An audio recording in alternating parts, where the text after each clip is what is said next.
Murder Madness by Murray Leinster. Chapter 1.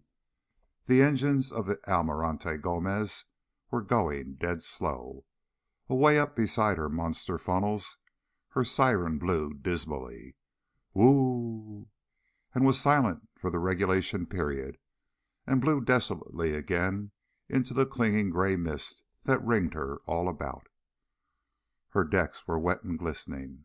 Droplets of water stood upon the deck stanchions and dripped from the outer edge of the roof above the promenade deck. A thin, swirling fog lay soggily upon the water, and the big steamer went dead slow upon her course, sending dismal and depressing blasts from her horn from time to time. It was barely possible to see from one side of the ship to the other. It was surely impossible to see the bow from a point half astern. Charlie Bell went forward along the promenade deck. He passed Senor Ortiz, ex-minister of the Interior of the Argentine Republic. Ortiz bowed to him punctiliously, but Bell had a sudden impression that the Argentine's face was gray and ghastly. He checked himself and looked back. The little man was climbing the companion ladder toward the wireless room. Bell slipped on toward the bow. He did not want to give an impression of furtiveness, but the Almirante Gomez was 12 days out of New York, and Bell was still entirely ignorant of why he was on board. He had been called into the office of his chief in the State Department and told curtly that his request for leave of absence had been granted, and Bell had not asked for a leave of absence. But at just that moment he saw a rubber band on the desk of his immediate superior, a fairly thick rubber band which had been tied into a certain intricate knot. And Bell had kept quiet. He went to his apartment, found his bags packed, and tickets to Rio via the Almirante Gomez in an envelope on his dressing table, and went out and caught a train to the ship. And that was all he knew. The siren up above blared dolefully into the fog. It was damp and soggy and depressing. The other passengers were under cover, and the decks seemed to be deserted. From the salon came the sound of music. Bell pulled up the collar of his light topcoat about his throat and strolled on toward the bow. He faced a row of steamer chairs. There was a figure curled up in one of them. Paula Canalejas, muffled up against the dampness and staring somberly out into the mist. Bell had met her in Washington and liked her a great deal, but he swore softly at the sight of her in his way. The afternoon before, he had seen a stoker on the Almirante Gomez pick up a bit of rope and absently tie knots in it while he exchanged Rabelaisian humor with his fellows. He had not looked at Bell at all, but the knots he tied were the same that Bell had last seen tied in a rubber band on the desk in the State Department in Washington, and Bell knew a recognition signal when he saw one. The stoker would be off watch just now, and by all the rules of reason he ought to be out there on the forecastle waiting for Bell to turn up and receive instructions. But Bell paused, lit a cigarette carefully, and strolled forward. "Mr. Bell?" He stopped and beamed fatuously at her. It would have been logical for him to fall in love with her, and it is always desirable to seem logical.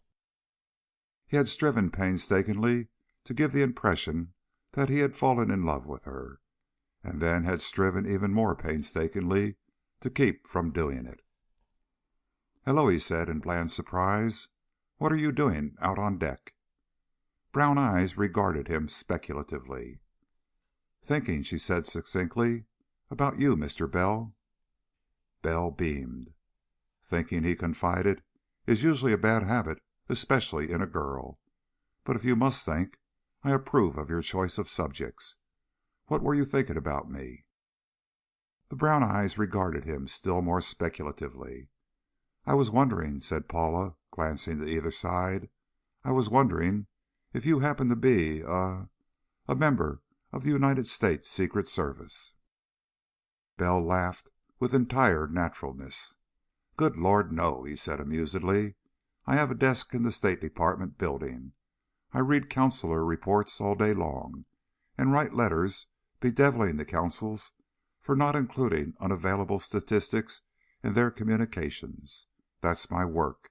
I'm on leave now." She looked skeptical and, it may be, disappointed. "You look as if you didn't believe me," said Bell, smiling. "I give you my word of honor I'm not a member of the United States Secret Service. Will that do to relieve your suspicions?" "I believe you," she said slowly, "but it does not relieve my mind. I shall think about other people. I have something important to tell a member of the United States Secret Service." Bell shrugged. "I'm sorry," he said amiably, "but I can't oblige you by tipping one of them off. That's what you wanted me to do, isn't it?"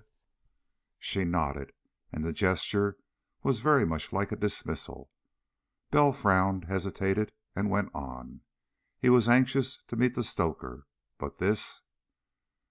The siren droned dismally over his head. Fog lay deep about the ship. The washing of the waves and dripping of water on the decks was depressing. It seemed to be getting thicker. 4 stanchions ahead the mist was noticeable. He found that he could count 5, 6, 7. The 8th was indefinite. But a bar materialized in the fog before him, and the grayness drew away before him and closed in behind. When he was at the forward end of the promenade, looking down upon the forecastle deck, he was isolated. He heard footsteps some distance overhead. The watch officer up on the bridge. Bell glanced up and saw him as an indistinct figure. He waited until the officer paced over to the opposite side of the bridge. The air throbbed and shook with the roaring of the siren. Bell slipped over the edge of the rail and swung swiftly down the little ladder of iron bars set into the ship's structure.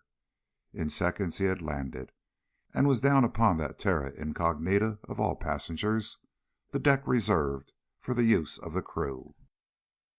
A mast loomed overhead, with its heavy, clumsy derrick booms. A winch was by his side. Oddments of deck machinery, inexplicable to a landsman, formed themselves vaguely in the mist. The fog was thicker, naturally, since the deck was closer to the water's edge. "Hey," growled a voice close beside him. "Passengers ain't allowed down here." An unshaven, soot-smeared figure loomed up. Bell could not see the man, save as a blur in the mist, but he said cheerfully, "I know it, but I wanted to look. Seafaring's a trade I'd like to know something about." The figure grunted.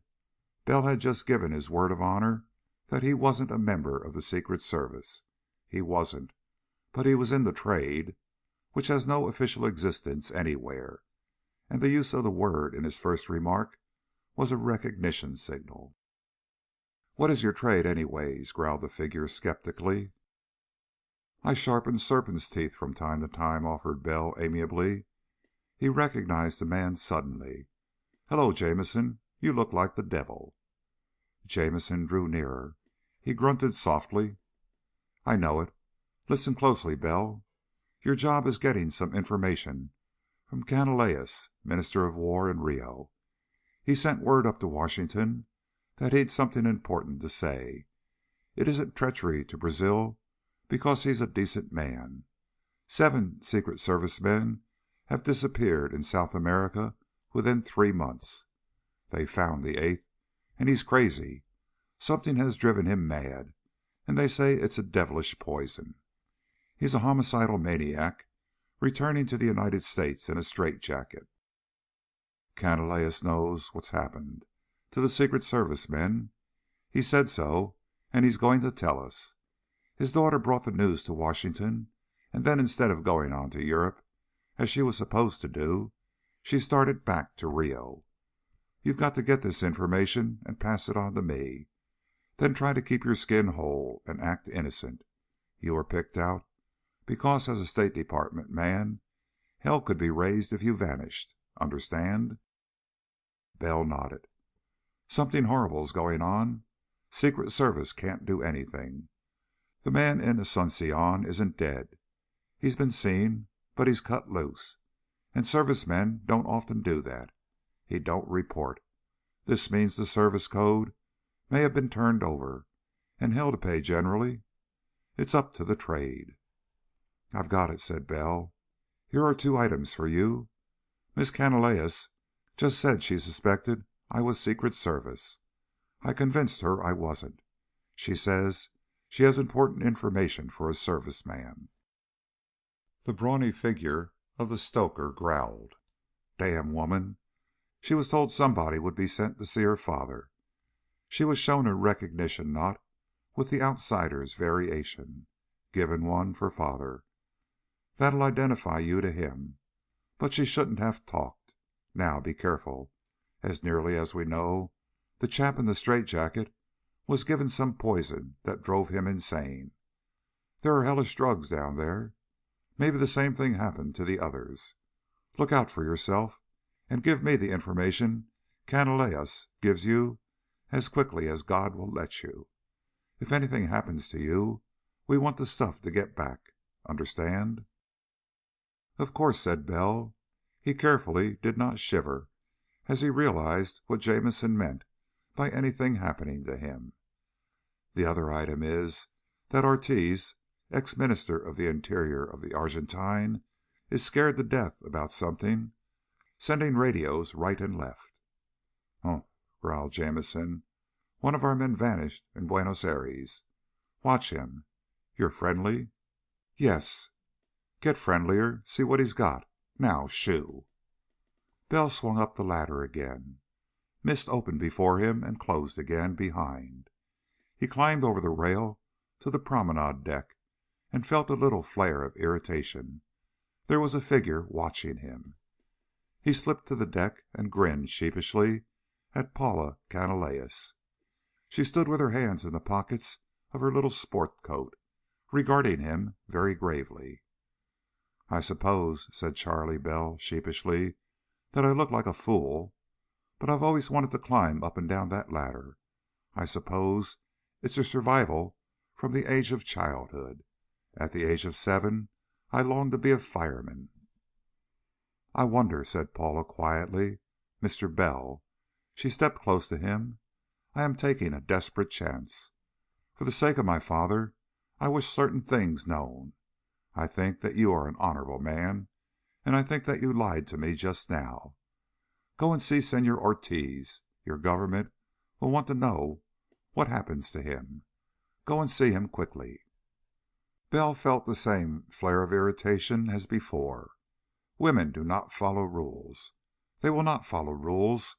They depend upon intuition, which is sometimes right, but sometimes leads to ungodly errors. Paula was right this time, but she could have been wholly and hopelessly wrong if she had talked to anyone else. "My child," said Bell paternally. He was at least 2 years older than Paula. "You should be careful. I did not lie to you just now. I am not Secret Service. But I happen to know that you have a tiny piece of string to give your father, and I beg of you not to show that to anyone else. And, well, you are probably watched. You must not talk seriously to me." He lifted his hat and started astern.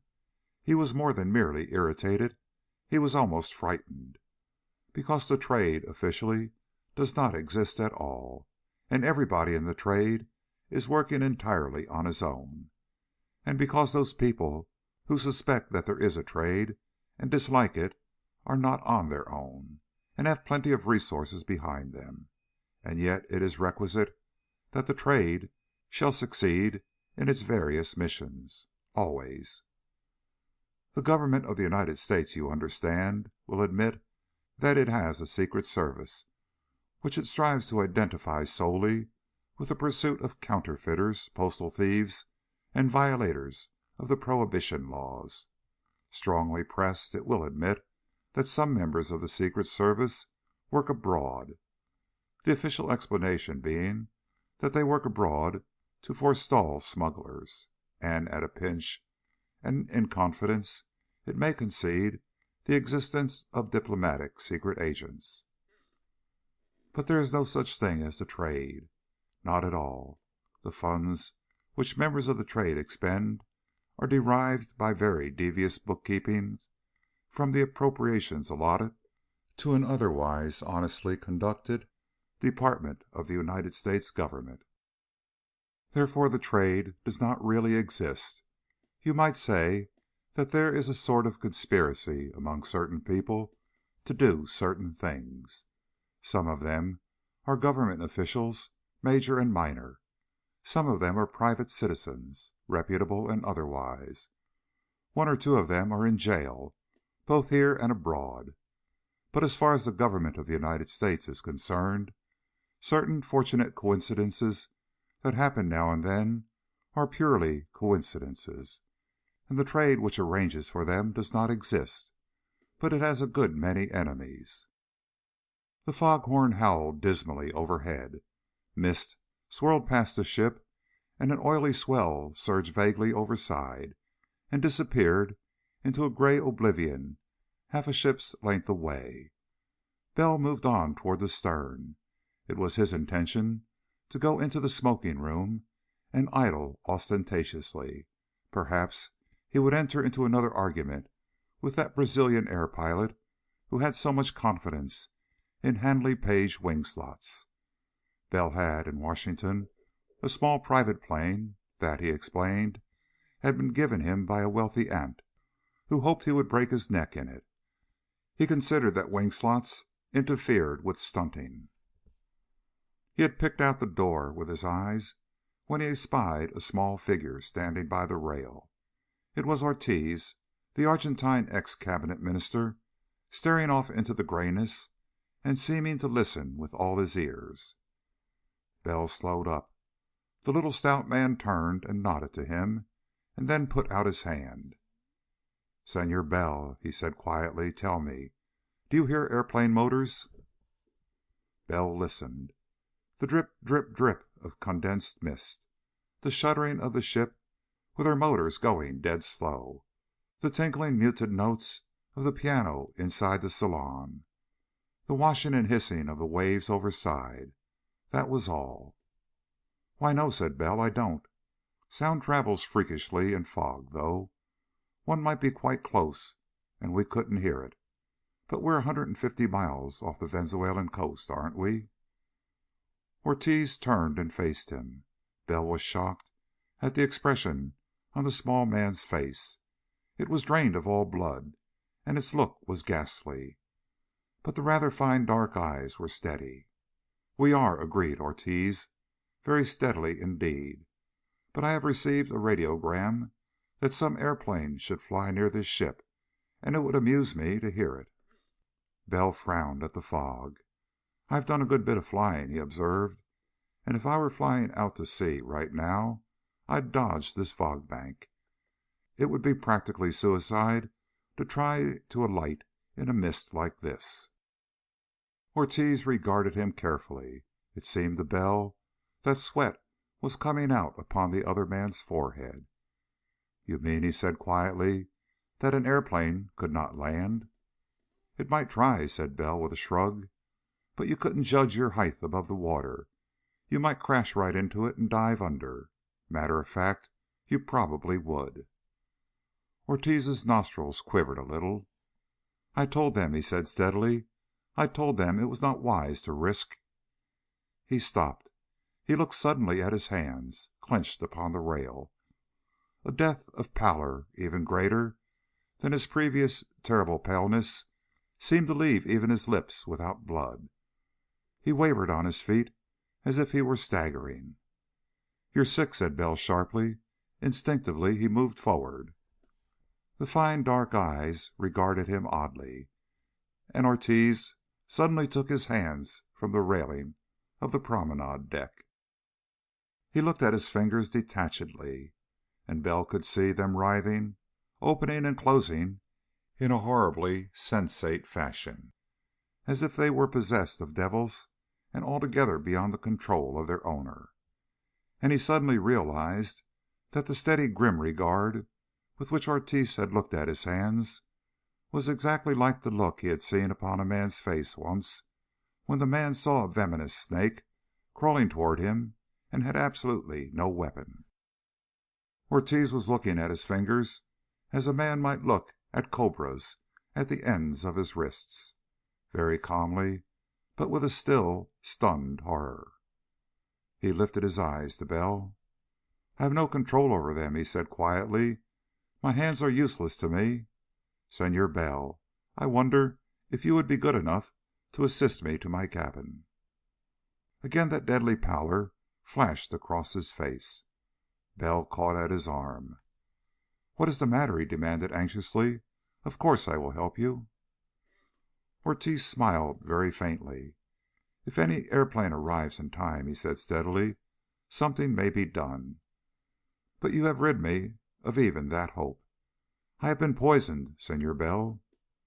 "But the ship's doctor?" Ortiz, walking rather stiffly beside Bell, shrugged. "He can do nothing. Will you be good enough to open this door for me?" And his voice was hoarse for an instant. "Assist me to put my hands in my pockets. I cannot, but I would not like them to be seen." Bell took hold of the writhing fingers. He saw sweat standing out upon Ortiz's forehead, and the fingers closed savagely upon Bell's hands, tearing at them. Ortiz looked at him with ghastly supplication. "Now," he said with difficulty, "if you will open the door, Senor Bell." Bell slid the door aside. They went in together. People were making the best of boresome weather within, frankly yawning, most of them, but the card room would be full and the smoking room steward would be busy. "My cabin is upon the next deck below," said Ortiz through stiff lips. "We will descend the stairs." Bell went with him, his face expressionless. "My cabin should be unlocked," said Ortiz. It was. Ortiz entered, and with his hands still in his pockets, indicated a steamer trunk. "Please open that." He licked his lips. "I had thought I would have warning enough. It had not been so severe before. Right at the top." Bell flung the top back. A pair of bright and shiny handcuffs lay on top of a dress shirt. "Yes," said Ortiz, steady. "Put them upon my wrists, please. The poison that has been given to me is peculiar. I believe that one of your compatriots has experienced its effects." Bell started slightly. Ortiz eyed him steadily. "Precisely." Ortiz's face, a gray mask of horror, spoke with a steadiness Bell could never have accomplished. "A poison, Senor Bell, which has made a member of the Secret Service of the United States a homicidal maniac. It has been given to me. I have been hoping for its antidote. But quick, Senor Bell, quick, the handcuffs." Chapter 2. The throbbing of the engines went on at an unvarying tempo. There was the slight, almost infinitesimal tremor of their vibration. The electric light in the cabin wavered rhythmically with its dynamo. From the open porthole came the sound of washing water. Now and then a disconnected sound of laughter or of speech came down from the main salon. Ortiz lay upon the bed, exhausted. "It is perhaps humorous, Senor Bell," he said presently, in the same steady voice he had used upon the deck. "It is undoubtedly humorous that I should call upon you. I believe that you are allied with the Secret Service of your government." Bell started to shake his head, but was still. He said nothing. "I am poisoned," said Ortiz. He tried to smile, but it was ghastly. "It is a poison which makes a man mad in a very horrible fashion. If I could use my hands, and could trust them, I would undoubtedly shoot myself. It would be entirely preferable. Instead, I hope..." He broke off short and listened intently. His forehead beaded. "Is that an airplane motor?" Bell went to the port and listened. The washing of waves, the throbbing of the ship's engines, the dismal, long drawn-out moaning of the foghorn. Nothing else. Yes, a dim and distant muttering. It drew nearer and died away again. "That is a plane," said Bell. "Yes, it's out of hearing now." Ortiz clamped his jaws together. "I was about to speak," he said steadily, "to tell you many things which your government should know. Instead, I ask you to go to the wireless room and have the wireless operator try to get in touch with that plane. It is a two-motored seaplane, and it has a wireless outfit. It will answer the call MSTR. Ask him to use his directional wireless and try to guide it to the ship. It brings the antidote to the poison which affects me." Bell made for the door.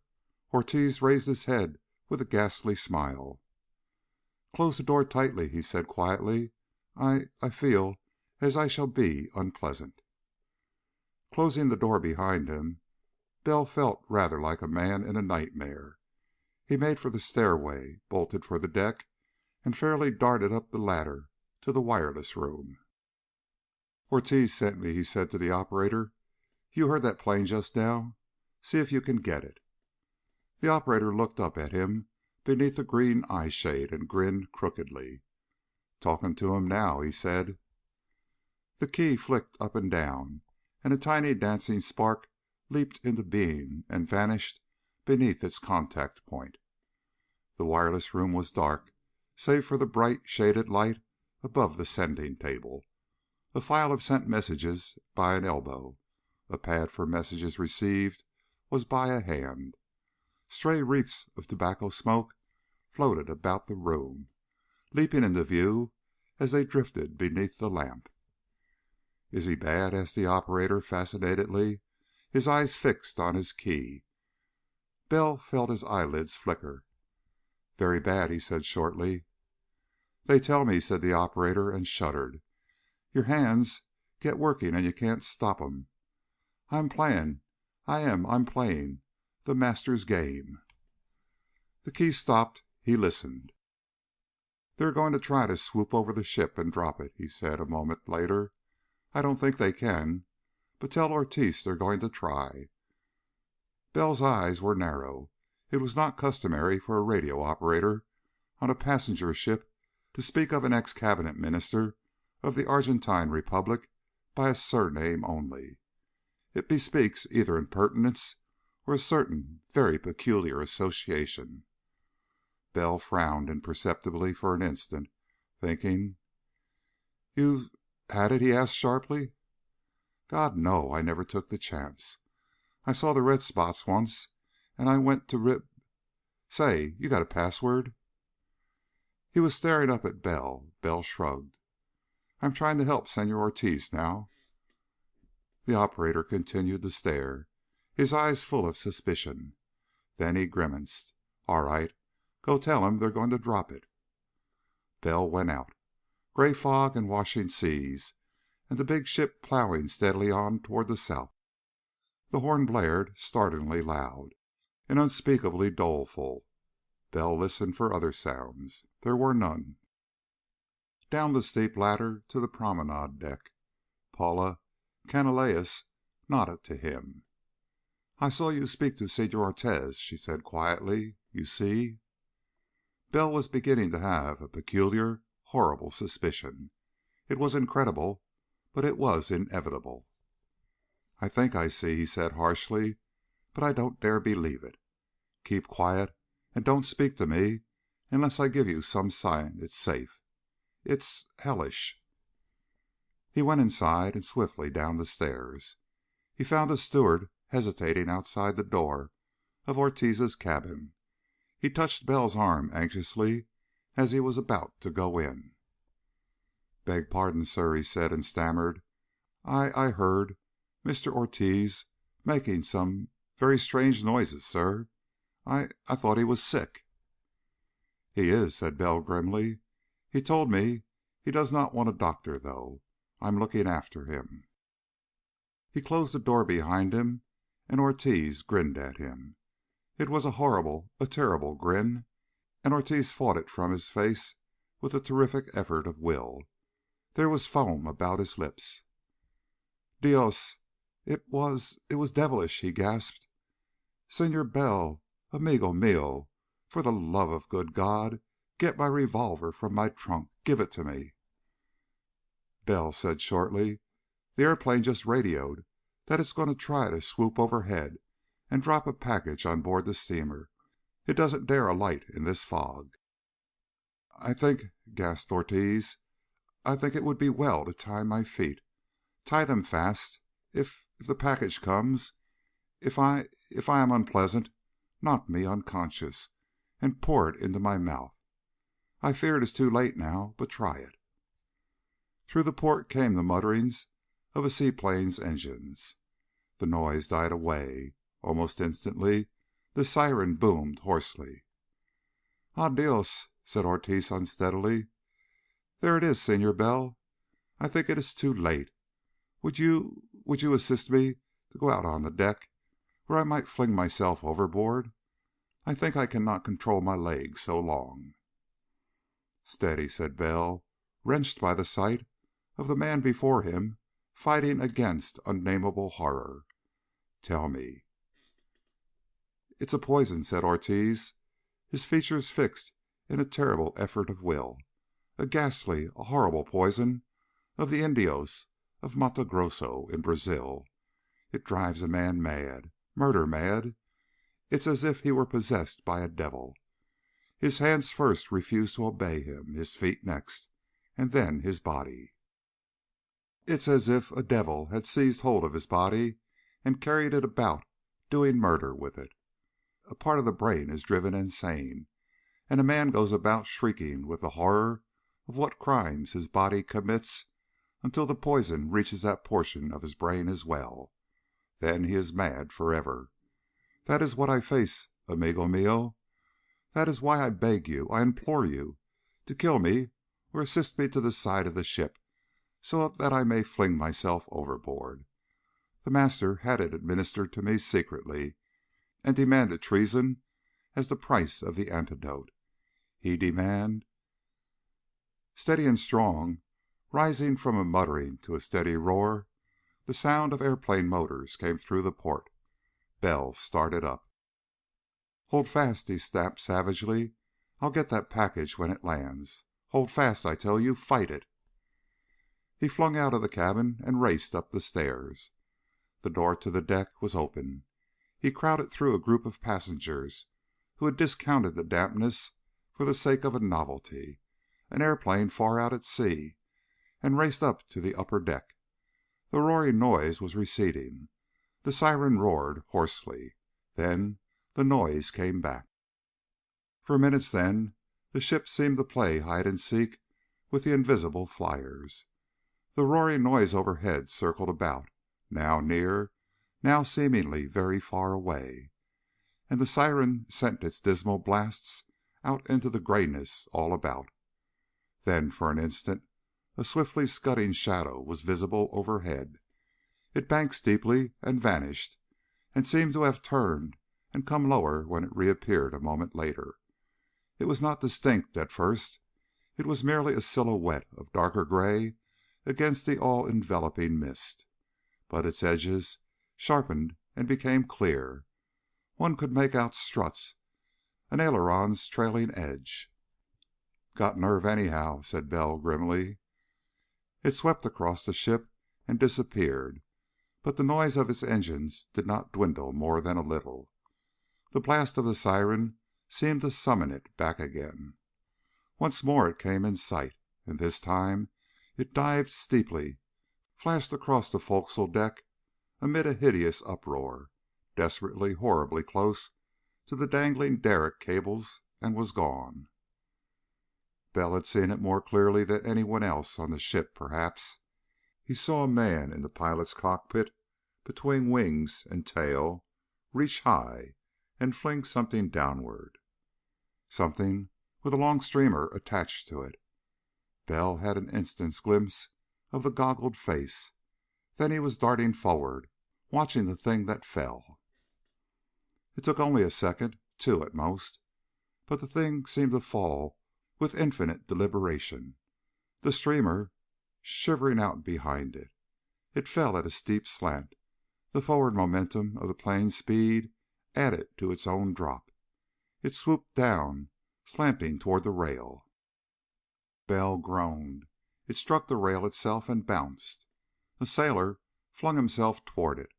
The streamer slipped from his fingers and slithered over the side. Bell was at the railing just in time to see it drop into the water. He opened his mouth to shout and saw it sink. The last of the streamer followed the dropped object down into the green water when it was directly below him. His hands clenched. Bell stared sickly at the spot where it had vanished. An instant later he had whirled and was thrusting wide the wireless room door. The operator was returning to his key, grinning crookedly. He looked up sideways. "Tell them it went overside," snapped Bell. "Tell them to try again. Ortiz is in hell. To try again. He's dying." The operator looked up fascinatedly, his fingers working his key.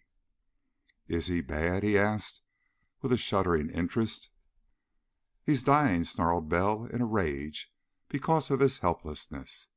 He had forgotten everything but the fact that a man below decks was facing the most horrible fate that can overtake a man, and facing it with a steadfast gameness that made Bell's heart go out to him. "They don't die," said the operator. He shuddered. "They don't die of it." His key stopped. He listened. His key clicked again. "They only had 2 packages," he said a moment later. "They don't dare risk the other one. They say the fog ends 20 miles further on. They're going to land up there and taxi back on the surface of the water. It shouldn't be more than half an hour." He pushed himself back from the table with an air of finality. "That's all. They've signed off." Bell felt rage sweeping over him. The operator grinned crookedly. "Better go down and tie him up," he said, and licked his lips with the fascinated air of one thinking of a known and terrifying thing. "Better tie him up tight. It'll be half an hour more." Bell went down the companion ladder. The promenade was crowded with passengers now, asking questions of each other. Some, frowning portentously, thought that the plane an unscheduled ocean flyer who had lost his way in the fog. Paula Canalejas was close to Bell as he shouldered his way through the crowd. "That was for him?" she asked, without moving her lips. Bell nodded. "Tell him," she said quietly, "I pray for him." Bell nodded abruptly and went into the salon. It was nearly empty. He wiped the sweat off his face. It was horrible to have to go down to Ortiz and tell him that at best it would be a half hour more. There was a sudden scream below him, and then a shot. Bell jumped for the stairs, his heart in his throat, and saw Ortiz coming out of his stateroom door. His eyes were wide and agonized. His body, even in the incredibly short time before he reached the bottom of the steps, Bell had time to receive the ghastly impression that Ortiz was sane, but that his body had gone mad. Ortiz's face was white and horrified. His hands and arms were writhing savagely, working at the handcuffs on his wrists. His legs were carrying him at a curious, padding trot down the hallway. One of his hands held a glittering revolver. A steward was crouched behind a couch, his face white and filled with stark terror. And Ortiz held his head back as if struggling to hold back and control his body, which was under the control of a malignant demon. "Out of the way!" cried Ortiz in a voice of terrible despair. "Get someone to shoot me! Kill me! I cannot! Ah, Dios!" The hands leveled the revolver in spite of him, while he flung his head from side to side in a frantic attempt to disturb their aim. "Close your eyes!" panted Bell, and hurled himself upon whom? It was not Ortiz. It was Ortiz's body, gone mad and raging. The manacled arms flailed about frenziedly. The gun went off. Again! Again! Bell struck. He knocked the thing that possessed Ortiz's body off its feet. The hands groped for him. They clubbed at him with the revolver. The feet kicked. "Keep your eyes closed," gasped Bell, struggling to get the gun away from those horrible hands. It can't see when you keep your eyes closed." Fighting insanely as this thing was fighting, he could not identify it with Ortiz himself. One of the hands unclosed from about the revolver and clawed at his throat. It seemed to abandon that effort and attack Ortiz's face in a frenzy of rage, struggling to claw his eyes open. The other held the weapon fast with maniacal strength. At the horror of feeling one of his own manacled hands attacking his face savagely, as if it were itself a sensate thing, Ortiz opened his eyes. They were wide with despair. The hand with the revolver made a sudden movement, and Bell flung his weight upon it as the clutching hand pulled the trigger. There was a deafening report. The body seemed to weaken suddenly in Bell's grip. It fought less and less terribly, though with no lessening of its savagery. He managed to get the revolver away from the hands that shook with unspeakable rage. He flung it away and stood panting. There was a crowd of people suddenly all about the place, staring, stunned, incredulous people who regarded Bell with a dawning, damning suspicion. Ortiz spoke suddenly. His voice was weak, but it was steady, and it was full of desperate relief. "I wish to make a statement," he said sharply. I wish to commit suicide, for personal reasons. Senor Bell tried to dissuade me. The handcuffs upon my wrists were placed there with my consent. Senor Bell is my friend and has done me no wrong. I shot myself with intention." Bell beckoned to the ship's doctor. "Get him bandaged up," he ordered harshly. "There's no need for him to die." The body was writhing only feebly now. Ortiz looked up at him and managed a smile. And there was that incredible impression of the body not belonging to Ortiz, or Ortiz as a sane and whole and honorable, admirable man, and the feebly writhing body with its clutching hands as some evil thing that had properly been defeated and killed. The doctor bent down. It was useless, of course. He made futile movements. "I wish to speak to my friend, Senor Bell," said Ortiz weakly. I have not long." Bell knelt beside him.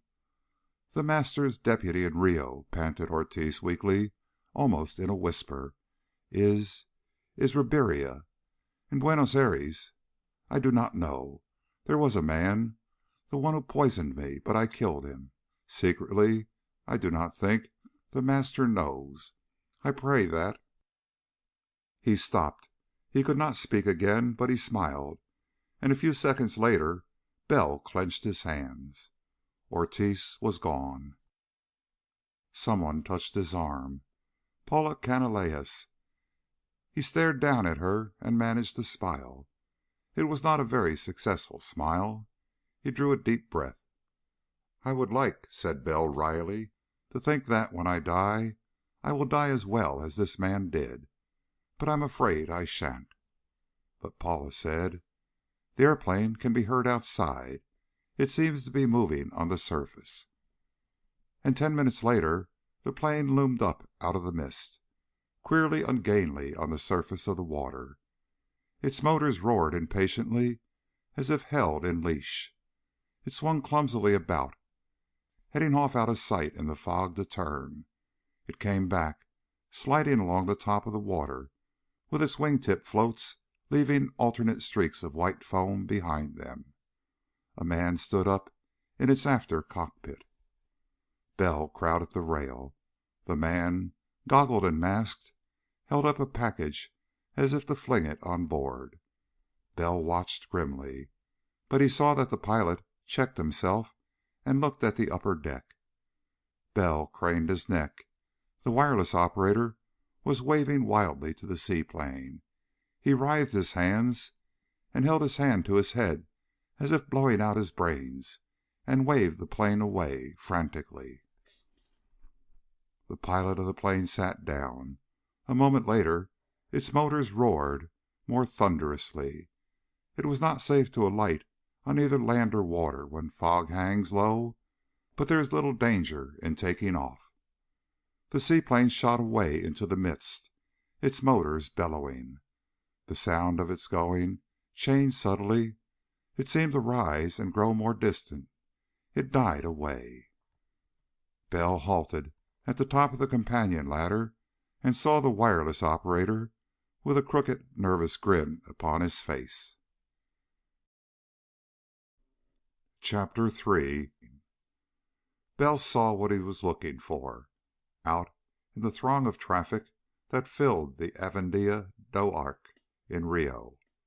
He had seen it over the heads of the crowd, which was undersized, as most Brazilian crowds are, and he managed to get through the perpetual jam on the mosaic sidewalk and reach the curb. He stood there and regarded the vehicles filling the broad avenue, wearing exactly the indifferent, half-amused air of a tourist with no place in particular to go and a great deal of time in which to go there. Taxis chuffed past, disputing right-of-way with private cars, which were engaged in more disputes with other cars, all in the rather extraordinary bad temper and contentiousness which comes to the Latin American when he takes the wheel of an automobile. As if coming to an unimportant decision, Bell raised his hand to an approaching cab. It had two men on the chauffeur's seat. Of course, all taxis in Rio carry two men in front. One drives, and the other lights his cigarettes, makes witty comments upon passing ladies, and helps in collecting the fares from recalcitrant passengers. The extra man is called the secretary, and he assists materially in giving an impression of haughty pride. The taxi ground to the curb. The secretary reached behind him indifferently and opened the door. Bell did not glance at him. He stepped inside and settled down languidly. "The Beira Mar," he said listlessly. The taxi started off with a jolt. It was the invariable custom in Rio de Janeiro, and besides, it reminded the passenger that he is merely a customer admitted to the cab on sufferance, and that he must be suitably meek to those who will presently blandly ignore the amount registered by the meter and demand a fare of from 8 to 27 times the indicated amount. The cab went shooting down the Avenida do Arco toward the harbor. The Avenida do Arco is officially the Avenida Rio Blanco, and it should be called by that name, only people forget. The Beira Mar, however, is named with entire propriety. It is actually the edge of the sea, and it is probably one of the 2 or 3 most beautiful driveways in the world. The cab whirled past the crowded sidewalks. Incredible numbers of people, with an incredible variation in the shades of their complexions, moved to and from with the peculiar aimlessness of a Brazilian crowd. A stout and pompous Negro politician from Bahia, wearing an orchid in his buttonhole, rubbed elbows with a striking blonde lady of the sidewalk on his left, and forced a wizened little silk-hatted parda, approximately an octoroon, to dodge about him in order to progress. A young and languid person, his clothes the very last expiring gasp of fashion, fingered his stick patiently. He wore the painstakingly cultivated expression of bored disillusionment your young Brazilian dandy considers aristocratic. It was very probable that he shared a particularly undesirable bedroom with 4 or 5 other young men in order to purchase such clothing, but then, ferenda fita, making a picture is the national Brazilian sport. Bell lighted a cigarette. It was not wise to regard the secretary of this particular taxi too closely, but if his face had been thickly smeared with coal dust, and if he had had a 2 weeks' beard, and if he had been seen on the forecastle of the Almirante Gomez, one would have deduced him to be a stoker who had not used the name Jamison. The cab reached the Baie Mar and turned to take the long route about the bay. It is one of the most beautiful views to be found anywhere, and tall apartment houses have been built along its whole length to capitalize the scenery. True, the more brightly colored ladies of the capital have established themselves in vast numbers among these apartment houses, but in their languid promenades they add, let us say, the beauties of art to those of nature. A voice spoke from the chauffeur's seat. "Bell?" "Right," said Bell, without moving. His eyes flickered, however, and he found the device Jamison had inserted. A speaking tube of sorts, not especially efficient, but inconspicuous enough. He stirred listlessly and got his lips near it. "All right to talk?" he asked briefly. "Shoot," said Jamison from the secretary's seat beside the chauffeur. "This man doesn't understand English, and he thinks I'm in a smuggling gang. He expects to make some money out of me eventually." Bell spoke curtly while the taxi rolled past the Morro da Gloria, with its quaint old church, and went along the winding, really marvelous driveway, past many beaches, with the incredibly blue water beyond. "Canalejas is out of town," he said. "It isn't known when he'll be back. I met his daughter at a dance at our embassy here, and she told me. We didn't dare talk much, but she's frightened, especially after what happened to Ortiz. I met Ribiera, whom Ortiz named." "I've been looking him up," growled Jamison through the speaking tube. Bell flicked the ash from his cigarette out the door and went on quietly. "He's trying to get friendly with me. I promised to call at his house and have him take me out to the flying field. He has 2 planes, he tells me, a big amphibian and a 2-seater. Uses them for commuting between Rio and his place back inland. He went out of his way to cultivate me. I think he suspects I'm trying to find out something." "Which you are," said Jamison dryly. "You found out that Ortiz was right, at least about." Bell nodded and frowned at himself for having nodded. He spoke into the mouthpiece by his head with an expressionless face. "He's practically fawned upon by a bunch of important officials and several high-ranking army officers. Suspecting what I do, I think he got hold of a devil of a lot of power." Jamison scowled in a lordly fashion upon a mere pedestrian who threatened to impede the movement of the taxicab by making it run over him. "Ortiz," said Bell quietly, "told me he had been poisoned, and treason asked at the price of the antidote.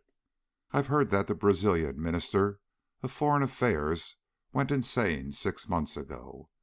I heard also that it was homicidal mania, murder madness, and I'm wondering if these people who fawn upon Ribiera aren't paying a price for, well, antidotes or their equivalent. The Minister of Foreign Affairs may have refused." "You're improving," said Jamison dryly. The taxi rounded a curve, and a vista of sea and sand and royal palms spread out before it. "Yes, you're improving. But Ortiz spoke of Ribiera only as a deputy of the Master. Who is the Master?" "God knows," said Bell.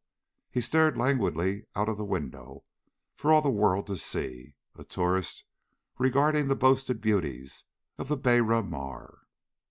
"A deputy," said Jamison without emotion, "of some unknown person called the Master poisoned Ortiz in Buenos Aires, and Ortiz was an important man in the Argentine.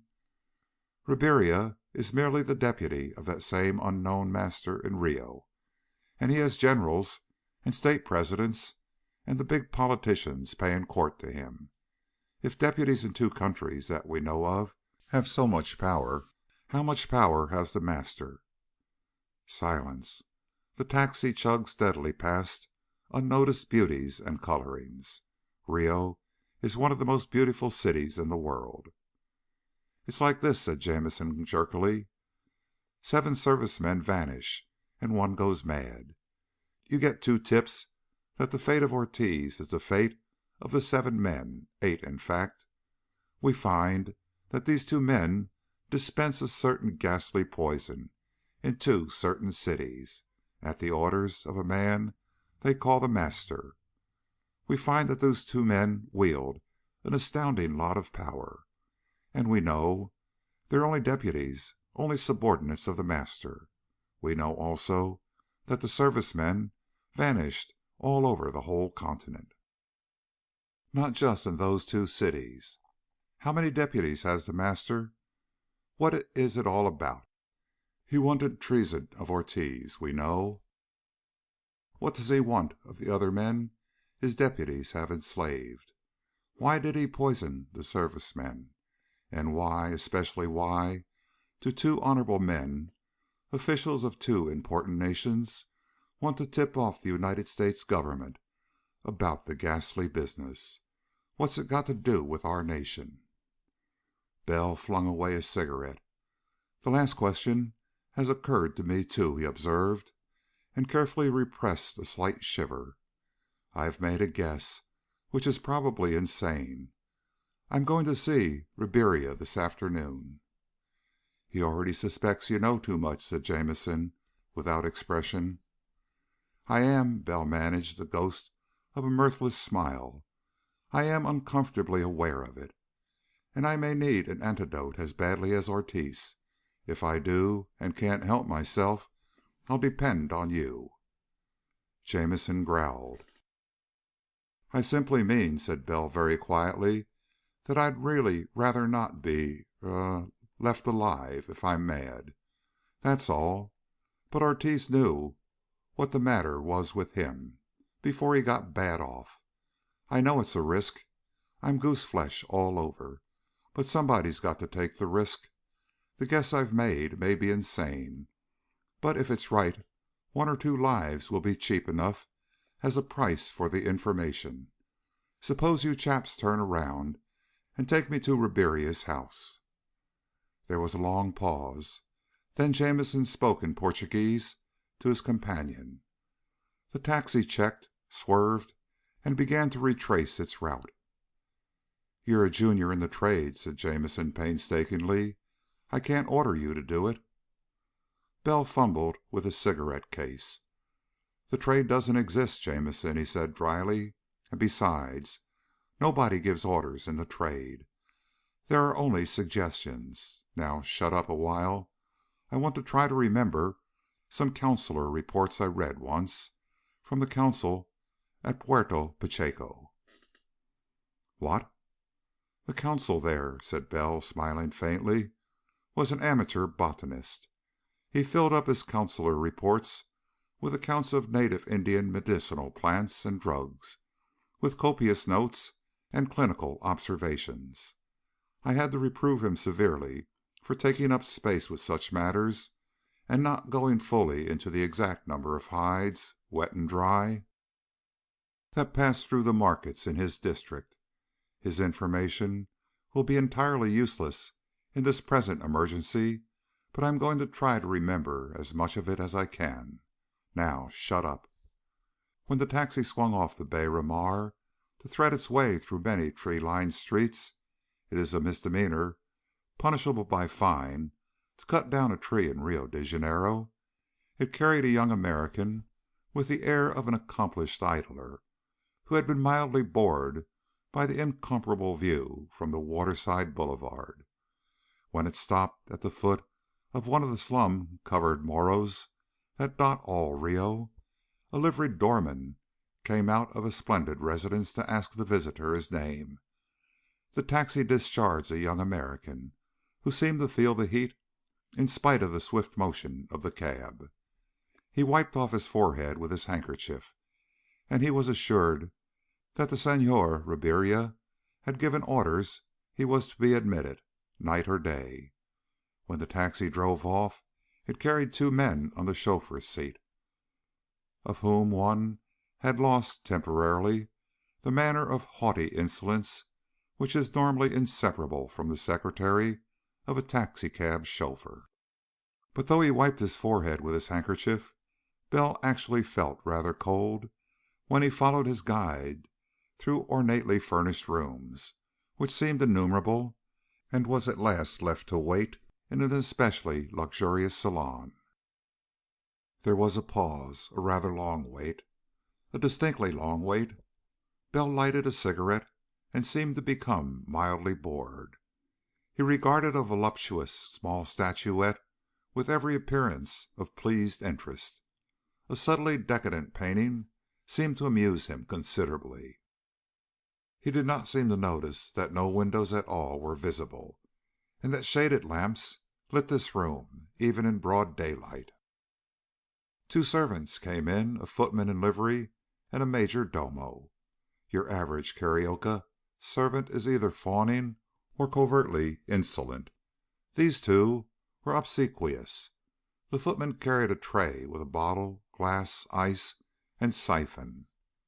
"The Senhor Ribiera," announced the major domo obsequiously, "begs that the Senhor Bell will oblige him by waiting for the shortest of moments until the Senhor Ribiera can relieve himself of a business matter.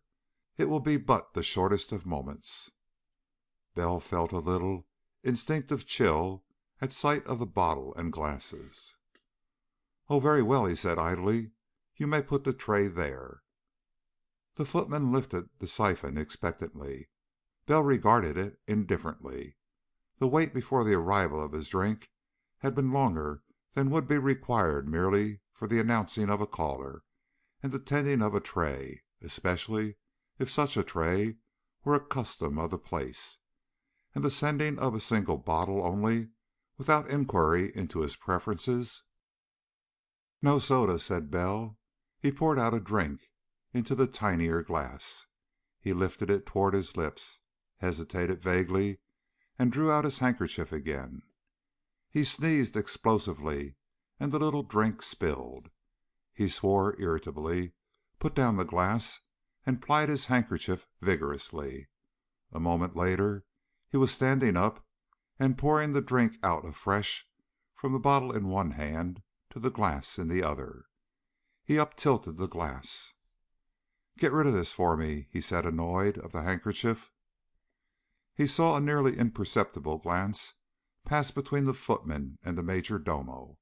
They retired, and Bell moved about the room exactly like a young man who has been discomfited by the necessity of sneezing before servants. Anywhere else in the world, of course, such a pose would not have been convincing. But your Brazilian not only adopts fazenda fita as his own avocation, but also suspects it to be everybody else's too. And a young Brazilian of the leisure class would be horribly annoyed at being forced to so plebeian an exhibition in public. He moved restlessly about the room, staring at the picture. Presently he blinked uncertainly and gazed about less definitely. He went rather uncertain to the chair he had first occupied and sat down. He poured, or seemed to pour, another drink. Again he sneered and looked mortified. He put down the glass with an air of finality, but he looked puzzledly about him. Then he sank back in his chair and gradually seemed to sink into a sort of apathetic indifference. He looked then like a very bored young man on the verge of dozing off, but actually he was very much alert indeed. He had the feeling of eyes upon him for a while, then that sensation ceased, and he settled himself to wait. And meantime he felt a peculiar gratitude to the late American consul at Puerto Pacheco for his interest in medicinal plants. The gentleman had gone into the subject with the passionate enthusiasm of the amateur. He described Icarus, Urari, and Timbo.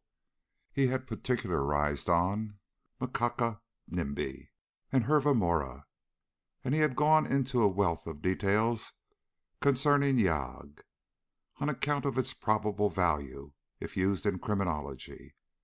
As consul at Puerto Pacheco, He was not altogether successful in some ways, but he had invented an entirely original method of experimentation upon those drugs and poisons which did not require to be introduced into the blood stream. His method was simplicity itself. An alcoholic solution carried a minute quantity of the drug in its vapor, just as an alcoholic solution carries a minute quantity of perfuming essential oil. He inhaled the odor of the alcoholic solution. The effects were immediately strictly temporary and not dangerous. He was enabled to describe the odors, in some cases the tastes, and in a few instances the effects of the substances he listed, from personal experience.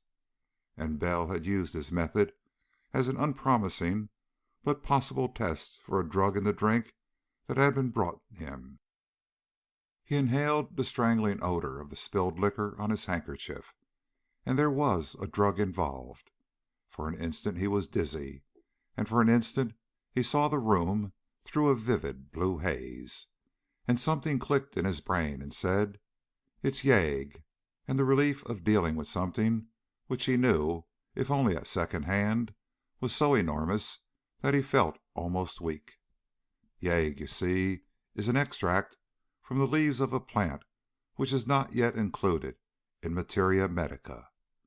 It has nearly the effect of scopolamine, once famous in connection with twilight sleep, and produces a blaze of blue light and intolerable sleepiness and practically all the effects of hypnotism. A person under Yegg, as under scopolamine or hypnosis, will seem to slumber and yet will obey any order by whomever given. He will answer any question without reserve or any concealment, and on awakening he will remember nothing done under the influence of the potion. The effects are not particularly harmful. Bell then sat in apparent half daze, half slumber in the salon in which he waited for Ribiera to appear. He knew exactly what he was expected to do. Ribiera wanted to find out what he knew or suspected about Ortiz's death. Ribiera wanted to know many things, and he would believe what Bell told him because he thought Bell had taken enough yag to be practically an hypnotic subject. Let Ribiera believe what he was told. When he came into the room, bland and smiling, Bell did not stir. He was literally crawling inside with an unspeakable repulsion to the man and the things for which he stood. But he seemed dazed and dull, and when Ribiera began to ask questions, he babbled his answers in a toneless, flat voice. He babbled very satisfactorily, in Ribiera's view. When Ribiera shook him roughly by the shoulder, he started, and let his eyes clear. Ribiera was laughing heartily. "Senor, senor," said Ribiera jovially, "my hospitality is at fault. You come to be my guest, and I allow you to be so bored that you drop off to sleep. I was detained for 5 minutes, and came in to find you slumbering." Bell stared ruefully about him and rubbed his eyes. "I did, for a fact," he admitted apologetically. "I'm sorry. Up late last night, and I was tired. I dropped in to see those planes you suggested I'd be interested in. But I dare say it's late now." Ribiera chuckled again. He was in his late and corpulent 40s, and was something of a dandy. If one were captious, one might object to the thickness of his lips. They suggested sensuality, and there was a shade, a bare shade, more of pigment in his skin than the American passes altogether unquestioned, and his hair was wavy, but he could be a charming host. "We'll have a drink," he said bluntly, "while the car is coming around to the door, and then go out to the flying field." "No drink," said Bell, lifting his hand. "I feel squeamish now. I say, haven't you changed the lamps or something? Everything looks blue." That was a lie. Things looked entirely normal to Bell, but he looked about him as if vaguely puzzled. If he had drunk the liquor Ribiera had sent him, things would have had a bluish tinge for some time after. But as it was... Ribiera chaffed him jovially on the way to the flying field, and introducing him to flyers and officials of the field, he told with gusto of Bell's falling asleep while waiting for him. A very jolly companion, Ribiera. Bell saw 2 or 3 men looking at him very queerly, almost sympathetically, and he noticed a little later that a surprising number of the flyers and officials of the airport seemed to be concealing an abject terror of Ribiera. 1 or 2 of them seemed to hate him as well. Chapter 4. Bell stepped out of a tall French window to a terrace, and from the terrace to the ground. There was a dull muttering in the sky to the east, and a speck appeared, drew nearer swiftly, grew larger, and became a small army biplane. It descended steeply to earth behind a tall planting of trees. Bell lighted a cigarette and moved purposely down an elaborately formalized garden. More victims, he observed grimly to himself, of the plane. Ribiera lifted a pigmented hand to wave languidly from a shaded chair. There were women about him, 3 of them, and it sickened Bell to see the frightened assiduity with which they flattered him. Bell had met them, of course. Madame, the wife of the State President of Bahia. In the United States of Brazil, the states have presidents instead of governors, preferred the title of Madame because it was more foreign and consequently more aristocratic than Senora, and Madame, the wife of the general. "Senor," called Ribiera blandly, "I have news for you." Bell turned and went toward him with an air of pleased expectancy. He noticed for the first time the third of the woman, young, in the first flush of youthful maturity, but with an expression of stark terror lingering behind a palpably assumed animation. "An acquaintance of yours, Senor," said Ribiera, "is to be my guests." Bell steeled himself. "The Senor Canalejas," said Ribiera, beaming, "and his daughter." Bell seemed to frown, and then seemed to remember. "Oh, yes," he said carelessly. "I met her in Washington. She was on the Almirante Gomez, coming down." The next instant he saw Ribiera's expression, and cursed himself for a fool. Ribiera's eyes had narrowed sharply. Then they half closed, and he smiled. "She is charming," said Ribiera in drowsy contentment, "and I had thought you would be glad to improve her acquaintance, especially since, as my friend, you may congratulate me, a contract of marriage is under discussion." Bell felt every muscle grow taut. The fat, pigmented man before him. "Indeed," said Bell politely, "I do congratulate you." Ribiera looked at him with an expression in which sardonic admiration mingled with something else less pleasant. "You are clever, Senor Bell," he said heavily, seeming to sink more deeply into his chair. "Very clever." He shifted his eyes to the women who stood about him. "You may go," he said indifferently. His tone was exactly that of a despot dismissing his slaves. 2 of them colored with instinctive resentment. His eyes lingered an instant on the third. Her face had shown only a passionate relief. "You, Senora," he said heavily, "may wait nearby." The terror returned to her features, but she moved submissively to a spot a little out of earshot. Bell found his jaw clenched. There is a certain racial taint, widespread in Brazil, which leads to an intolerable arrogance when there is the slightest opportunity for its exercise. Ribiera had the taint, and Bell felt a sickening wrath at the terrified submission of the woman. "See," said Ribiera, suddenly averting to insolence. "You are clever, Senor Bell. Where did you learn of Yagé?" Bell inhaled leisurely. His muscles were tense, but he gave no outward sign. Instead, he sat down comfortably upon the arm of a chair facing Ribiera's. "The only way to meet his insolence is with equal insolence and a greater calm." "Ah," said Bell pleasantly, "so you found out it didn't work after all." Ribiera's eyes contracted.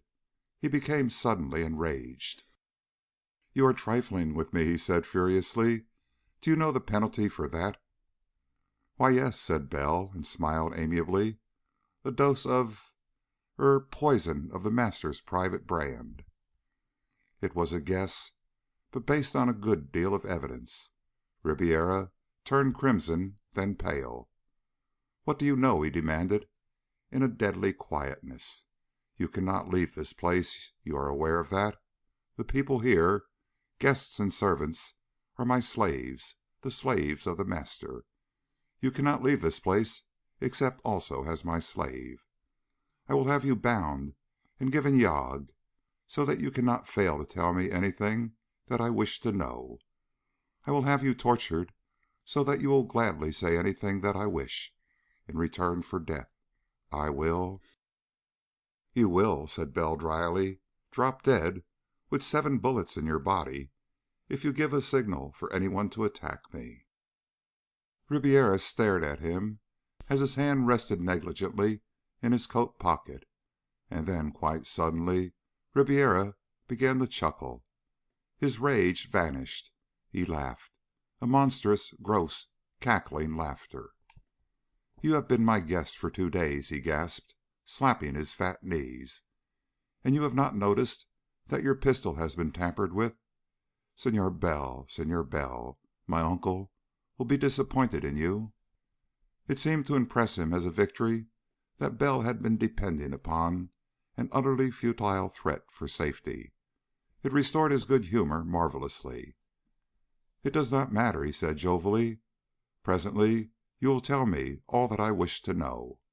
More, perhaps. My uncle is pleased with you. You recall your little talk with the wireless operator on the Almirante Gomez?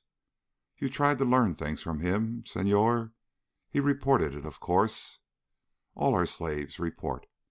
He sent his report to my uncle, The Master, and I did not have it until to day. I will admit that you deceived me. I knew you had talked with Ortiz, who was a fool. I thought that in his despair he might have spoken. I gave you yog as I thought, and informed my uncle that you knew nothing, and he is very much pleased with you. It was clever to deceive me about the yog. My uncle has high praise for you. He has told me that he desires your services." Bell inhaled again. There was no question but that Ribiera was totally unafraid of the threat he had made. His gun must have been tampered with, the firing pin filed off, perhaps. So Bell said placidly, "Well, he desires my service?"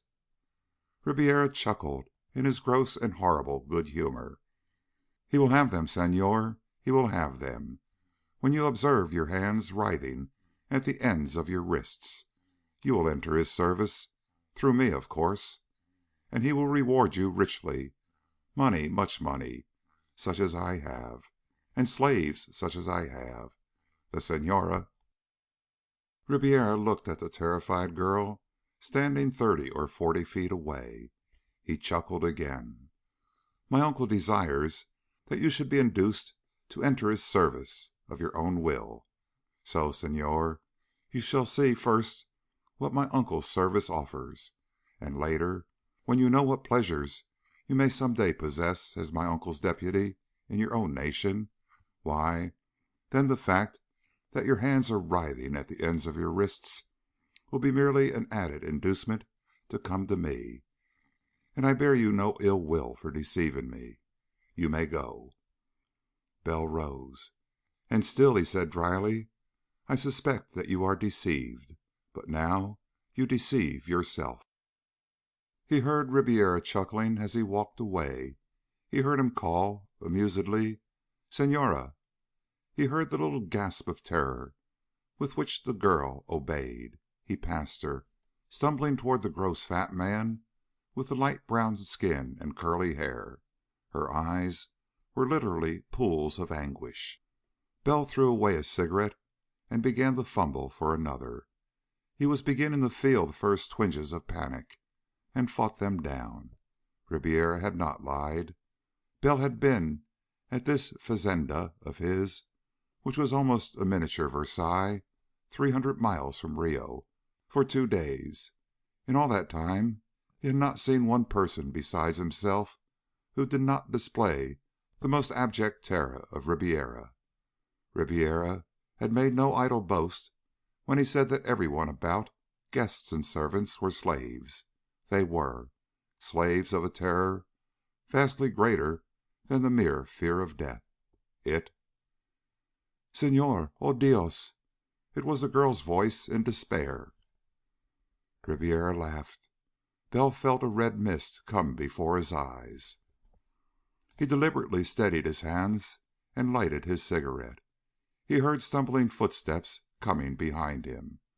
A hand touched his arm. He turned to see the girl Ribiera had pointed out, her cheeks utterly chalky white, trying desperately to smile. "Senor," she gasped, "smile at me. For the love of God, smile at me." In the fraction of a second Bell was mad with rage. He understood, and he hated Ribiera with a corrosive hatred past conception. And then he was deathly calm and wholly detached, and he smiled widely and turned and looked at Ribiera, and Ribiera's whole gross bulk quivered as he chuckled.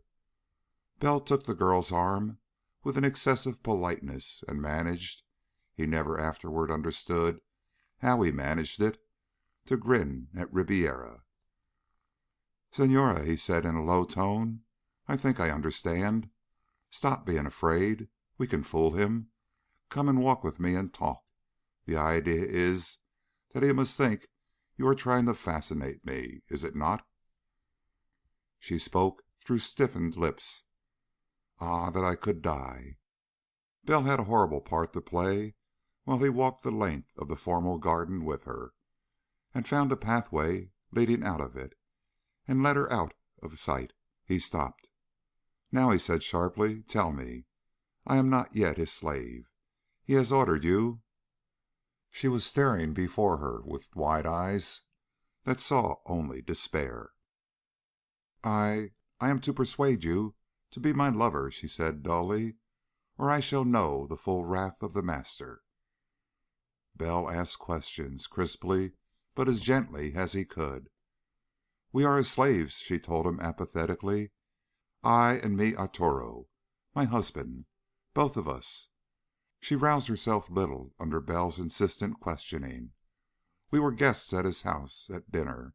Our friends, people high in society and in the Republic, were all about us. We suspected nothing. We heard nothing. But 2 weeks later Arturo became irritable. He said that he saw red spots before his eyes. I also. Then Arturo's hands writhed at the ends of his wrists.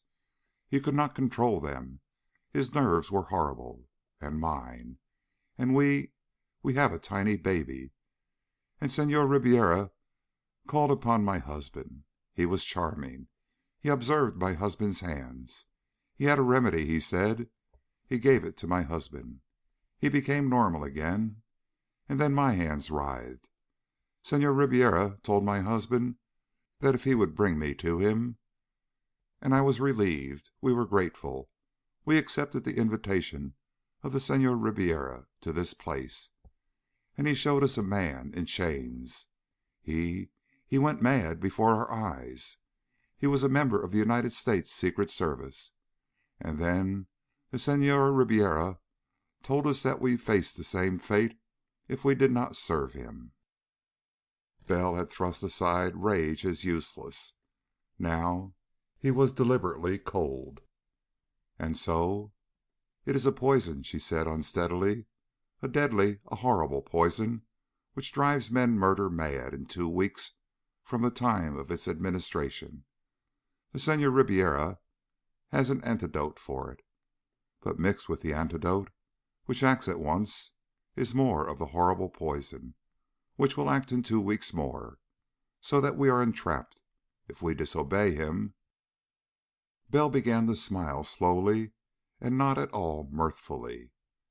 "I think," he said softly, "that I shall gain a great deal of pleasure from killing the Senhor Ribiera." "Dios!" She strangled upon the word. "Do you not see, Senhor, that if he dies we She stopped and choked. "We have a tiny baby, Senhor. We would..." Again sick rage surged up in Bell. To kill Ribiera meant to drive his slaves mad, and mad in the most horrible fashion that can be imagined. To kill Ribiera meant to have these people duplicate the death of Ortiz as their greatest hope, or to fill madhouses with snarling animals lusting to kill. "It is not only I, Senhor," said the girl before him. She was utterly listless and in the agony of despair. "It is Arturo also. The Senhor Ribiera has said that if I do not persuade you, that both Arturo and I, and our little baby, Senhor, our families will be entrapped some day. He has said so. He will give the poison to our baby, and it will grow up either his slave or..." Her eyes were pools of panic. "Oh, God," said Bell very quietly, "and he's offering me this power. He's trying to persuade me to become like him. He's offering me pleasures." He laughed unpleasantly, and then he went sick with helplessness. He could kill Ribiera, perhaps, and let only God know how many people go mad. Perhaps. Or perhaps Ribiera would merely be supplanted by another man. Ortiz had said that he killed the Master's deputy in Buenos Aires, but that another man had taken his place. And the thing went on. And the Master desired a deputy in the United States. "Somehow," said Bell very softly, "this has got to be stopped. Somehow. Right away. That devilish stuff. Can you get hold of a bit of the antidote?" he asked abruptly. "The merest drop of it?"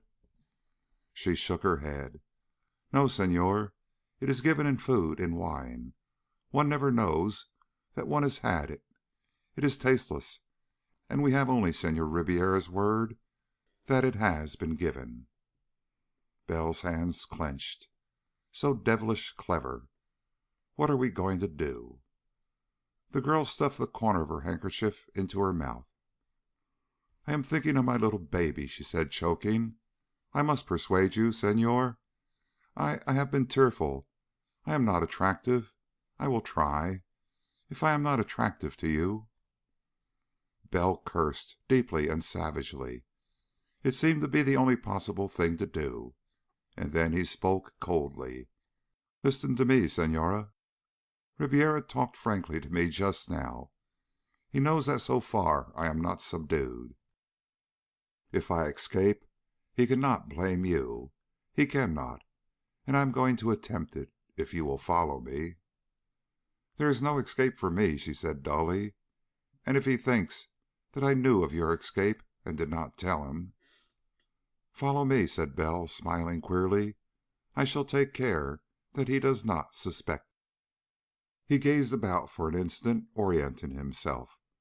The plane that had just landed, the last of a dozen or more that had arrived in the past 2 days, had dipped down on the private landing field to the north.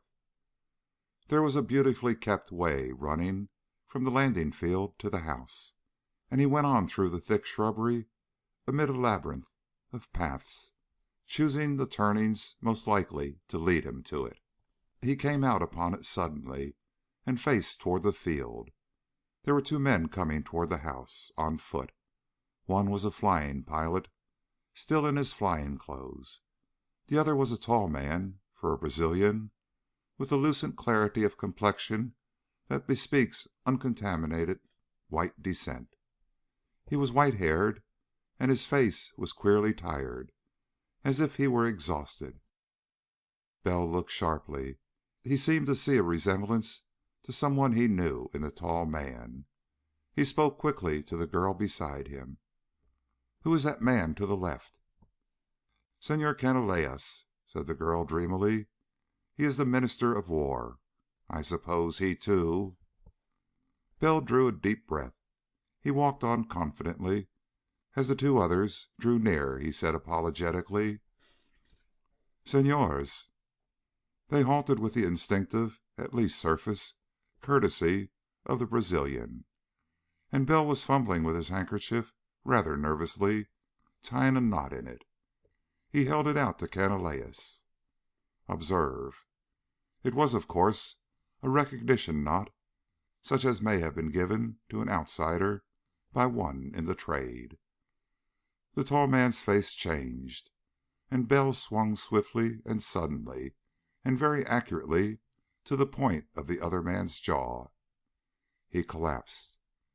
"Senor Canalejas," said Bell politely, "I am about to go and steal an airplane to take what I have learned to my companion for transmission.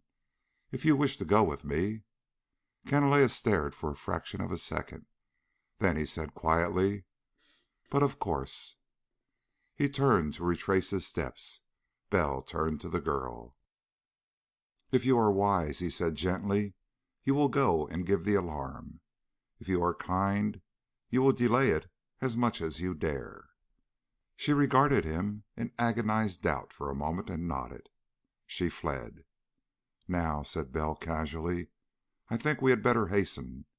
And I hope, Senor Canalejas, that you have a revolver. We will need one. Mine has been ruined." Without a word, the white-haired man drew out a weapon and offered it to him. "I had intended," he said very calmly, "to kill the Senhor Ribiera. His last demand is for my daughter." They went swiftly. The plane Bell had seen alight some 15 or 20 minutes before was just being approached by languid mechanics. It was, of course, still warm. Canalejas shouted and waved his arm imperiously. It is probable that he gave the impression of a man returning for some forgotten thing left in the cockpit of the plane. What happened then happened quickly. A few crisp words in a low tone. A minor hubbub began suddenly back at the house. Canalejas climbed into the passenger seat as if looking for something, and Bell presented his now useless automatic pleasantly at the head of the nearest staring mechanic, and while he froze in horror, scrambled up into the pilot's cockpit. "Contact," he snapped, and turned on the switch. The mechanic remained frozen with fear. "Damnation," said Bell savagely. "I don't know the Portuguese for turn her over." He fumbled desperately about in the cockpit. Something whirled.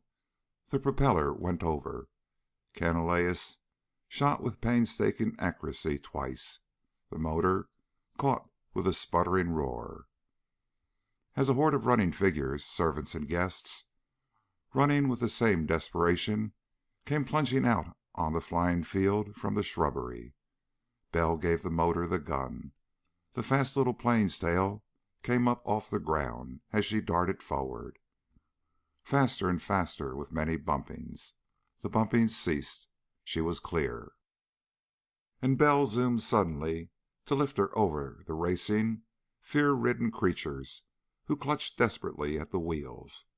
And then the little ship shot ahead, barely cleared the trees to the east of the field, and began to roar at her topmost speed toward Rio. Chapter 5. The trade, which does not exist, has its obligations and its code, but also it has its redeeming features. When a man has finished his job, he has finished it, and as far as the trade was concerned, Bell had but little more to do. But after that, and his eyes burned smokily in their depths, there was much that he intended to do. He sat in one of the bondes of the botanical garden, half of the street railway system of Rio, and absent-mindedly regarded the scenery. This particular bond was headed out toward the Lagoa Rodrigo de Freitas, by which salty mass of water Bell would meet Paula Canalejas. He would receive a package from her, which he would deliver to Jameson, and then he would be free, and it was his private intention to engage in an enterprise which was very probably a form of suicide. But there are some things one cannot dismiss with a sage reflection that they are not one's business. This matter of Ribiera was definitely one of them. The escape from Ribiera's fazenda had been relatively easy, because so thoroughly unexpected. The little plane had climbed to 5,000 feet and found the stratum of cloud that stretched for very many miles. Bell had emerged from it only twice in the first hour of flight, and the second time the sky was clear all about him. That he was pursued, he had no doubt. That Ribiera had wireless communication with Rio, he knew, and he knew that instant and imperative orders would have gone out for his capture. Rio would not be a healthy place for him. If Ribiera had power over high government officials, he had surely indirect power over the police, and a search for Bell would be in order at once.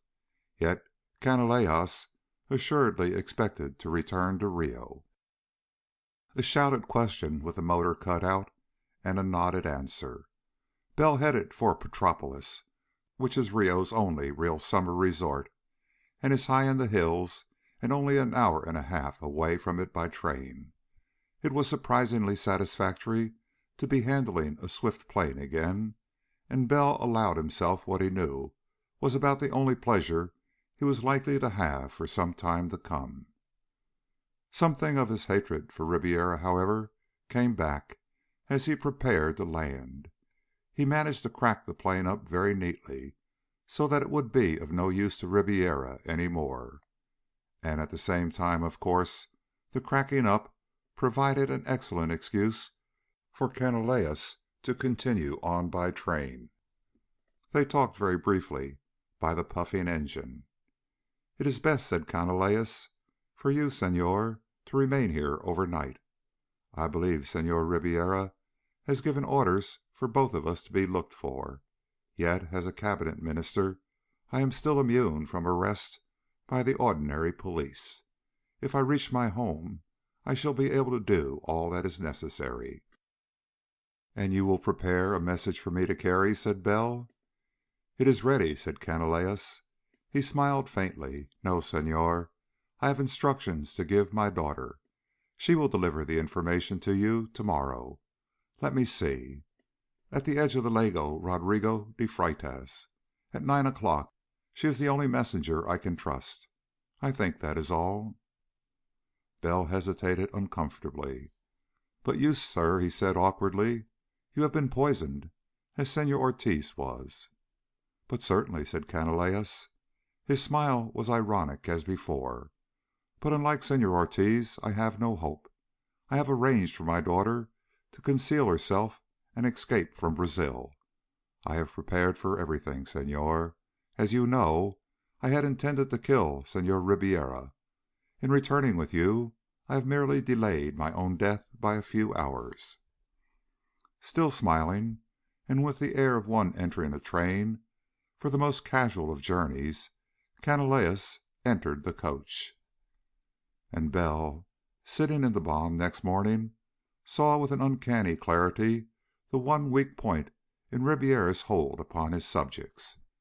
When they had courage to fear nothing more than death, they could defy him, and not many could attain to that courage, but a few.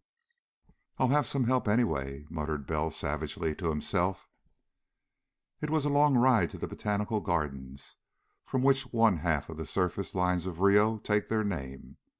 On the way out to the Lago Rodrigo de Freitas, which is close by the garden itself, Bell had time to work over for the 1,000th time the information he possessed, and realize its uselessness.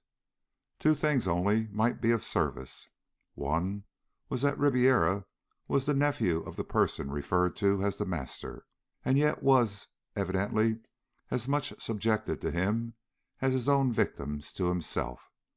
The other was that the ultimate end of all the ghastly scheme was in some fashion political. If wealth alone had been Ribiera's aim, the gathering of his slaves would have had a different aspect. The majority of them would have been rich men of business, men who could pay out hundreds of thousands a month in the desperate hope of being permitted to remain sane. There would not have been politicians and officials and officers of the army. "The key men of the country," growled Bell inaudibly, "enslaved to Ribiera. They give him the power he's after more than cash. And it's those key men who have more to lose than money. There is such a thing as honor." Three times the conductor stopped beside him and suggestively rattled the coins in his box. Three times Bell absent-mindedly paid the fare for the zone. But the ride is a long one, and he had had time to realize the hopelessness of any single-handed attack upon the thing he faced long before the end. Then he absently moved through the amazing collection of tropic and near-tropic growths that is the botanical garden until he came at once to Paula and the Lagoa Rodrigo de Freitas. It was alive with birds, and they hopped and pecked and squabbled without acrimony within feet of her seated figure. Bell knew that she had been waiting for a long time. He looked quickly at her face. It was quite pale, but entirely tearless. "Here is the message, Senor Bell," she said quietly, "but I think I have been followed." Bell growled in his throat. "I did not discover it until I reached this spot," she said evenly, "and I did not know what to do. If I left, I would be seized and the message taken, and I think that someone would have waited here for you. So, in part to gain time, and in part because I hoped you might have some resource, I remained." "How many of them?" asked Bell shortly. "Two," she said quietly. She looked at him, her eyes entirely calm and grave. "Give me the package," said Bell briefly. "They'll be more anxious to get it back than to bother you, and I'll either knock them cold or hold them in a scrap until you get away." She reached into her pocket and handed him a small, thick envelope. He stuffed it in the side pocket of his coat. "I will walk away," he observed, "and they'll follow me. Can you arrange to give me some sign that you're safe?" "By the gateway," she told him. "My handkerchief. I shall start as soon as you have vanished. If I am followed, I will drop this handkerchief as it is. If I am not followed, I will tie a knot. But what can you do?" "I'll do something," said Bell coldly. "Something." She smiled with the same old bitterness her father had shown. "My father shot himself," she said briefly. "I have no particular hope of doing better, but I shall not be Ribiera's slave." She remained quite still. Bell moved away. He hurried. There was thick jungle ahead, a section of the gardens that is painstakingly preserved untouched and undisturbed, that visitors to the capital of Brazil may observe a typical sample of the virgin interior.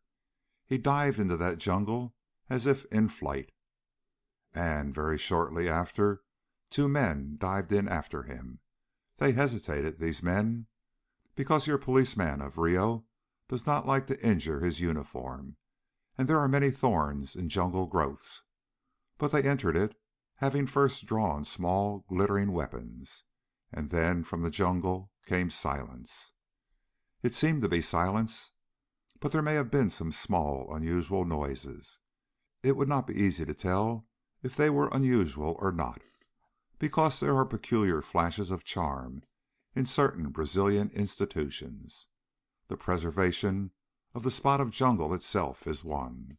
Another is the fact that in the gardens all manner of wild things live at large and provide unexpected and delightful surprises to the usually foreign visitors. So there were noises after a bit, such noises as some grunting wild thing might have made, perhaps. But they might also have been the gasping of a man as breath was choked out of him. And there was a cracking sound a little later, which might, of course, have been any one of any number of accidental and perfectly natural causes, and it might have been a man upon whom another man had hurled himself when the second man landed on his jaw, and thrashing noises a little later might have been anything. But after what seemed a long time, Bell emerged, alone. He was breathing quickly, and there were scratches on his face and hands, which might have been made by thorns. He went swiftly back toward the spot where Paula had waited. He looked cautiously. She was gone. And then Bell went leisurely, in the studious fashion of a person going through the botanical gardens because it was the thing to do, toward the gateway and the surface cars. As he neared the gate, his eyes roved with apparent casualness all about. He saw a tiny speck of white on the edge of the roadway. It looked as if it had been flung from a car. Bell picked it up. It was Paula's handkerchief, and there was no knot whatever in it. In fact, its lacy edge was torn. "They've got her," said Bell, apparently unmoved. He waited for a car. A bulky figure wearing thick spectacles came placidly from the gardens. It waited also for the car. The car arrived. In its two sections of first and second class, the first reserved for caballeros, which is to say persons wearing coat, shirt, collar, necktie, hat, shoes, and socks, and carrying no parcel larger than a briefcase. Lesser folks, who lacked any of the sartorial requirements for admission to the first class section, or wore tamancos instead of shoes, heaped themselves into the second section and paid 1/3 of the fare in the first. Bell took his seat in the first section. It was comfortably filled. The bulky person with the thick spectacles wedged himself carefully into the space beside Bell. He unfolded a copy of the Journal de Comercio and began to regard the advertisements. Presently he found what he was looking for. "Obicho," said medium-sized type. Beside it was a picture of a kangaroo. The gentleman with the thick spectacles resignedly fished into his pockets and found a lottery ticket. He tore it into scraps and threw them away. Then he began to gaze disinterestedly at the scenery and the other passengers in the car. Bell drummed on his knee, with one forefinger representing a dot and one second finger serving as a dash. It is surprising how naturally and absent-mindedly one may convey a perfectly intelligible message to a man sitting within a reasonable distance. When the man is alongside, the matter is absurdly simple. Presently the man with the thick lenses got out his paper again, as if bored by vistas such as no other city in the world can offer. His paper was in the pocket which pressed against Bell. If in getting out his newspaper he also abstracted a thick fat envelope from Bell's pocket and placed it in his own, and if all this took place under a sign, even in the section reserved for caballeros of approved raiment, solemnly warning passengers against batidores de carteras, or pickpockets, well, it was an ironical coincidence whose humor Bell did not see. He was busily tapping out on his knee the briefest possible account of what he had learned at Ribiera's fazenda up country. "One chance for me," he tapped off at the end. "If I can kidnap Ribiera, I can make him talk. Somehow. He has a big amphibian plane kept fueled and ready for a long trip. I think he is back in Rio to direct hunt for me. Paula kidnapped. My job finished. On my own now." The man with the thick spectacles did not nod.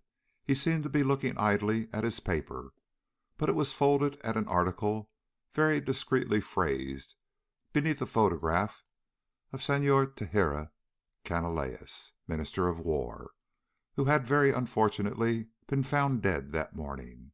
He had been depressed of late, but there were certain circumstances which made it as yet impossible to determine whether he had killed himself or was the victim of an assassin. "Getting set for me," tapped Bell grimly on his knee. "Ribiera told me too much." The man with thick spectacles yawned and turned the paper over. Under a smaller headline, which would only find a place on a Brazilian sheet, "A Regrettable Incident," an item of more direct importance was printed. It told of an unnamed senor from the United States of North America, who as the guest of a widely known Brazilian gentleman had behaved most boorishly, had stolen an airplane from his host and broke it into bits on landing unskilfully, and had vanished with priceless heirlooms belonging to his host. It read virtuously: "No names are mentioned because the American senor has been widely introduced in Rio society as a person with an official status in Washington. It is understood that an inquiry is to be made of the ambassador as to the status of the young man before any action is taken by the police. It is to be expected, however, that he will at least be requested to leave the country." Bell managed the barest flicker of a smile. Arrest, of course. Detention, most courteously arranged while the ambassador was communicated with. And Ribiera? "Give me dismiss." He tapped on his knee. The gentleman in the thick spectacles ran his finger thoughtfully about the edge of his collar. In the trade that is a signal of many varied meanings. A hand across the throat in any fashion means: "Clear out. Your job is finished. Save your skin as best you can," and "Get away without trying to help me," according to circumstances. In this case it relieved Bell of all future responsibility. He yawned, tapping his lips with the back of his hand, signaled for a stop of the car, and got out. 5 minutes later he had signaled a taxicab and given Ribiera's address. In 6 minutes he was being whirled toward the one house in all Rio de Janeiro from which his chance of a safe departure was slightest. In little more than half an hour he had dismissed the cab and was gazing placidly into the startled eyes of the doorman. The doorman, like all Rio, where Ribiera was known and feared, knew that Bell was being hunted. Bell handed over his card with an inscrutable air. "The Senor Ribiera," he said dryly, "returned to the city last night. Present my card and say that I would like to speak to him." The doorman ushered him inside and summoned the major domo, still blinking his amazement, and the major domo blinked again. But Bell followed with the air of a habitué as he was again ushered into the luxurious salon in which he had once been offered a drugged drink. Again he sank down in a softly padded chair and surveyed the pictures and the minor objects of decadent art about him. Again he lighted a cigarette with every appearance of ease, and again had the impression of eyes upon him. The major domo appeared somewhat agitated. "The Senhor Ribiera," he said harshly, "will see you only if you are not armed. He requires your word of honor." Bell smiled lazily. "I'll do better than that," he said languidly. "I haven't had time to buy a revolver, but the automatic he put out of commission is in my pocket. Present it to him with my compliments." He handed over the weapon, butt first. The major domo blinked and took it. Bell sat down and smiled widely. He had been expected to be uproarious, to attempt to force the major domo to lead him to Ribiera, and, of course, he would have been led past a perfectly planned ambush for his capture, but he might have killed the major domo, which would not disturb Ribiera, but had disturbed the servant. Bell smoked comfortably, and suddenly hangings parted, and Ribiera came into the room. He smiled nervously, and then, as Bell blew a puff of smoke at him and nodded casually, he scowled. "I came," said Bell deliberately, "to make a bargain. Frankly, I do not like to break my word. I was under obligations to deliver a package from Senor Canalejas to a certain messenger who will take it to my government. I have done it. But I am not, Senor Ribiera, a member of the Secret Service. I am entirely a free agent now, and I am prepared to consider your proposals, which I could not in honor do before." He smiled pleasantly. Effrontery, properly managed, is one of the most valuable of all qualities, especially in dealing with people who themselves are arrogant when they dare. Ribiera purpled with rage, and then controlled it. "Ah," he rumbled, "you are prepared to consider my proposals. There are no proposals.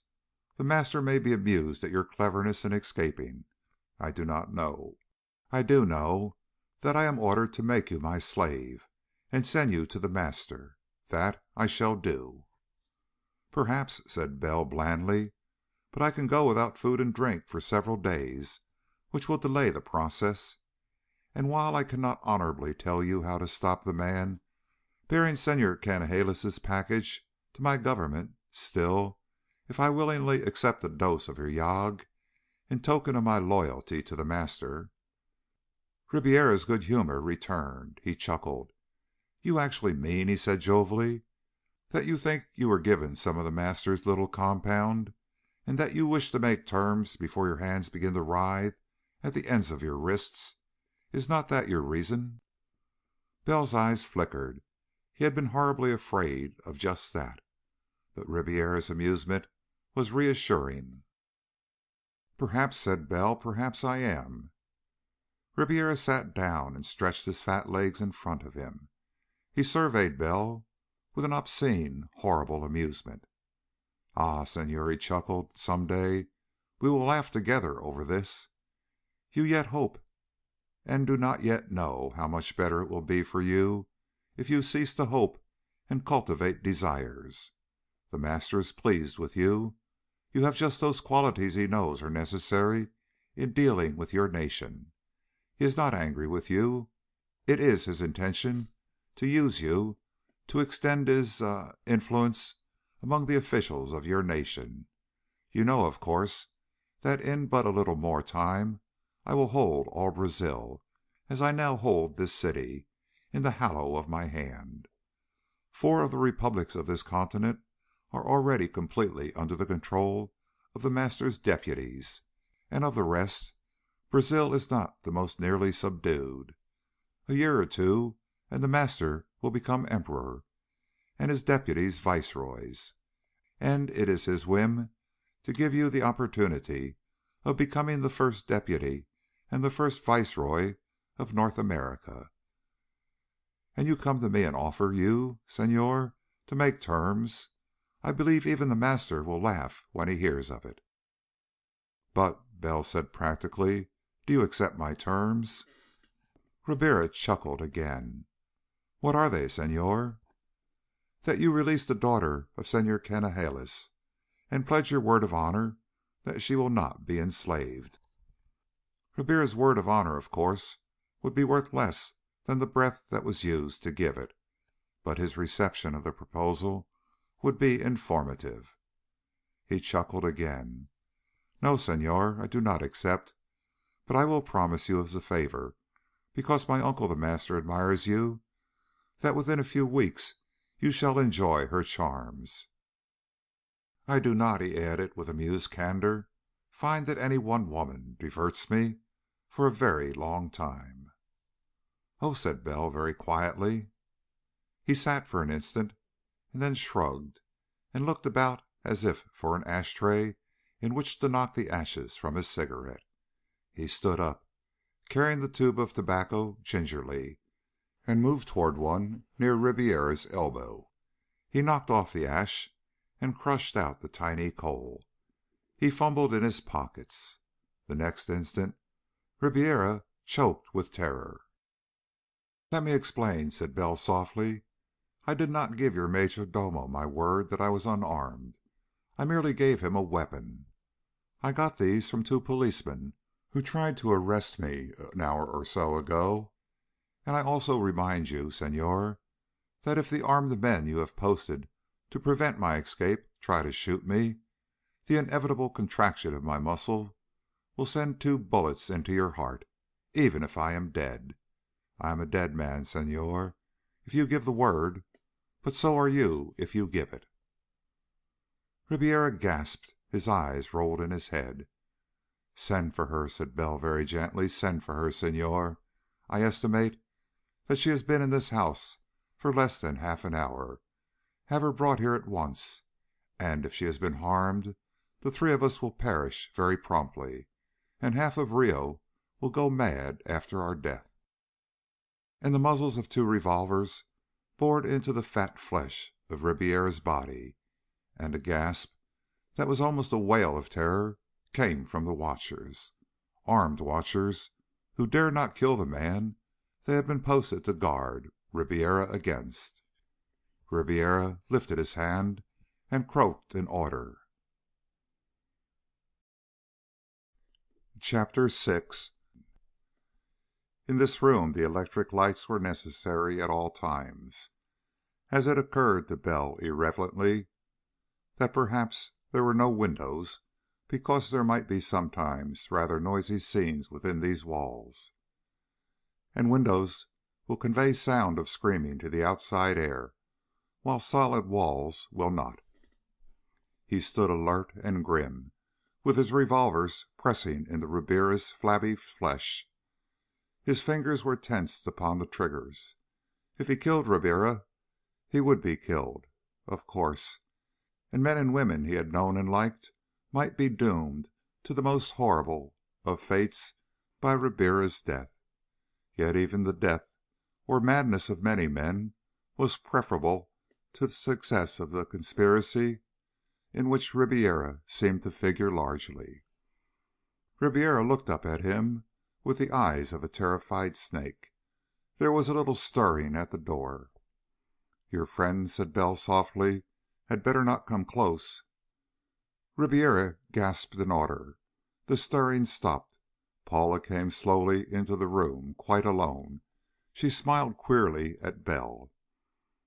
"I believed that you would come," she said quietly, "and yet I do not know that we can escape." "We're going to try," said Bell grimly. To Ribiera he added curtly, "You'd better order the path cleared to the door and have one of your cars brought around." Ribiera croaked a repetition of the command. "Now stand up, slowly," said Bell evenly, "very slowly. I don't want to die, Ribiera, so I don't want to kill you. But I haven't much hope of escape, so I shan't hesitate very long about doing it. And I've got these guns' hammers trembling at full cock. If I get a bullet through my head, they'll go off just the same and kill you." Ribiera got up slowly. His face was a pasty gray. "Your major domo," Bell told him matter-of-factly, "will go before us and open every door on both sides of the way to the street. Paula," he used her given name without thought or without realizing it, "Paula will go and look into each door. If she as much as looks frightened, I fire, and try to fight the rest of the way clear. Understand? I'm going to get down to a boat I have ready in the harbor, if I have to kill you and every living soul in the house." There was no boat in the harbor, naturally, but the major domo moved hesitantly across the room, looking at his master for orders. For Ribiera to die meant death or madness to his slaves. The major domo's face was ghastly with fear. He moved onward, and Bell heard the sound of doors being thrust wide. Once he gave a command in the staccato fashion of a terrified man. Bell nodded grimly. "Now we'll move. Slowly, Ribiera. Always slowly. Ah, that's better. Paula, you go on before and look into each room. I shall be sorry if any of your servants follow after you, Ribiera." Through the doorway, yes. All clear, Paula? I'm balancing the hammers very carefully, Ribiera. Very delicate work. It is fortunate for you that my nerves are rather steady, but I really don't much care. Still all clear before us, Paula? With the servants nerve-racked as they are, I believe we'll make it through, even if I do kill Ribiera. There'll be no particular point in killing us then. It won't help them. Don't stumble, please, Ribiera. Go carefully and very slowly." Ribiera's face was a gray mask of terror when they reached the door. A long, low car with two men on the chauffeur's seat was waiting. "Only one man up front, Ribiera," said Bell dryly. "No ostentation, please. Now I hope your servants haven't summoned the police, because they might want to stop me from marching you out there with a gun in the small of your back. And that would be deplorable, Ribiera. Quite deplorable." With a glance, he ordered Paula into the tonneau. He followed her, driving Ribiera before him. There seemed to be none about but the stricken, terrified servant who had opened the door for their exit. "My friend," Bell told the major domo grimly, "I'll give you a bit of comfort. I'm not going to try to take Senor Ribiera away with me. Once I'm aboard the yacht that waits for me, I'll release him so he can keep your poor devil sane until my government has found a way to beat this devilish poison of his. Then I'll come back and kill him. Now you can tell the chauffeur to drive us to the Beira Mar." He settled back in his seat. There were beads of perspiration on his forehead, but he could not wipe them off. He held the two revolvers against Ribiera's flabby body. The car turned the corner, and he added dryly, "Your servants, Ribiera, will warn your more prominent slaves of my intention of going on board a yacht. Preparations will be made to stop every pleasure boat and search it for me. So, tell your chauffeur to swing about and make for the flying field. And tell him to drive carefully, by the way. I've still got these guns on a very fine adjustment of the trigger pressure." Ribiera croaked the order. Bell was exactly savage enough to kill him if he did not escape. For 20 minutes the car sped through the residential districts of Rio. The sun was high in the air, but clouds were banking up above the Pao de Azucar, the sugar loaf, and it looked as if there might be one of the sudden summer thunderstorms that sometimes sweep Rio. Then the clear road to the flying field. Rio has the largest metropolitan district in the world, but a great deal of it is piled on end, and Rio itself built on most of the rest. The flying field is necessarily some miles from even the residential districts, for the sake of a level plain of sufficient area. The car shot ahead through practically untouched jungle, interspersed with tiny clearings in which were patchwork houses that might have been 1,000 miles in the interior instead of so near the center of all civilization in Brazil, up smooth gradients, around beautifully engineered curves. Bell put aside one revolver long enough to search Ribiera carefully. He found a pearl-handled automatic and handed it to Paula. "Worth having," he said cheerfully. "I wonder if you'd mind searching the chauffeur with that gun at his head. I think he'd be peaceful. You needn't have him stop." Paula stood up, smiling a little. "I did not think I lacked courage, Senhor," she observed, "but you have taught me more." "Nil desperandum," said Bell lightly. He relaxed deliberately. Matters would be tense at the flying field, and he would need to be wholly calm. There was little danger of an attempt at rescue here, and the necessity of being ready to shoot Ribiera at any instant was no longer a matter of split seconds. He watched, while bent over the back of the front seat, she extracted two squat weapons from the chauffeur's pockets. "Quite an arsenal," said Bell as he pocketed them. He turned pleasantly to Ribiera. Now, Ribiera, you understand just what I want. That big amphibian plane of yours is fairly fast, and once, when I was merely your guest, you assured me that it was always kept fueled and even provisioned for a long flight. When we reach the flying field, I want it rolled out and warmed up, over at the other end of the field from the flying line. We'll go over to it in the car. And I've thought of something. It worried me before because sometimes if a man's shot he merely relaxes all over. So while we're at the flying field, I'm going to be holding back the triggers of these guns with my thumbs. I don't have to pull the trigger at all. Just let go, and they'll go off. It isn't so fine an adjustment as I had just now, but it's safer for you as long as you behave. And you might urge your chauffeur to be cautious. I do hope, Ribiera, that you won't look as if you were frightened. If there's any hitch and delay for letting some fuel out of the tanks or messing up the motors, I'll be very sorry for you. The car swooped out into bright sunshine. The flying field lay below, already in the shadow of the banking clouds above. Hangars lay stretched out across the level space. Through the gates, Ribiera licked his lips. Bell jammed the revolver muzzles closer against his sides. The chauffeur halted the car. Paula spoke softly to him. He stiffened. Bell found it possible to smile faintly. Ribiera gave orders. There was a moment's pause. The revolver muzzles went deeper into his side, and he snarled a repetition. The official cringed and moved swiftly. "You have chosen your slaves well, Ribiera," said Bell coolly. "They seem to occupy all strategic positions. We'll ride across." The gears clashed. The car swerved forward and went deliberately across the wide, clear space that was the flying field. It halted near the farther side. In minutes, the door of a hangar swung wide. There was the sputtering of a not yet warmed-up motor. The big plane came slowly out, its motors coughing now and then.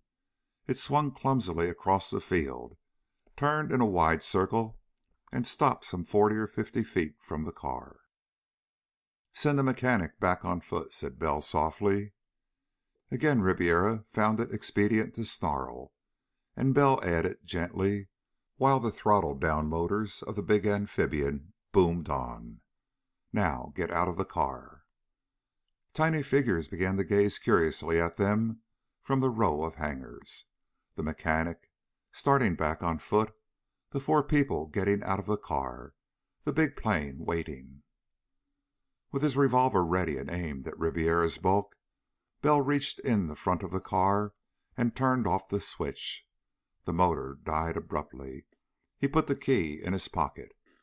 "Just to get a minute or two extra start," he said dryly. "Climb up in the plane, Paula." She obeyed and turned at the top. "I will cover them until you are up," she said quietly. Bell laughed, now. A genuine laugh, for the first time in many days. "We do work together," he said cheerfully. He backed up the ladder. There was a stirring over by the hangars. The mechanic who had taxied the plane to this spot was a dwindling speck, no more than a third of the way across the field. But even from that distant hangars it could be seen that something was wrong. "Close the door, Paula," said Bell. He had seated himself at the controls and scanned the instruments closely. This machine was heavy and large and massive.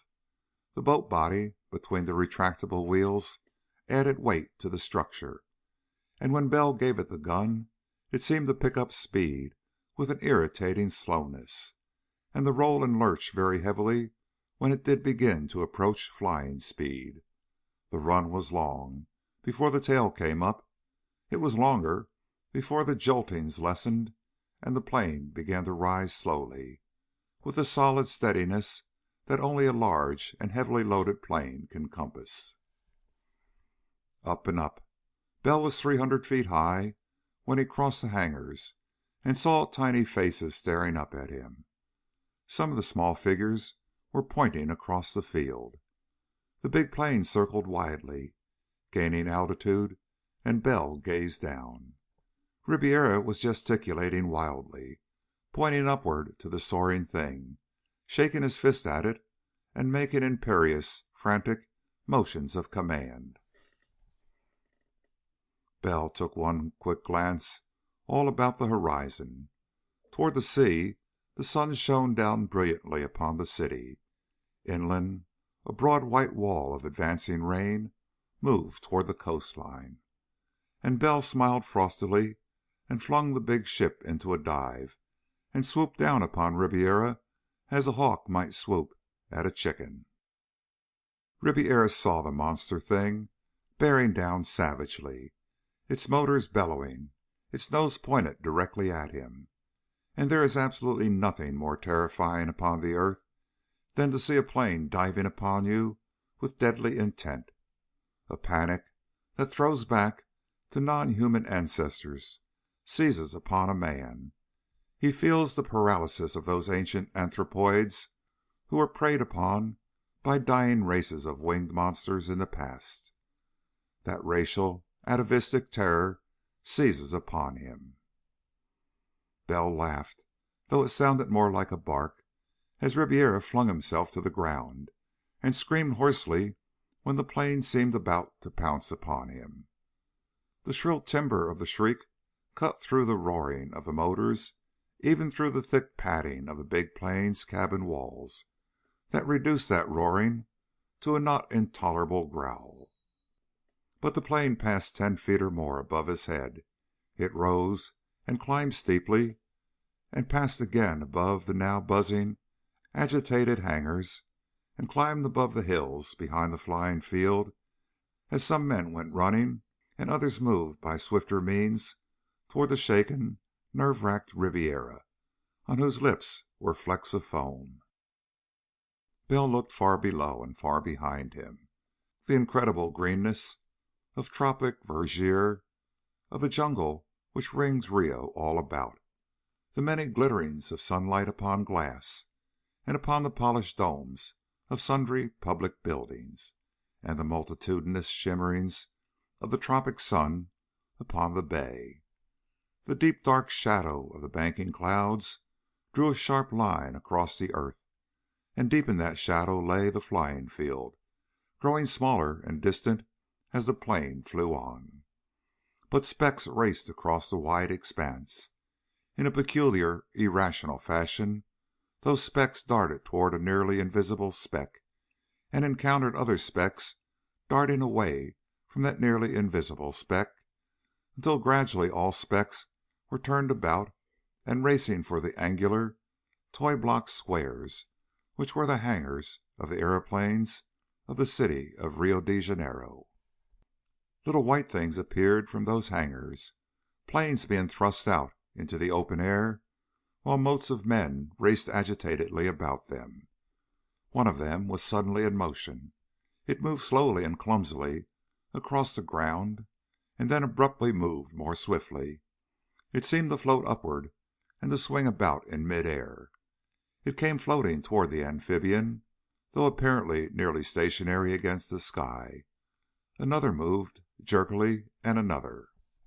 Just before the big plane dived into the wide white wall of falling water, the air behind it seemed to swarm with aircraft. In the cabin of the amphibian, of course, the bellowing of the motors outside was muffled to a certain degree. Paula clung to the seats and moved awkwardly up to the place beside Bell. She had just managed to seat herself when the falling sheet of water obliterated all the world. "Strap yourself in your seat," he said in her ear above the persistent tumult without. "Then you might adjust my safety belt. We'll be flying blind in this rain. I hope the propellers hold." She fumbled, first at the seat belt beside his upholstered chair, and only afterward adjusted her own. He sent a quick glance at her. "Shouldn't have done that," he said quietly. "I can manage somehow." The plane lurched and tumbled wildly. He kicked rudder and jerked on the stick, watching the instrument board closely. In moments the wild gyrations ceased. "The beginning of this," he said evenly, "is going to be hectic. There'll be lightning soon." Almost on his words the gray mist out the cabin windows seemed to flame. There was thunder even above the motors, but the faint, perceptible trembling of the whole plane under the impulse of its engines kept on. Bell kept his eyes on the bank and turn indicator, glancing now and then at the altimeter. "We've got to climb," he said shortly, "up where the lightning is, too. We want to pass the Serra da Carioca with room to spare, or we'll crash on it." There was no noticeable change in the progress of the plane, of course. Rain was dashing against the windows of the cabin with an incredible velocity. Rain at 100 miles an hour acts more like hail than water, anyhow, and Bell was trusting grimly to the hope that the propellers were of steel, which will withstand even hail, and a hope that the blast through the engine cowlings would keep the wiring free of water-made short circuits. But the air was bad beyond belief. At times the plane spun like thistledown in a vast and venomous flood that crashed into the windows with vicious rattling. Lightning began and grew fiercer. It seemed at times as if the plane were whirling crazily in sheer incandescent flame. The swift air currents at the beginning of the tropic thunderstorm were here multiplied in trickiness and velocity by the hills of the Serra da Carioca, and Bell was flying blind as well. The safety belts were needed 50 times within 20 minutes, as the big ship was flung about by fierce blasts that sometimes blew even the rain upward for a time. And over all, as the amphibian spun madly and toppled crazily and fought for height, there was the terrific, incessant crashing of thunder, which was horribly close, and the crackling flares of lightning all about. "I'm going to take a chance," said Bell curtly above the uproar, with the windows seeming to look out upon the fires of hell. "I think we're high enough. The compass has gone crazy, but I'm going to risk it." Again there was no perceptible alteration in the motion of the ship, but he fought it steadily toward the west, and it seemed that he actually was passing beyond the first fierce fringe of the storm, because the lightning became, well, not less frequent, but less continuous. And suddenly, in a blinding flare of light that made every separate raindrop look like a speck of molten metal, he saw another airplane. It was close, breathtakingly close. It came diving down out of nowhere and passed less than 20 yards before the nose of the amphibian. It glistened with wet and glittered unbearably in the incredible brightness of the lightning. Every spot and speck and detail showed with almost a ghastly distinctness. But it dived on past, its pilot rigid and tense and unseeing, plunging like a meteor straight downward. The golden, iridescent mist of rain closed over its body, and it was gone.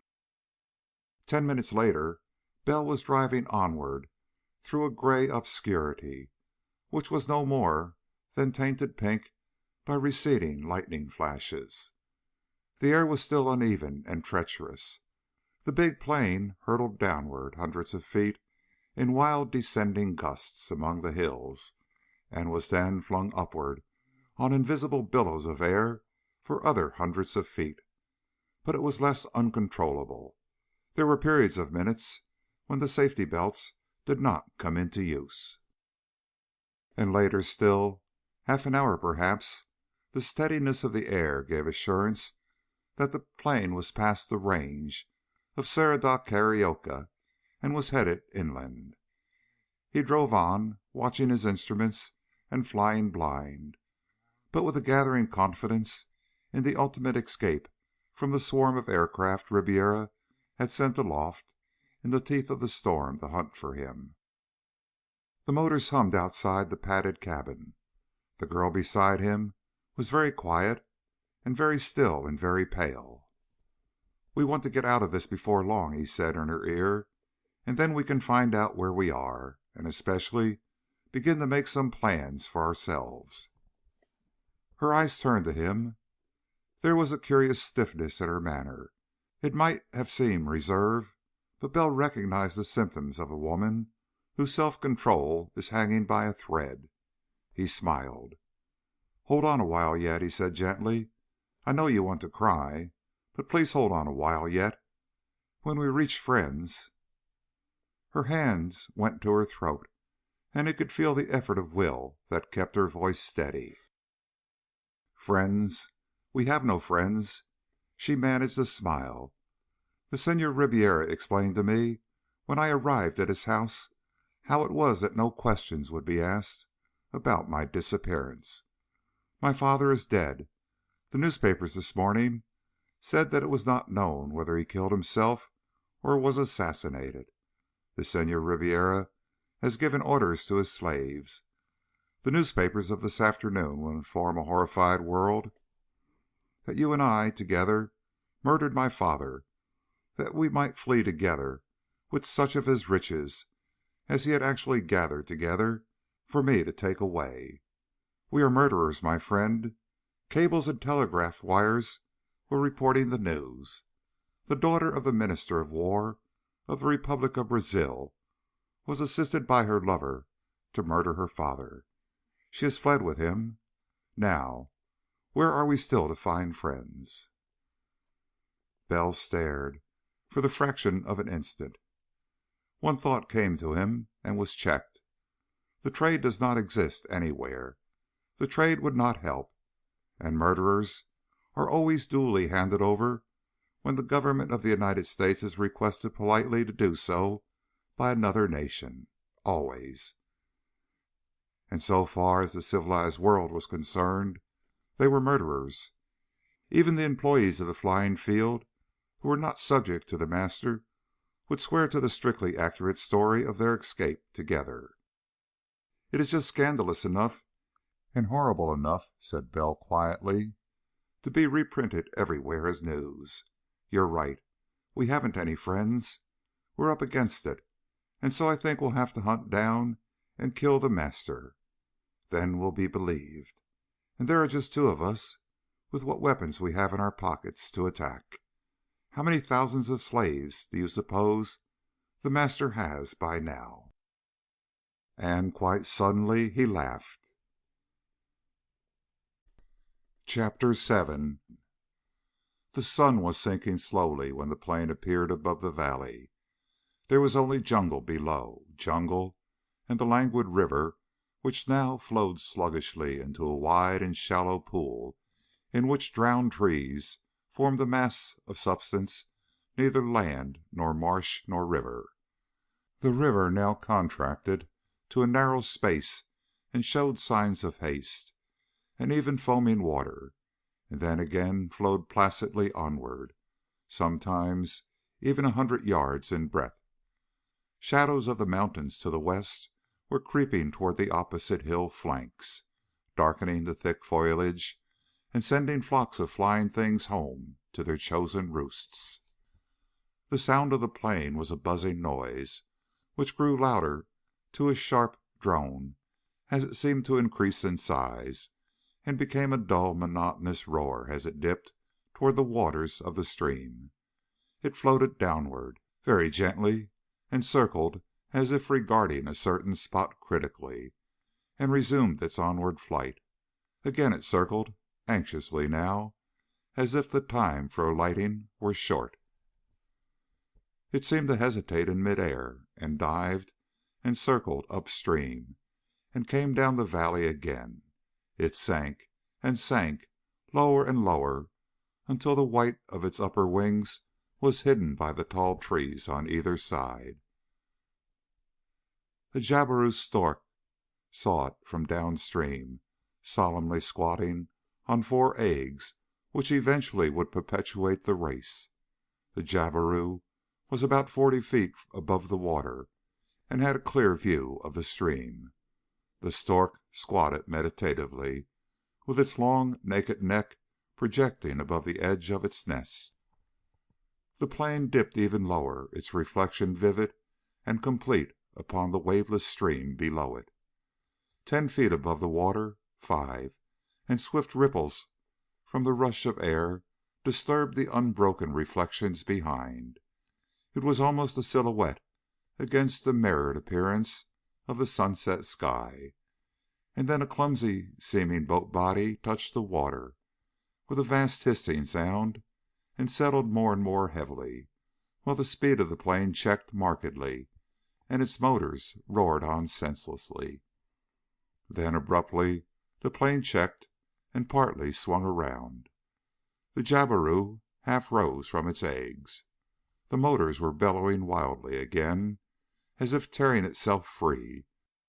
The plane sheered off from some invisible obstacle. One of its wing-tip floats splashed water wildly, and while the motors, thundering to their fullest speed, it went toward the shore with a dragging wing like some wounded bird. It beached, and the jabiru heard a sudden dense silence fall. A man climbed out of the boat-like body. He walked to the bow and dropped to the shore.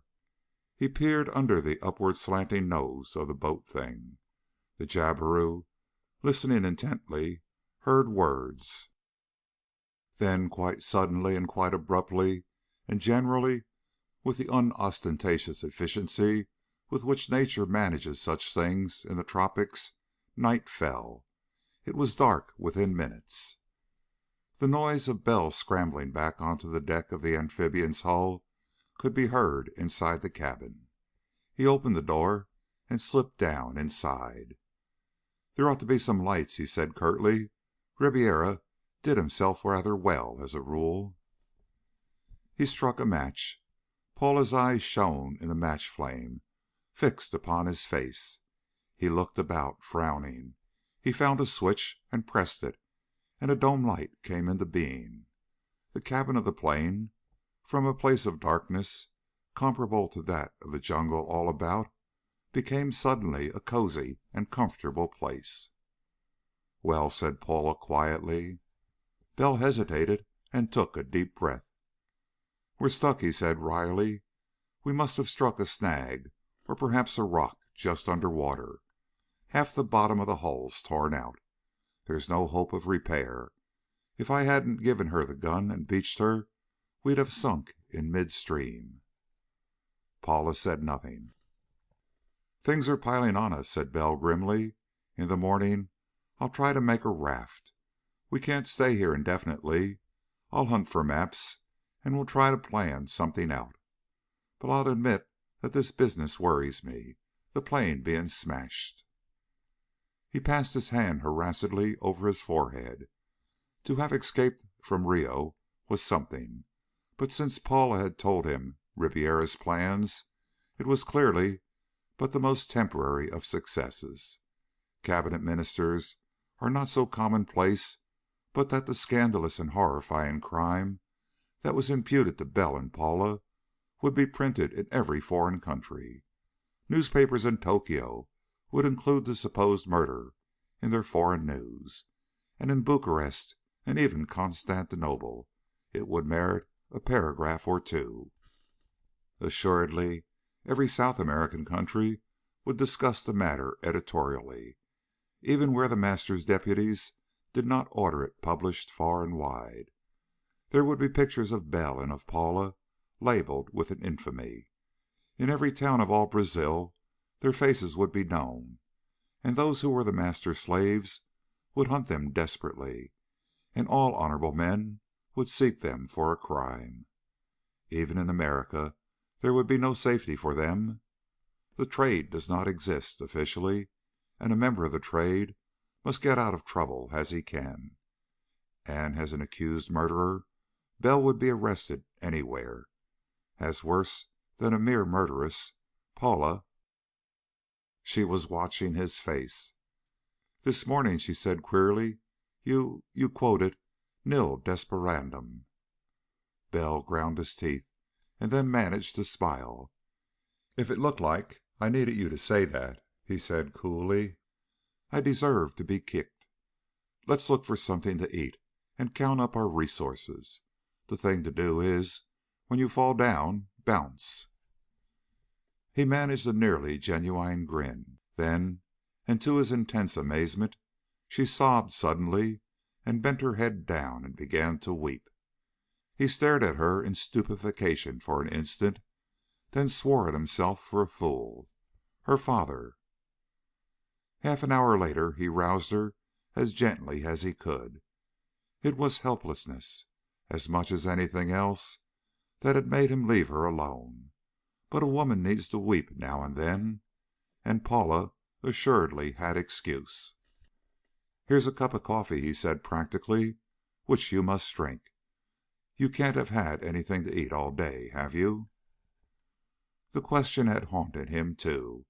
She had been a prisoner in Ribiera's house for half an hour, possibly more, and Ribiera had in his possession and used a deadly, devilish poison from some unknown, noxious plant. Its victims took the poison unknowingly, in a morsel of food or a glass of water or of wine, and for 2 weeks there was no sign of evil.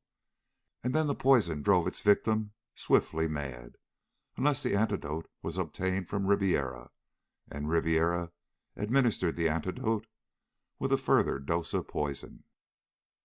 If Paula had eaten one scrap of food or drunk one drop of water while Ribiera's captive... She understood. She looked up suddenly and read the awful anxiety in his eyes. "No, nothing." She caught her breath and steadied herself with an effort of the will. "I understand. You tried not to let me fear, but I ate nothing, touched nothing. I have not that to fear, at least." "Drink this coffee," said Bell, smiling. "Ribiera was a luxurious devil. There's canned stuff and so on in the locker. He was prepared for a forced landing anywhere. Flares and rockets will do us no good, but there are a pair of machetes and a sporting rifle with shells. We don't need to die for a bit, anyhow." Paula obediently took the coffee. He watched her anxiously as she drank. "Now some soup," he urged, "and the rest of this condensed stuff. And I found some maps, and there's a radio receiving outfit, if..." Paula managed to smile. "You want to know," she said, "if I can endure listening to it. Yes. I should not have given way just now, but I can endure anything." Bell still hesitated, regarding her soberly. "I've heard," he said awkwardly, "that in Brazil the conventions..." She waited, looking at him with her large eyes. "I hope," said Bell, still more unhappily, "to find this place Moradores, where you said you had some relatives. I hoped to find it before dark, but before I landed I knew I missed it and couldn't hope to locate it tonight. I thought..." "You thought," said Paula, smiling suddenly, "that my reputation would be jeopardized, and you were about to offer..." Bell winced. "Of course I don't mean to act like an ass," he said apologetically, "but some people..." "You forget," said Paula, with the same faint smile, "what the newspapers will say of us, Senhor. You forget what news of us the cables have carried about the world. I think that we had better forget about the conventions. As the daughter of a Brazilian, that remark is heresy. But did you know that my mother came from Maryland?" "Thank God," said Bell relievedly. "Then you can believe that I'm not thinking exclusively of you, and maybe we'll get somewhere." Paula put out her hand. He grasped it firmly. "Right," he said, more cheerfully than ever before. "Now we'll turn on the radio and see what news we get." Into the deep dark jungle night, then, a strange incongruity was thrust. Tall trees loomed up toward the stars. A nameless little stream flowed placidly through the night, and Beached where impenetrable undergrowth crowded to the water's edge, a big amphibian plane lay slightly askew, while a light glowed brightly in its cabin. More, from that cabin there presently emerged the incredible sound of music, played in Rio for os gentes of the distinctly upper strata of society by a bored but beautifully trained orchestra. The jabiru stork heard it, and craned its featherless neck to stare downward through beady eyes. But it was not frightened. Presently, instead of music, there was a man's voice booming in the disconnected sounds of human speech, and still the jabiru was unalarmed. Like most of the birds whose necks are bald, the jabiru is a useful scavenger, and so is tolerated in the haunts of men. And if man's gratitude is not enough for safety, the jabiru smells very, very badly, and no man hunts his tribe. Bell had been listening impatiently when a sudden whining, whistling noise broke into the program of very elevated music, played utterly without rest. The sound came from the speaker, of course. He frowned thoughtfully. The whistling changed in timbre and became flute-like, then changed again, nearly to its original pitch and tone. Paula was not listening. Her mind seemed very far away, and on subjects the reverse of pleasurable. "Listen," said Bell suddenly. "You hear that whistle? It came on all at once." Paula waited. The whistling noise went on. It was vaguely discordant, and it was monotonous, and it was more than a little irritating. Again it changed timbre, going up to the shrillest of squealings, and back nearly to its original sound an instant later. Bell began to paw over maps. The plane had been intended for flight over the vast distances of Brazil, and there was a small supply of condensed food and a sporting rifle and shells included in its equipment.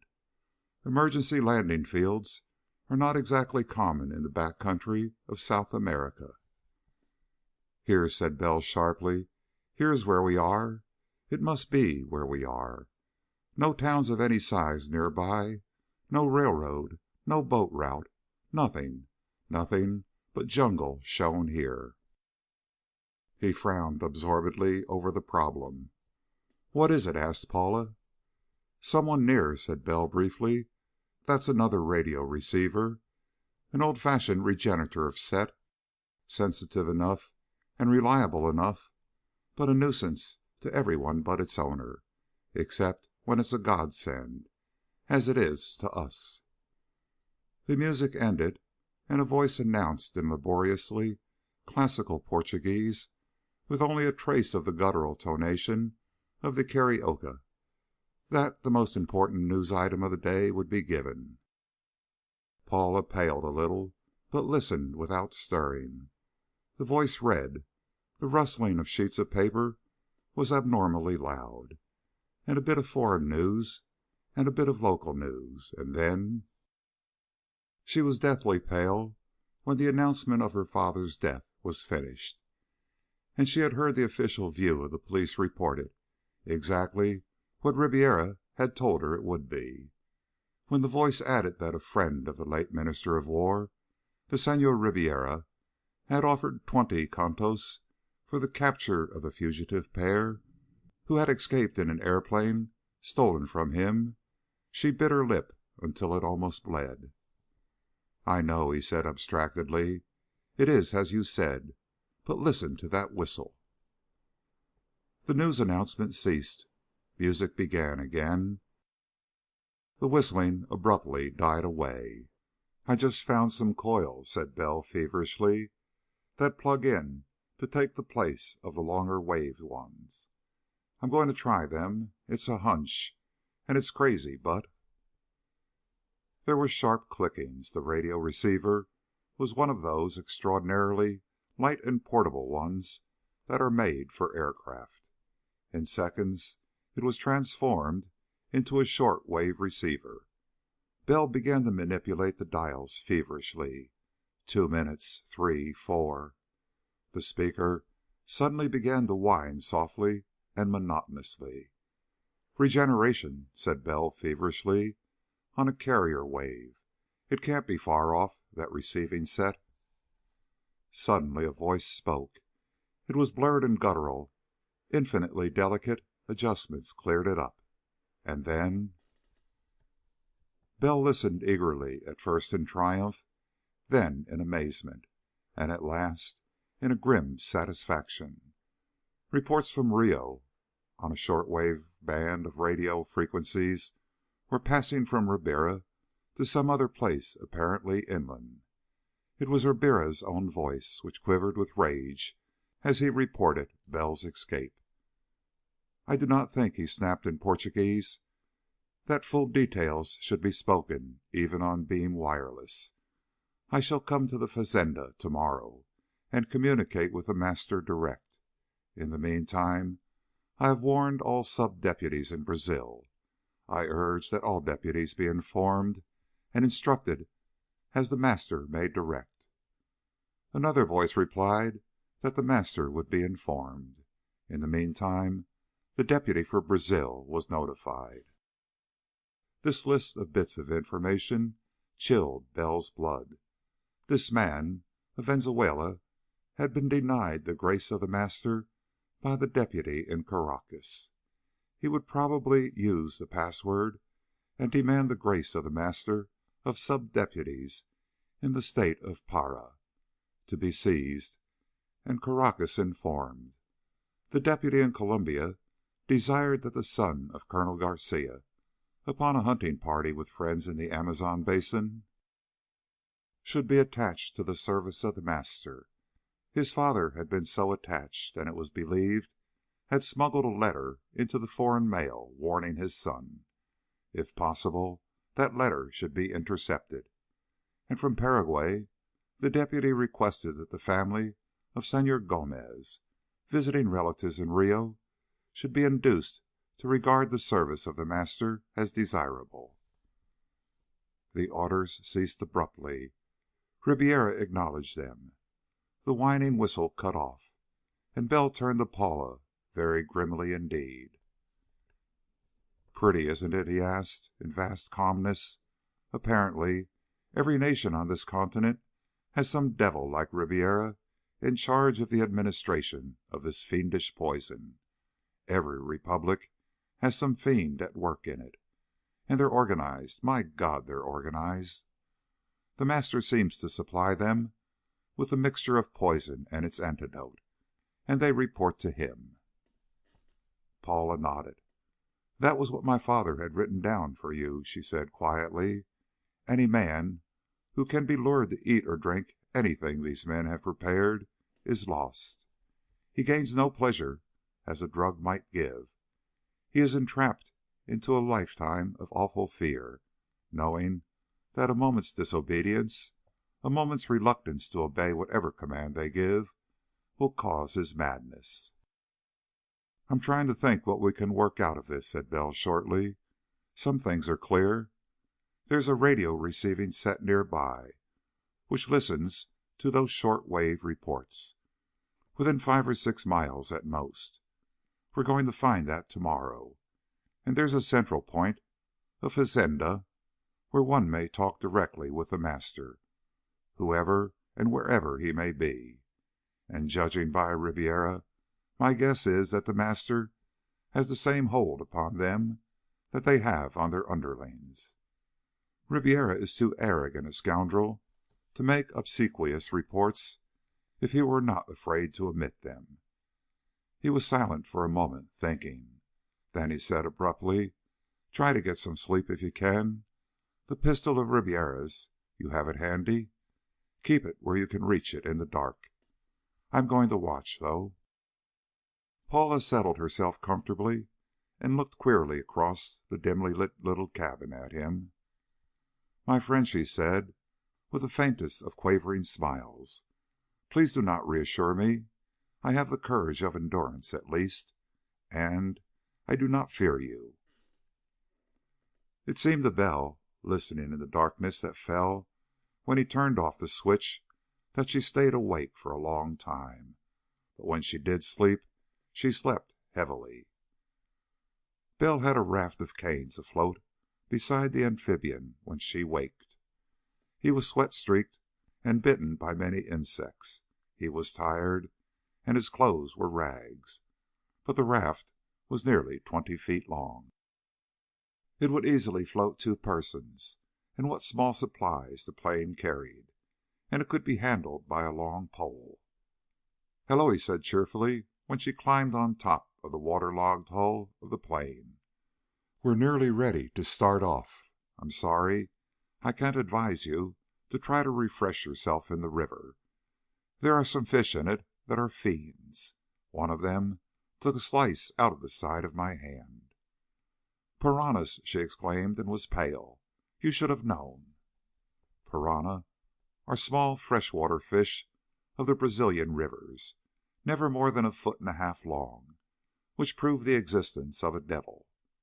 Where they swarm in schools, they will tear every morsel of flesh from a swimmer's body as he struggles to reach shore, and leave a clean stripped skeleton of a mule or horse if the animal should essay to swim a stream. "I'll ask next time," said Bell ruefully. "I'd planned to swim, but if you'll fix some coffee while I finish up this raft, we'll get going. I don't think we're far from some place or other. I heard what sounded suspiciously like a motor boat about dawn." She looked at him anxiously. "Of course," said Bell, smiling. "If the boat belonged to whoever listened in on the Rio broadcast and the shortwave news, he won't be especially friendly, though he should be glad to see us. But I've been studying the map, and I have a rather hopeful idea. Let's have coffee." He grinned as long as she was in sight, and when he went into the cabin of the plane he seemed more cheerful still. But the idea of floating down this nameless little jungle stream upon a raft of canes was not one that he would have chosen. It was forced upon him. To travel through the jungle itself was next to impossible with a girl, especially as they were dressed for city streets and not at all for battling with dense and thorn-studded undergrowth. And to stay with the plane was obviously absurd. Sooner or later they had to abandon it, though the moment they did desert it, they would be encountering not only the impersonal menace of the jungle, but the actual enmity of all the human race. The raft was the only possibility. It floated smoothly enough when they started off, with Bell working inexpertly with his long pole to keep it in midstream. He was, of course, acutely apprehensive. In country like this, a rapid could be expected anywhere. The jungle life loomed high above their heads on either side, and the life of the jungle went on undisturbed by their passage. Monkeys gaped at them and exchanged undoubtedly witty comments upon their appearance. Birds flew overhead with raucous and unpleasant cries. Toucans, in particular, made a most discordant din. Once they disturbed a tiny herd of peccaries, drinking, which regarded them pugnaciously, and trotted sturdily out of sight as they came abreast. But for 1 mile, for 2, the stream flowed smoothly. A third, and Paula pointed ahead in silence. A dugout projected partly from the shoreline. Bell wielded his long pole cautiously now, and drew closer and ever closer to the stream bank. Paula pointed again. There was even a small dock, luxury unthinkable in these wilds. The raft touched bottom, and suddenly, from somewhere out of sight, there came a horrible and bestial sound. It was a scream of bloodlust, of madness, of overpowering and unspeakable rage. Following it came crackling laughter. Paula went white. "The fazenda," said Bell softly, "of the sub-deputy who was listening in on Ribiera last night, and it sounds as if someone were very much amused. Some poor devil." Paula shuddered. "I'm going ashore," said Bell, smiling frostily. "There's nothing else to do." Chapter 8.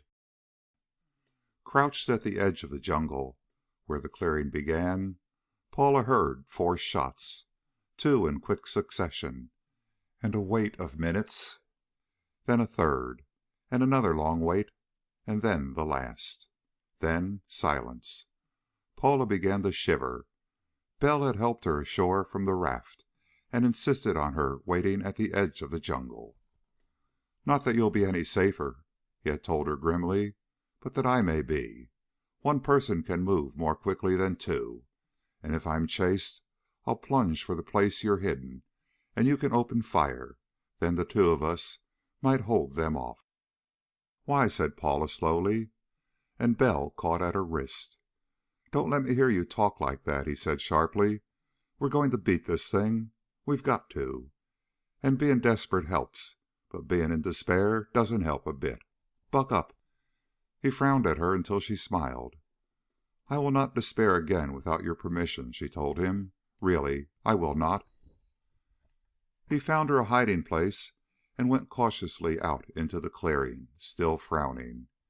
He had been gone 5 minutes before the first shot sounded, and quite 10 before the last rang out dully, and was echoed and re-echoed hollowly by the jungle trees. And Paula lay waiting by the edge of the clearing, Ribiera's pearl-handled automatic in her hand.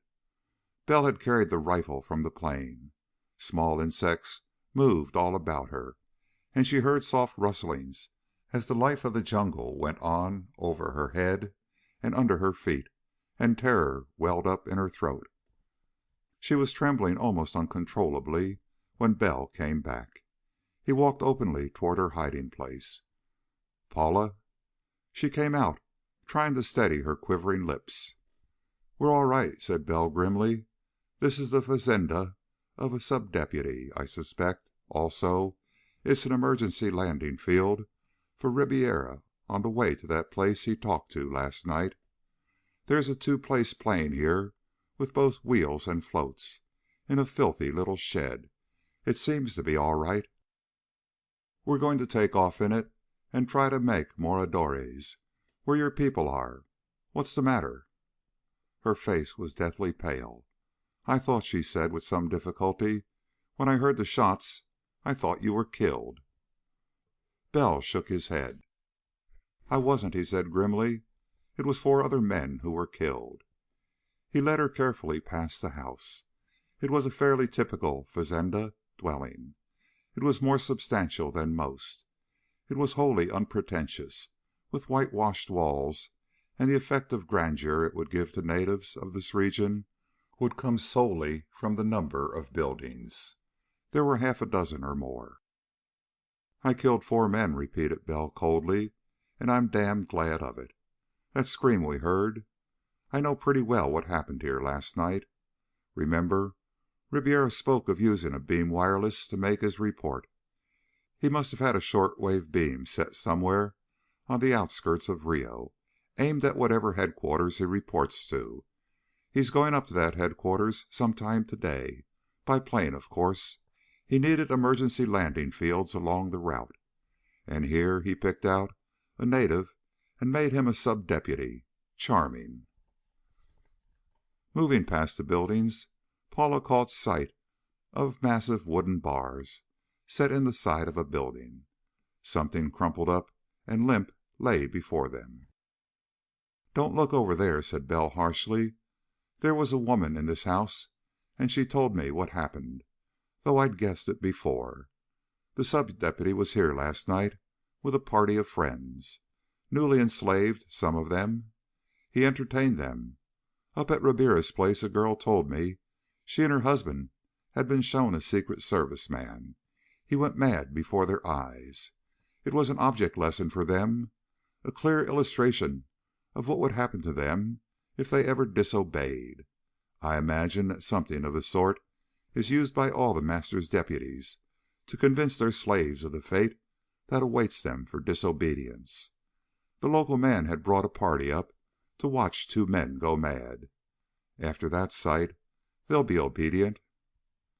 He reached the shed, huge but in disrepair.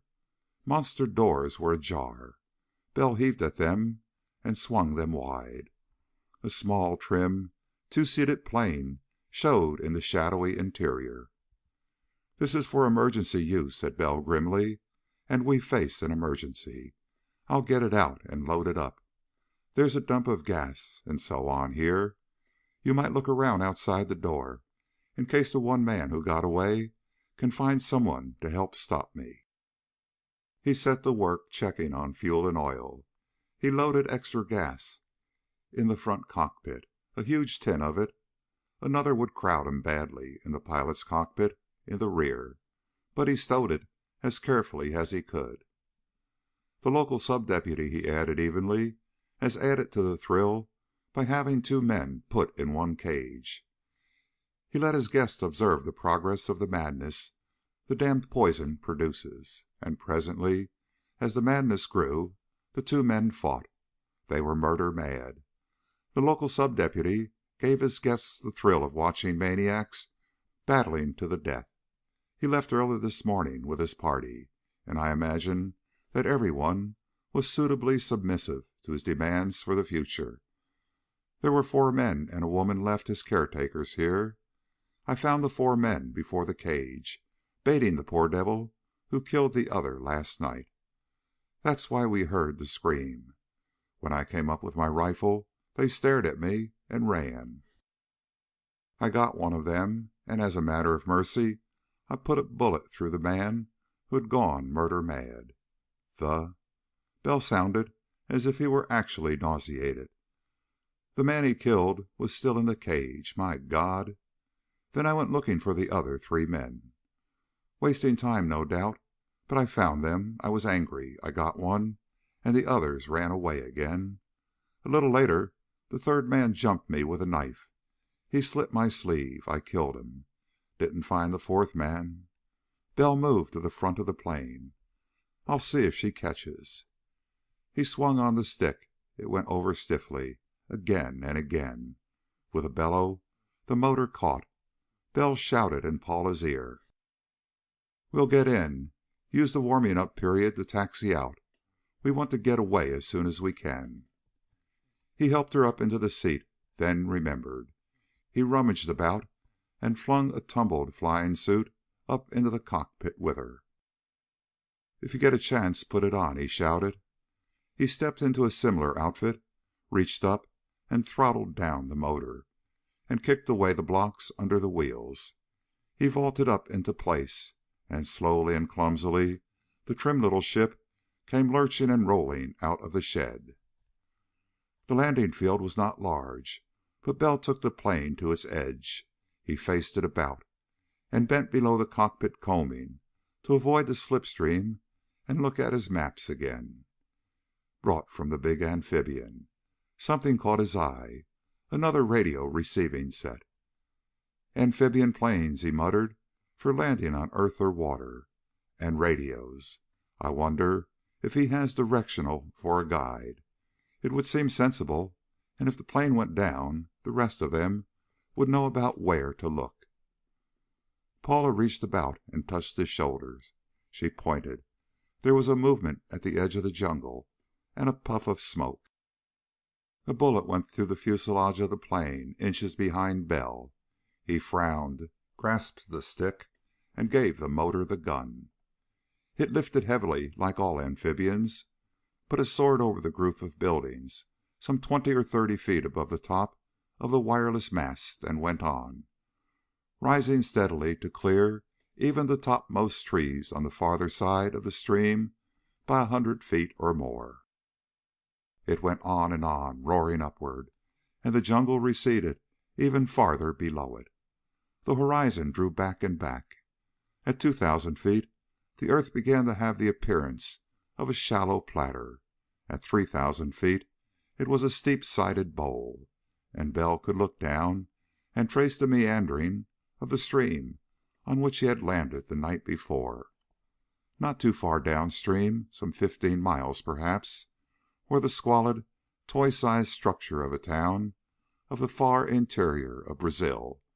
He never learned its name, but even in his preoccupation with the management of the plane and a search for landmarks, he wondered very grimly indeed what would be the state of things in that town. If in Rio, where civilization held sway, Ribiera exercised such despotic though secret power, in a squalid and forgotten little village like this, the rule of a sub-deputy of the master could be bestial and horrible beyond belief. Eastward, Bell had overshot the mark the night before. Before he had located himself, he was quite 50 miles beyond the spot Paula had suggested as a hiding place. Now he retraced his way. A peak jutting up from far beyond the horizon was a guiding mark. He set the plane's nose for it and relaxed. The motor thundered on valorously. Far below was a vast expanse of thick jungle, intercepted but nowhere broken by occasional small streams and now and then the tiny angular things which might be houses. But houses were very infrequent. In the first 10 miles, with a view of 20 miles in every direction, Bell picked out no more than 4 small groups of buildings, which might be unspeakably isolated fazendas of the folks of this region. "Ribiera is coming this way," he muttered. He fumbled the headphone of the radio set into place. The set seemed to be already arbitrarily tuned. He turned it on. There was a monotonous series of flashes, with the singing note of a buzzer in them. A radio directional signal. "Ribiera's on the way." Bell stared far ahead without reason, and it seemed to him that just then, against the far distant guiding peak, he saw a black speck floating in mid-air. He pulled back the joystick. Detached, feathery clouds spread across the sky, and he was climbing for them. Paula looked behind at him, and he pointed. He saw her seem to stiffen upon sight of the other aircraft. In minutes, Bell's plane was tearing madly through the sunlit, fleecy monsters which looked soft and warm and alluring and were cold and damp and blinding in their depths. Bell kept on his course. The 2 planes were approaching each other at a rate of nearly 200 miles an hour. And then, while the harsh, discordant notes of the radio signal sounded monotonously in his ears, Bell stared down, and through a rift between 2 clouds saw the other plane for an instant 1,000 feet below. The sun shone upon it fiercely. Its propeller was a shimmering, cobwebby disk before it. It seemed to hang motionless, so short was Bell's view of it, between earth and sky, a fat, glistening body as of a monstrous insect. Bell could even see figures in its cockpits. Then it was gone, but Bell felt a curious hatred of the thing. Ribiera was almost certainly in it, headed for the place to which he had spoken the night before, and Bell was no longer able to think of Ribiera with any calmness. He felt a personal, gutsy hatred for the man and all he stood for. His face was grim and savage as his own plane sped through the clouds. But just as the 2 aircraft had approached each other with the combined speed of both, so they separated. It seemed only a moment later that Bell dipped down below the clouds, and the other plane was visible only as a swiftly receding mote in the sunlight. "I wonder," said Bell coldly to himself, with the thunder of the motor coming through the singing of the air route signal, "I wonder if he'll see the ship I cracked up last night." Paula was pointing. The shoulder of a hill upthrust beneath the jungle. The tall trees were cleared away at its crest. Small, whitewashed buildings appeared below. "Good landing field," said Bell, his eyes narrowing suddenly. "On the direct route. 50 miles back there's another landing field. I wonder—" He was already suspicious before he flattened out above the house, while dogs fled madly. He noticed, too, that horses in a corral near the buildings showed no signs of fright. and horses are always afraid of landing aircraft, unless they have had much opportunity to grow accustomed to them. The little plane rolled and bumped and gradually came to a stop.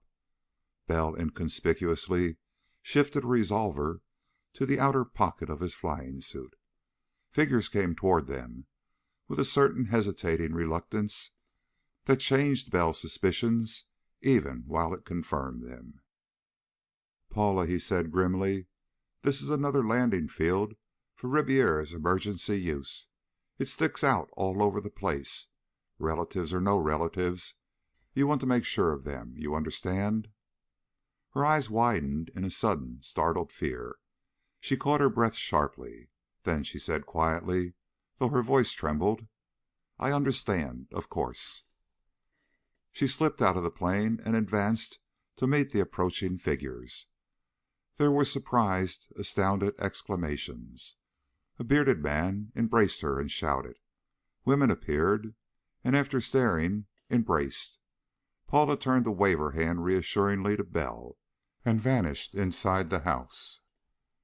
Bell looked over his instruments, examined the gas in the tank, and began to work over his maps in the blaring sunlight. He cut out the switch, and the motor stopped with minor hissings of compression. The maps held his attention, though he listened keenly as he worked for any sign of trouble that Paula might encounter. He was beginning to have a definite idea in his mind. Ribiera had talked to a headquarters somewhere by beam radio from Rio. Beam wireless, of course, is nothing more or less than a concentration of a radio signal in a nearly straight line, instead of allowing it to spread about equally on all sides of the transmitting station. It makes both for secrecy and economy, seeing nearly all the power used at the sending apparatus is confined to an arc of about 3 degrees of a circle, directed to a given receiving station. Receiving outfits to one side or the other of that path are unable to listen in, and the signal is markedly stronger in the chosen path. Exactly the same process, of course, is used for radio directional signals, one of which still buzzed monotonously in Bell's ear until he impatiently turned it off. A plane in the path hears the signal. If it does not hear the signal, it is demonstrably off the straight route. Bell, then, was in a direct line for Rio, to the source of a radio direction signal. 50 miles back, where the big amphibian had crashed, he was in the same air line. To extend that line on into the interior would give the destination of Ribiera, with the location of the headquarters where direct communication with the Master was maintained. He worked busily. His maps were in separate sheets, and it took time to check the line from Rio. When he had finished, he computed grimly. At 100 miles an hour, he was figuring the maximum distance which could plausibly be accepted as a day's journeying by air. He surveyed the maps again. The plateau of Cuyaba, at a guess. Fleets of aircraft could practice there and never be seen. An army could be maneuvered without being reported. Certainly the headquarters of the whole continent could be there. Striking distance of Rio, Montevideo, Buenos Aires, La Paz, and Asunción. 5 republics. Certainly, from his figures, it seemed plausible that somewhere up on the plateau of Cuyaba, where no rails run, no boats ply, and no telegraph line penetrates, which juts out ultimately into that unknown region where the Rio Zinga and the Tapajeo have their origins. Certainly, it seemed plausible that there must lie the headquarters of the whole ghastly conspiracy. There, it might be, the deadly plants from which the Master's poison was brewed were grown. There the deadly stuff was measured out and mixed with its temporary antidote. Paula came back, a young man with her. Her eyes were wide and staring, as if she had looked upon something vastly worse than death. "He, Ribiera," she gasped. "My uncle. He owned this place. They have him, here, alive and mad. And all the rest. Bell fumbled in the pocket of his flying suit. The young man with Paula was looking carefully at the plane, and there was a revolver in a holster at his side. An air of grim and desperate doggedness was upon him. "This is my cousin," gasped Paula. "He and his wife and The young man took out his weapon. He fired. There was a clanging of metal, the screech of tortured steel. Bell's own revolver went off the fraction of a second too late. "You may kill me, Senor," said the young man through stiff lips. His revolver had dropped from limp fingers. He pressed the fingers of his left hand upon the place where blood welled out just above his right elbow. "You may kill me, but if you and my cousin Paula escape, I have a wife, Senor, and my mother, and my children. Kill me if you please. It is your right. But I have seen my father go mad." Sweat, the sweat of agony and of shame, came out upon his face. "I fought him, Senor, to save the lives of all the rest, and I have spoiled your engine, and I have already sent word that you and Paula are here. Not for my own life, but—" He waited, haggard and ashamed and desperate and hopeless, but Bell was staring at the motor of the airplane. "Crankcase punctured," he said dully. "Aluminum.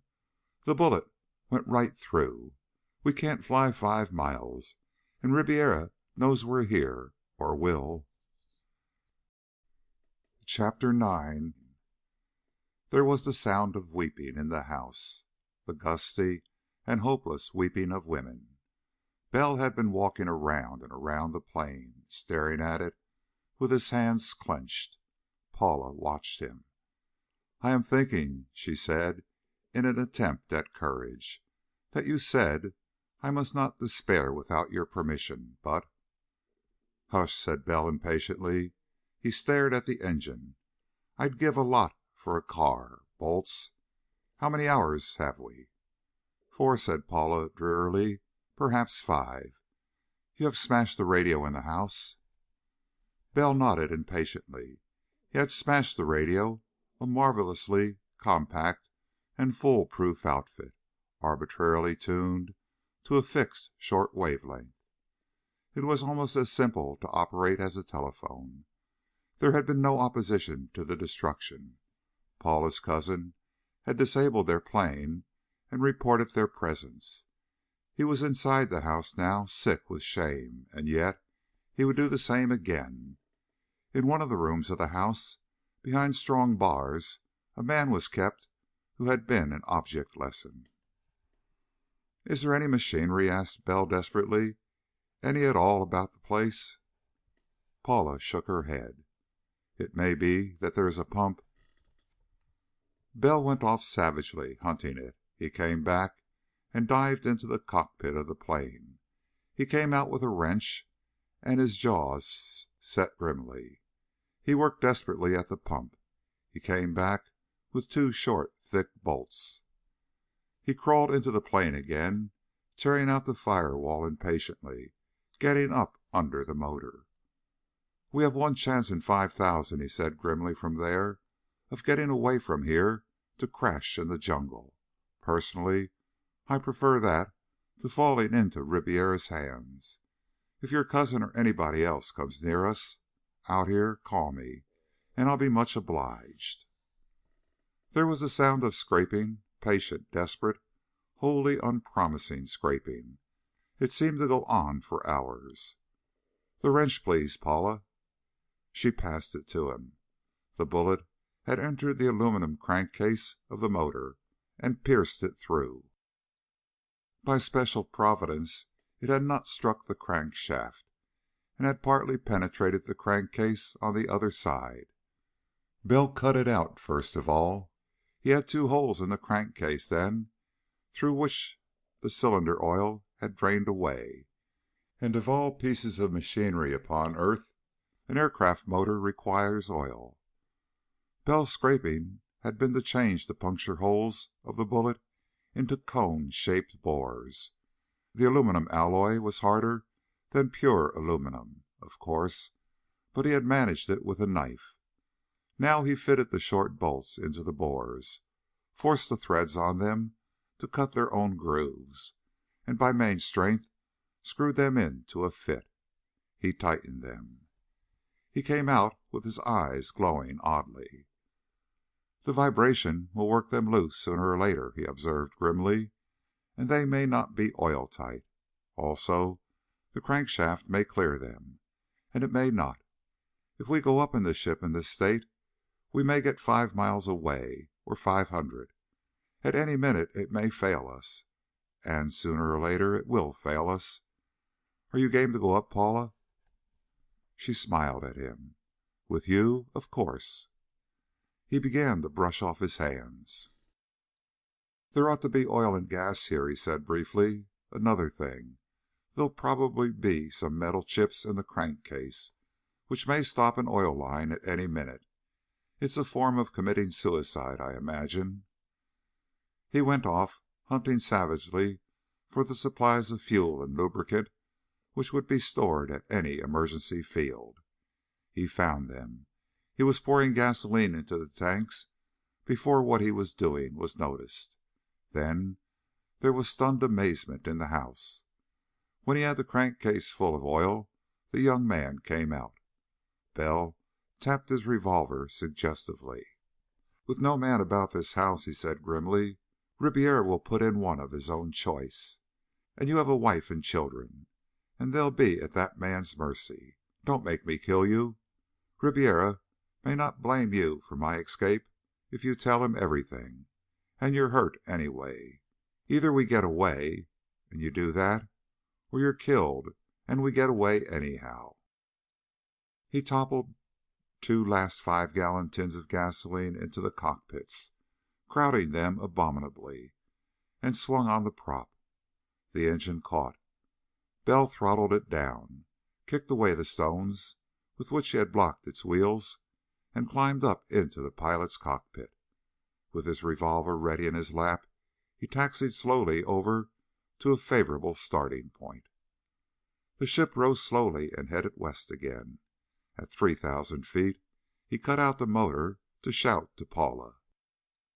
"One place is as good as another to us now. The whole continent is closed to us by now. I'm going to try to find that headquarters and do some damage. Afterwards, we'll see." He cut in the motor again and flew steadily westward. He rose gradually to 4,000 feet, to 5. He watched his instruments grimly, the motor temperature especially. There were flakes of metal in the oil lines. Twice he saw the motor temperature rise to a point that brought the sweat out on his face, and twice he saw it drop again.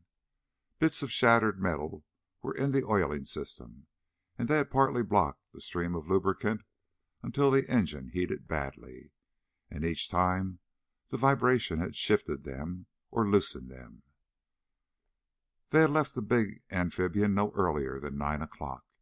It was noon when they took off for the fazenda of Paula's kin, but it was 5 o'clock and after when they rose from there with an engine which might run indefinitely and might stop at any second. Bell did not really expect it to run for a long time. He had worked as much to cheat Ribiera of the satisfaction of a victory as in hopes of a real escape. But an hour and the motor still ran. It was consistently hotter than an aero engine should run. Twice it had gone up to a dangerous temperature. One other time it had gone up for a minute or more, as if the oiling system had failed altogether. But it still ran, and the sun was sinking toward the horizon and shadows were lengthening. Bell began to look almost hopefully for a clearing in which to land before the dark hours came. Then it was that he saw the planes that had been sent for him and for Paula. There were 3 of them, fast 2-seaters, very much like the one he drove. They were droning eastward, with all cockpits filled, and from that enigmatic point in the west. And Bell had descended to investigate a barely possible stream when they saw him. The leader banked steeply and climbed up toward him. The others gazed, swung up sharply, and came after him, spreading out as they came. And Bell, after one instant's grim debate, went into a maple leaf dive for the jungle below him. The others dived madly in his wake. He heard a sharp, tearing rattle. A machine gun. He saw the streaks of tracers going very wide. Gunfire in the air is far from accurate.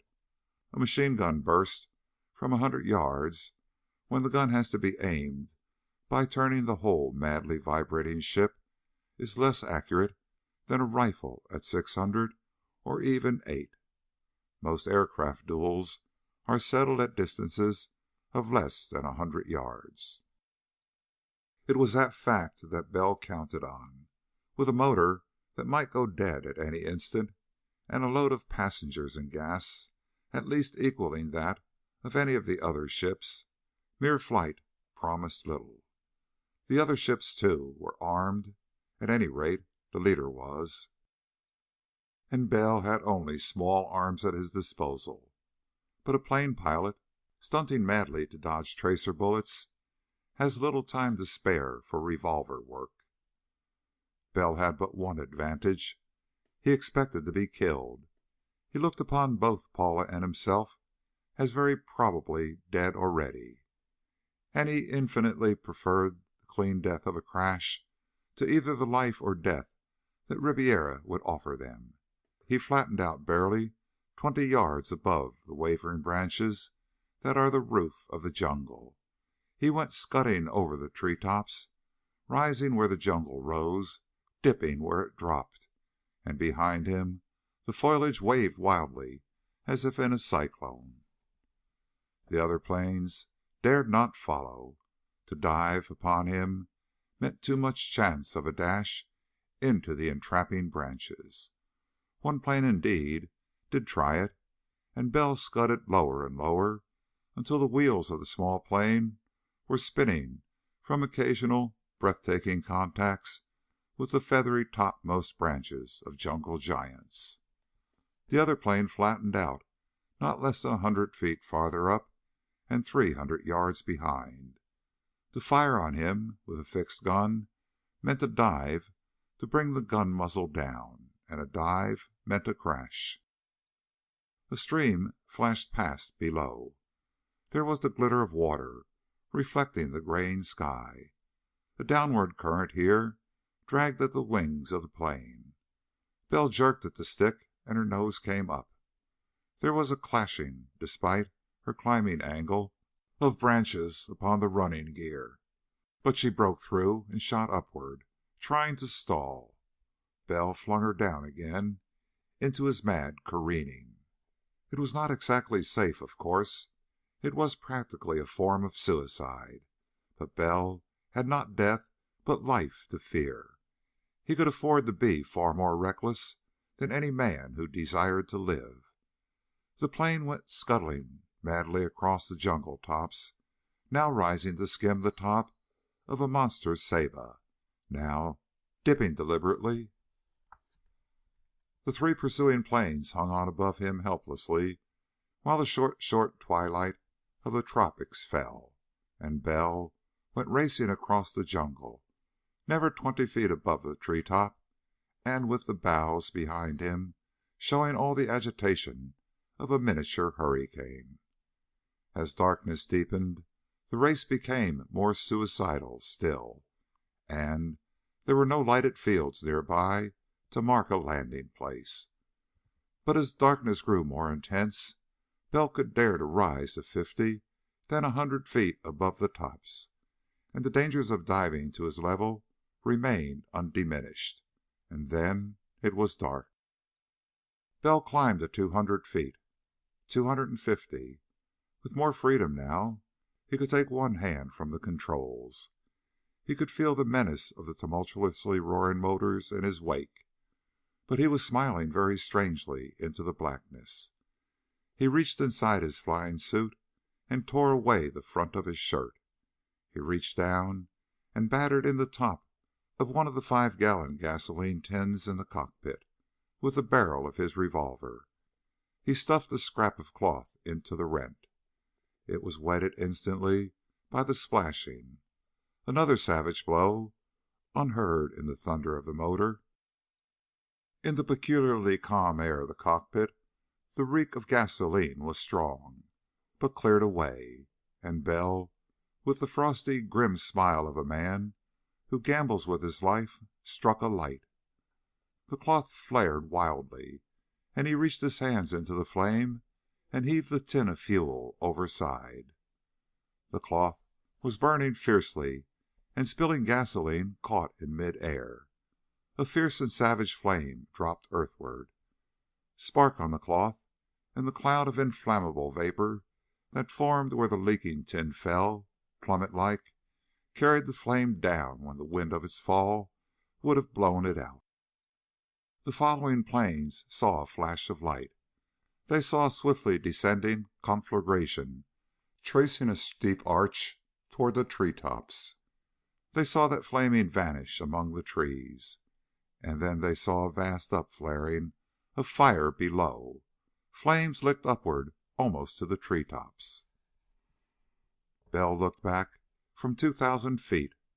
Wingtip lights were on below, and discs of illumination played upon the roof of the jungle above the fire. The three planes were hovering over the spot, but a thick, dense column of smoke was rising now. Green things shriveling in the heat, and dried and rotted underbrush. Altogether, the volume of smoke and flame was very convincing evidence that an airplane had burst into flame in midair and crashed through the jungle top to burn to ashes beneath. Bell climbed steadily to 5,000 feet. He cut out the motor there, and in the shrieking and whistling of wind, as the plane went into a shallow glide, he spoke sharply. "Paula." "I'm all right," she assured him unsteadily. "What now?" "There's a seat pack under you," said Bell. "It's a parachute. You'd better put it on. God only knows where we'll land, but if the motor stops, we'll jump together. And I think we'll have to jump before dawn. This plane won't fly indefinitely. There's just one chance in a million that I know of. There'll be a moon before long. When it comes up, look for the glitter of moonlight on water. With the wingtip lights, we may manage to get down, but I doubt it." He moved his hand to cut in the motor again. She stopped him. "If we head south," she said unsteadily, "we may reach the Paraguay. It is perhaps 200 miles, but it is broad. We should see it, perhaps even the stars." "Good work," said Bell approvingly. "Nils desperandum. That's our motto, Paula." He swung off his course and headed south. He was flying high now, and an illogical and incomprehensible hope came to him. There was no hope, of course. He had had, more than once, a despairing conviction that the utmost result of all his efforts would be but the delaying of their final enslavement to the master, whose apparent impersonality made him the more terrible as he remained mysterious. So far, they seemed like struggling flies in some colossal web, freeing themselves from one snaring spot to blunder helplessly into another. But the moon came up presently, rounded and nearly full. The sky took on a new radiance, and the jungle below them was made darker and more horrible by the contrast. And when there were broad stretches of moonlit foliage visible on the rising slopes beneath, Bell felt the engine faltering. He switched on the instrument board lights. One glance, and he was cold all over. The motor was hot, hotter than it had ever been. The oil lines, perhaps, the pump itself. Paula's hand reached back into the glow of the instrument board. He leaned over and saw her pointing. Moonlight on rolling water far below. He dived for it steeply. The wing lights went on. Faint discs of light appeared far below, sweeping to and fro with the swaying of the plane, bobbing back and forth. It seemed to Bell that there had been nothing quite as horrible as the next minute or two. He felt the overheated, maltreated motor laboring. It was being ruined, of course, and a ruined motor meant that they were marooned in the jungle. But if it kept going only until they landed, and if it did not, white water showed below the discs of the landing light's glow. It tumbled down a swift, deadly rodel, a rapid, and then black deep water moving swiftly between tall cliffs of trees. Bell risked everything to bank about and land toward the white water. The little plane seemed to be sinking into a canyon as the trees rose overhead on either side. But the moonlit rapid gave him his height approximately, and the lights helped more than a little. He landed with a terrific crash. The plane teetered on the very verge of a dive beneath the surface. Bell jerked back on the stick and killed the engine, and it settled back. A vast, colossal silence succeeded the deafening roar of 12 cylinders exploding continuously. There were little hissing sounds as the motor cooled. There was the smell of burnt oil. "All right, Paula?" asked Bell quietly. I'm all right." The plane was drifting backward now. It spun around in a stately fashion. Its tail caught in underbrush, and it swung back. It drifted past cliffs of darkness for a long time, and grounded presently with a surprising gentleness. "Do you know," said Bell dryly, "this sort of thing is getting monotonous. I think our motor's ruined. I never knew before that misfortune could grow literally tedious. I've been expecting to be killed any minute since we started off, but the idea of being stuck in the jungle with a perfectly good plane and a bad motor." He fished inside his flying suit and extracted a cigarette. Then he lit it. "Let's see. We haven't a thing to eat, have we?" There was a little slapping noise. Bell became suddenly aware of a horde of insects swarming about him. Smoke served partially to drive them off. "Look here," he said suddenly. "We could unfold a parachute and cover the cockpits for some protection against these infernal things that are biting me." "We may need the parachute," said Paula unsteadily. Does that smoke of yours drive them away?" "A little." Bell hesitated. "I say, it would be crowded, but if I came up there, or you here—" "I'll come back there," she said queerly. "The extra cans of gasoline here." She slipped over the partition in the odd flying suit which looks so much more odd when a girl wears it. She settled down beside him, and he tried painstakingly to envelop her in a cloud of tobacco smoke.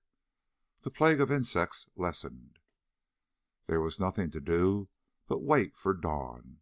She was very quiet, but as the moon rose higher, he saw that her eyes were open. The night noises of the jungle all about them came to their ears.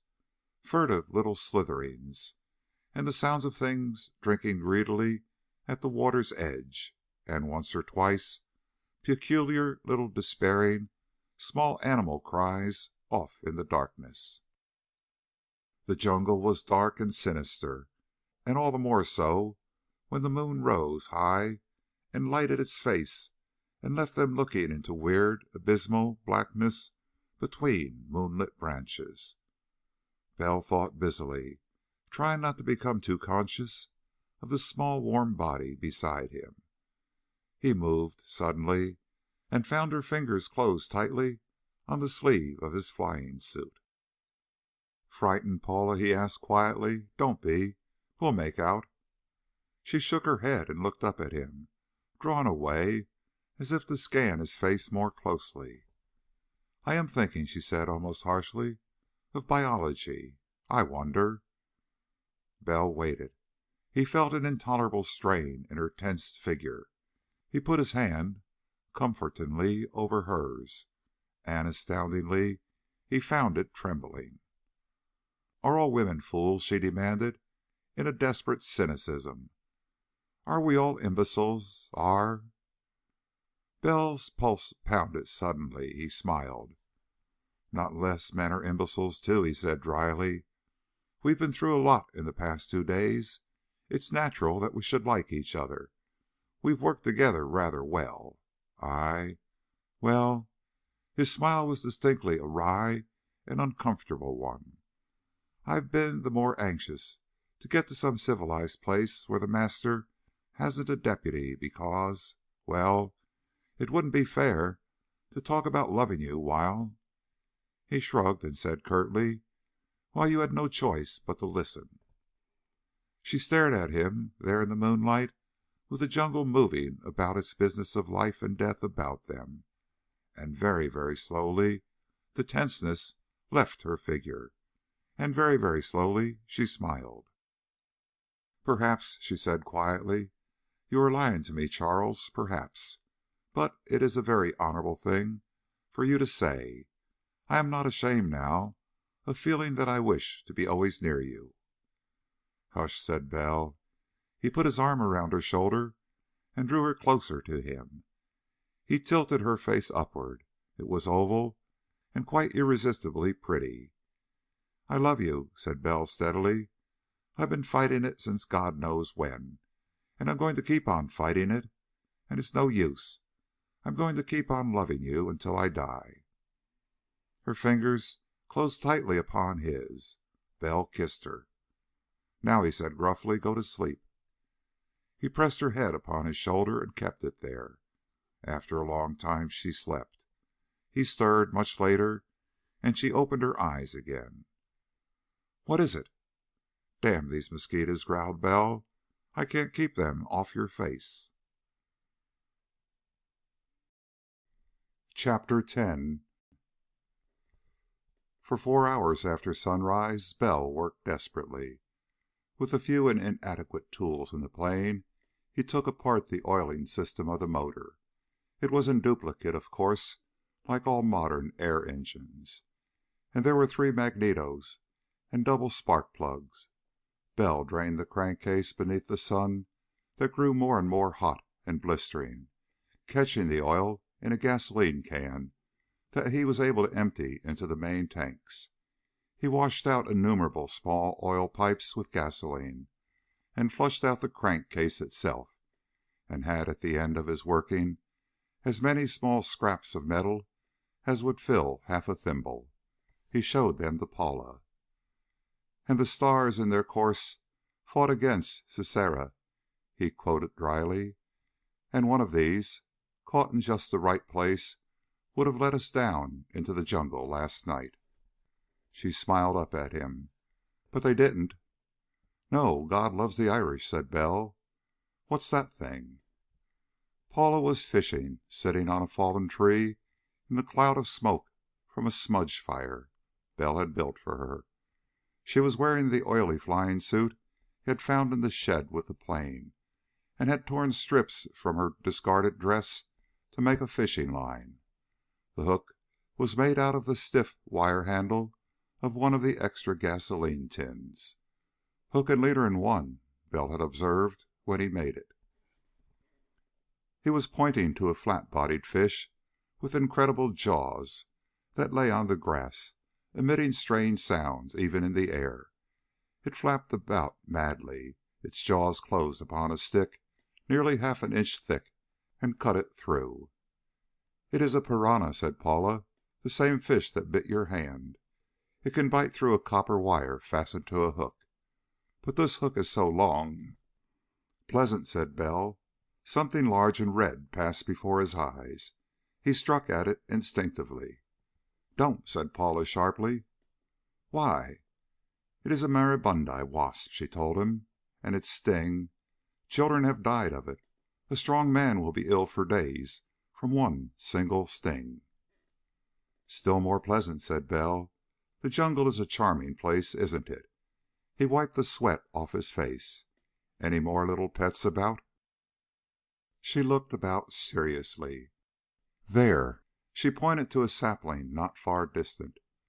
"The Palo Santo yonder has a hollow trunk, and in it there are usually ants, which are called fire ants. They bite horribly, It feels like a drop of molten metal on your flesh, and it festers afterwards. And there is a fly, the bernie fly, which lays its eggs in living flesh. The maggots eat its way within. I do not know much about the jungle, but my father has had a fazenda in Mato Grosso, and I was there as a child. The camaradas told me much about the jungle then." Bell winced and sat down beside her. She had Ribiera's pearl-handled automatic within easy reach. She saw him looking at it. "I do not think there is any danger," she said, with a not very convincing smile. "But there are cururus, water snakes. They grow very large." "And I asked you to fish," said Bell. "Stop it." She hauled the line ashore, with a flapping thing on the end of it. Bell took the fish off and regarded her catch moodily. "I've been thinking," he said moodily, "that Ribiera suspects we're dead. I've been envisioning ourselves as marooned. Yes, but relatively safe as long as we were thought to be dead. And I thought that if we lived a sort of castaway existence for a few weeks, we'd be forgotten, and would have a faint chance of getting out to civilization without being noticed. But this—" "I will stay," she said steadily. "I will stay anywhere or go anywhere with you." Bell's hand closed on her shoulder. "I believe it," he said heavily. "And, if you noticed, I have been thinking of letting down the trade. I've been thinking of not trying to fight The Master any longer, but only getting you to safety. In a sense, I was thinking of treason to my job and my government. I suspect," he smiled rather queerly, "I suspect we love each other rather much, Paula. I'd never have dreamed for anyone else. Go over to the plane and don't fish any more. I'll rustle the food for both of us." She stood up obediently, smiling at him. "But kill that piranha before you try to handle it," she advised seriously. Bell battered the savage thing until it ceased to move. He picked it up, then, and sniffed the air. Paula had been in a cloud of acrid smoke. She could not have detected the taint in the air he discovered. He went curiously, saw a broken branch overhead, and then saw something on the ground. He came back to the plane presently, looking rather sick. "Give me one of the machetes, Paula," he said quietly. "We brought them, I think." "What is the matter?" He took the wide-bladed woods knife. "A man," he said, nauseated. "He either fell or was thrown from somewhere high above. From a plane. He was United States Secret Service. There's a badge in his clothes. Don't come." He went heavily over to the spot beyond the smudge fire. He worked there for half an hour. When he came back, there were earth stains on his hands and clothing, and he carried a very small brown package in his hand. "He had a report ready to send off," said Bell grimly. "I read it. It's in code, of course, but in the trade." He set to work savagely on the engine, reassembling it.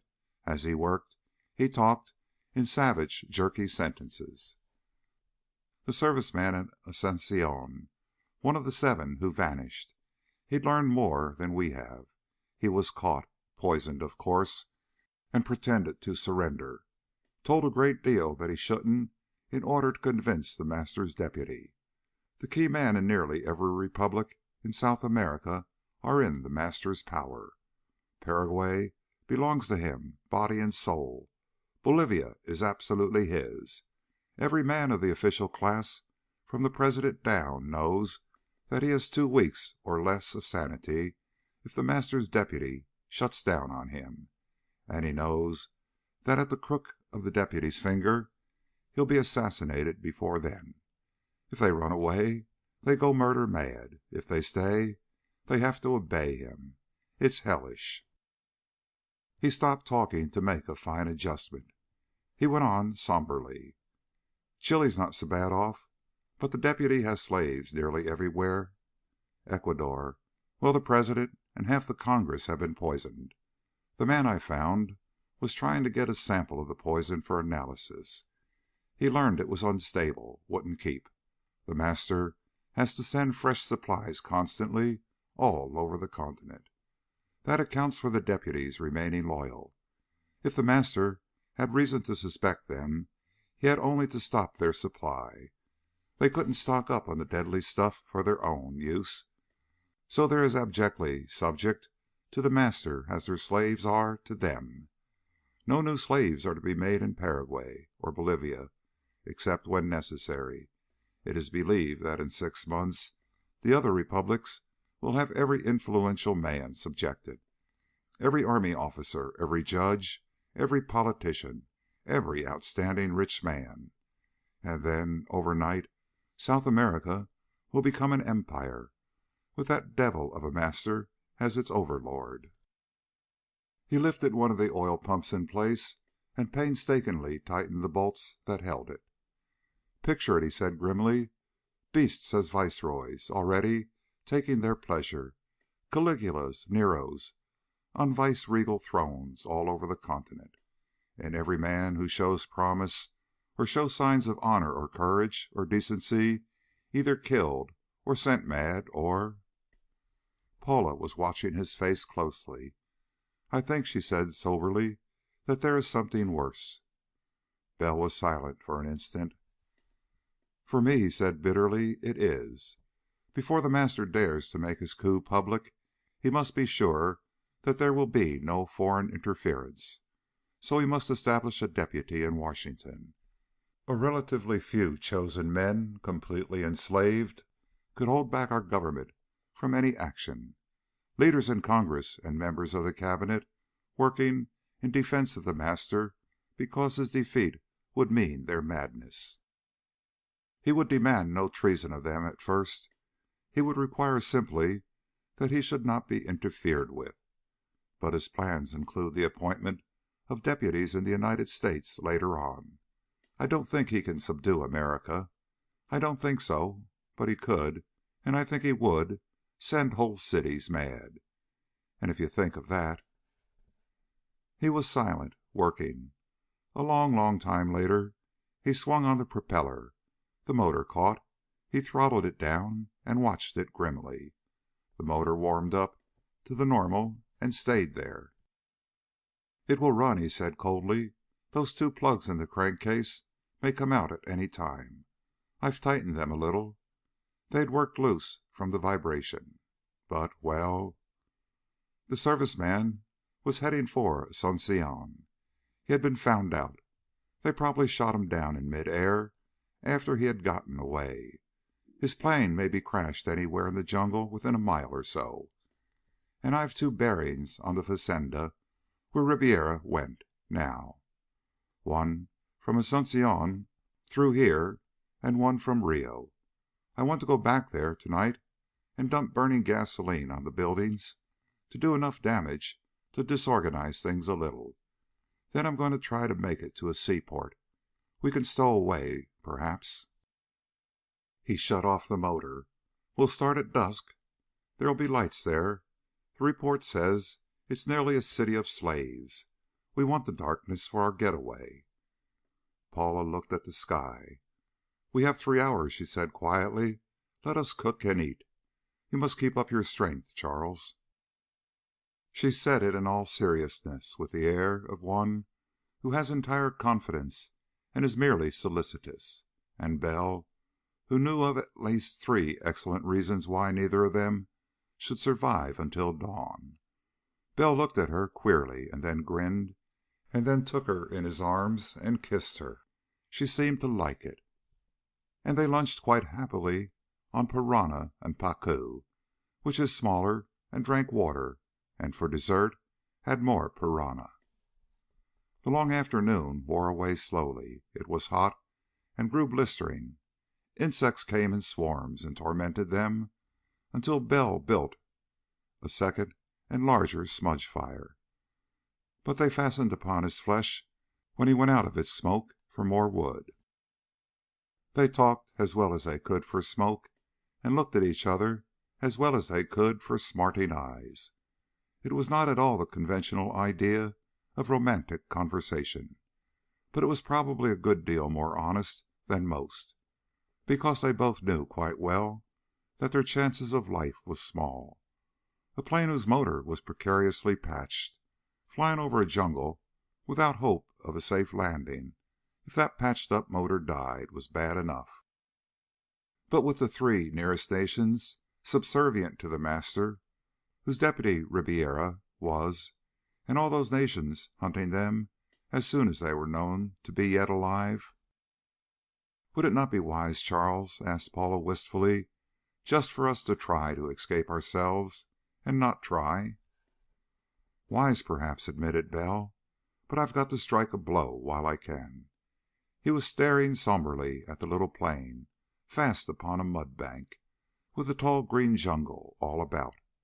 The deputies and all their slaves have their lives hanging by a thread, the thread of a constant supply of the antidote to the poison that's administered with the antidote. The deputies, Ribiera, for instance, don't realize that, else they wouldn't dare to do the things they do. But let them realize that the thread can be broken, and what their slaves would do to them before they all went mad. You see, let them learn that a blow has been struck at the center of all the ghastly thing, and they'll be frightened. They'll be close to mutiny through sheer panic, and there may be slip-ups. It was vague, perhaps, but it was true. The subjection of the poisoned men and women was due not only to terror of what would happen if they disobeyed the deputies, but to a belief that the thing would not happen if they did obey.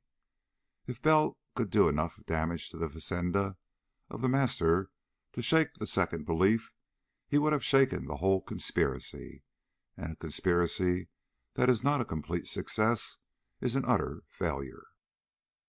It was close to sunset when they heard a droning noise in the distance. Bell went swiftly to the cockpit of the plane and searched the sky. "Don't see it," he said grimly, "and it probably doesn't see us. We're all right, I suppose." But he was uneasy. The droning noise grew to a maximum and slowly died away again. It diminished to a distant muttering. "What say," said Bell suddenly, "we get aloft now? We'll follow that damned thing home. It's going from Ascension to that place we want to find. This is on that route. Whoever's in it won't be looking behind, and it's close to darkness." Paula stood up. "I'm ready, Charles." Bell swung out on the floats and tugged at the prop. The motor caught and roared steadily. While it was warming up, he stripped off the rest of his shirt and tore it into wide strips and tied the rags in the handles of the gasoline tins in the two cockpits. "For our bombs," he explained, smiling faintly. "You'll want to wear your chute pack, Paula. You know how to work it. And we'll divide the guns and what shells we have and stick them in the flying suit pockets." He made her show him a dozen times that she knew how to pull out the ring that would cause the parachute to open. She climbed into the front cockpit and smiled down at him. He throttled down the motor to its lowest speed and shoved off from the mud bank. Clambering up, while the plane moved slowly over the water under the gentle pull of the slow-moving propeller, he bent over and kissed her. "For luck," he said in her ear. The next instant he settled down at the controls, glanced a last time at the instruments, and gave the motor the gun. The plane lifted soggily but steadily and swept upstream toward the rolling water of the Rodal, which tumbled furiously about an obstacle half of stones and shallows, and half of caught and rotting tree trunks. It rose steadily until the trees dropped away on either side and the jungle spread out on every hand. It rose to 1,000 feet and went roaring through the air northward, while Bell strained his eyes for the plane on ahead. It was 10 minutes or more before he sighted it, winging its way steadily into the misty distance above the jungle. Bell settled down to follow. The engine roared valorously. For half an hour Bell watched it anxiously, but it remained cool and had always ample power. Paula's head showed above the cockpit combing. Mostly she looked confidently ahead, but once or twice she turned about to smile at him. The sun seemed high when they rose from the water, but as it neared the horizon its rate of descent seemed to increase. They had been in the air for no more than three-quarters of an hour when it was twice its own disk above the far distant hills. Almost immediately, it seemed, it had halved that distance, and then the lower limb of the blaring circle was sharply cut off by the hill crests, and the sun sank wearily to rest behind the edge of the world. It seemed as if a swift chill breeze blew over the jungle, in warning of the night. The trees became dark. A shadowy dusk filled the air even up to where the plane flew thunderously on. And then, quite abruptly, stars were shining, and it was night. Bell remembered suddenly and switched on the radio as an experiment.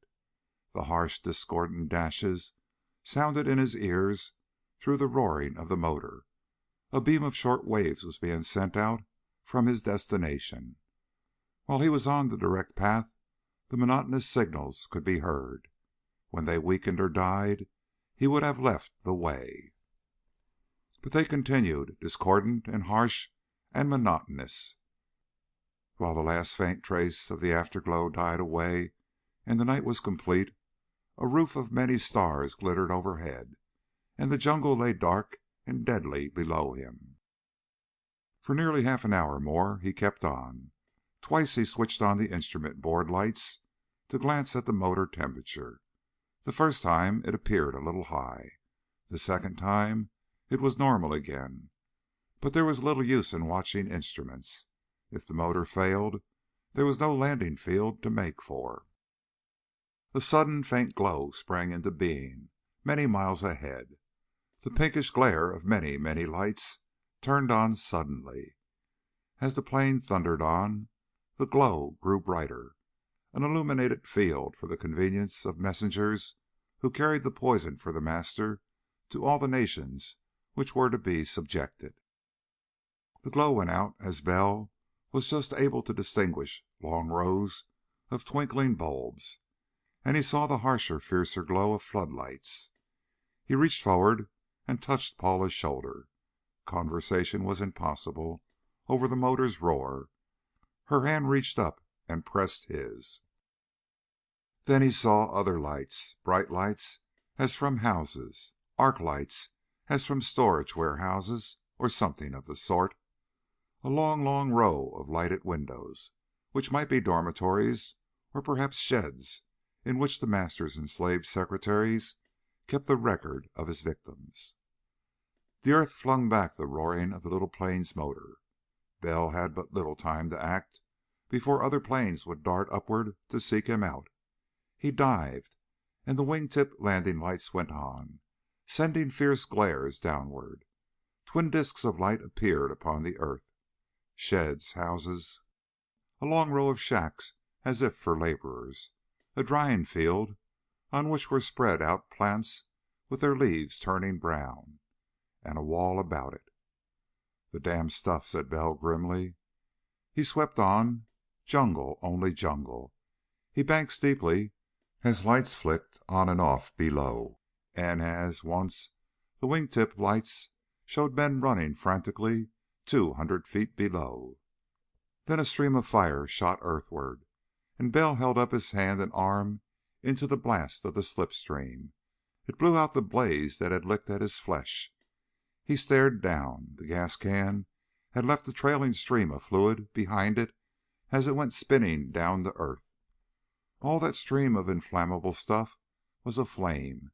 The can itself struck earth and seemed to explode, and the trailing mass of fire was borne onward by the wind and lay across a row of thatched-roofed buildings. An incredible sheet of fire spread out. The stuff in the drying yard was burning. Bell laughed shortly and flung over another of his flaming bombs, and another, and the fourth.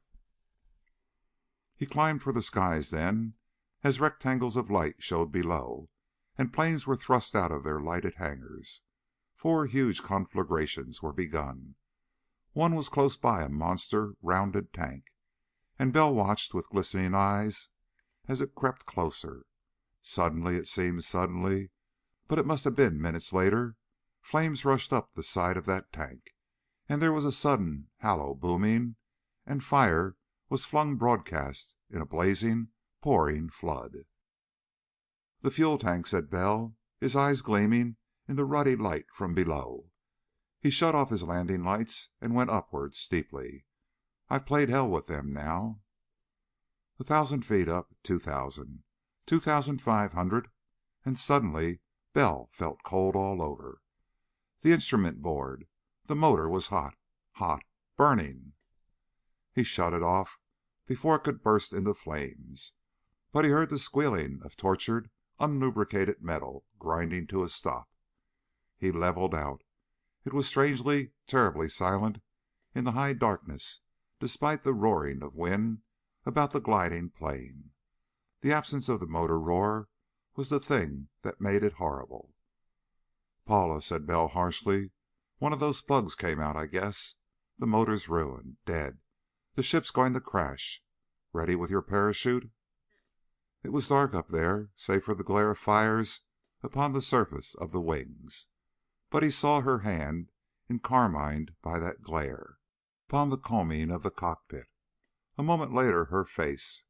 She turned, light dazzled, to smile back at him. "All right, Charles." Her voice quavered a little, but it was very brave. "I'm ready. You're coming too?" "I'm coming," said Bell grimly. Below them was the city of the Master, set blazing by their doing. If their chutes were seen descending, and if they were not...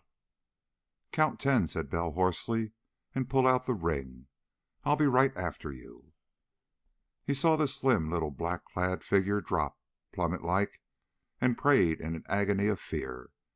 Then a sudden blooming thing hid it from sight. Thick clouds of smoke lay over the lights and fires below. Bell stepped over the side and went hurtling down toward the earth in his turn. Chapter 11. Bell was falling head first when the chute opened, and the jerk was terrific, the more so as he had counted not the customary 10, but 15 before pulling out the ring. But very suddenly he seemed to be floating down with an amazing gentleness, with the ruddy blossom of a parachute swaying against the background of lustrous stars very far indeed over his head. Below him were masses of smoke and at least one huge dancing mass of flame, where the storage tank for airplane gas had exploded. It was unlikely in the extreme, he saw now, that anyone under that canopy of smoke could look up to see planer parachute against the sky. Clumsily enough, dangling as he was, Bell twisted about to look for Paula. Sheer panic came to him before he saw her a little above him, but a long distance off. She looked horribly alone, with the glare of the fires upon her parachute, and smoke that trailed away into darkness below her.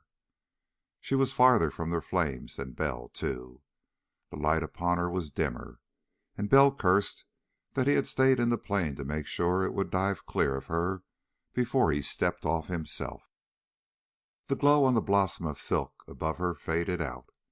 The sky still glared behind, but a thick and acrid fog enveloped Bell as he descended. Still straining his eyes hopelessly, he crossed his feet and waited. Branches reached up and lashed at him. Vines scraped against his sides.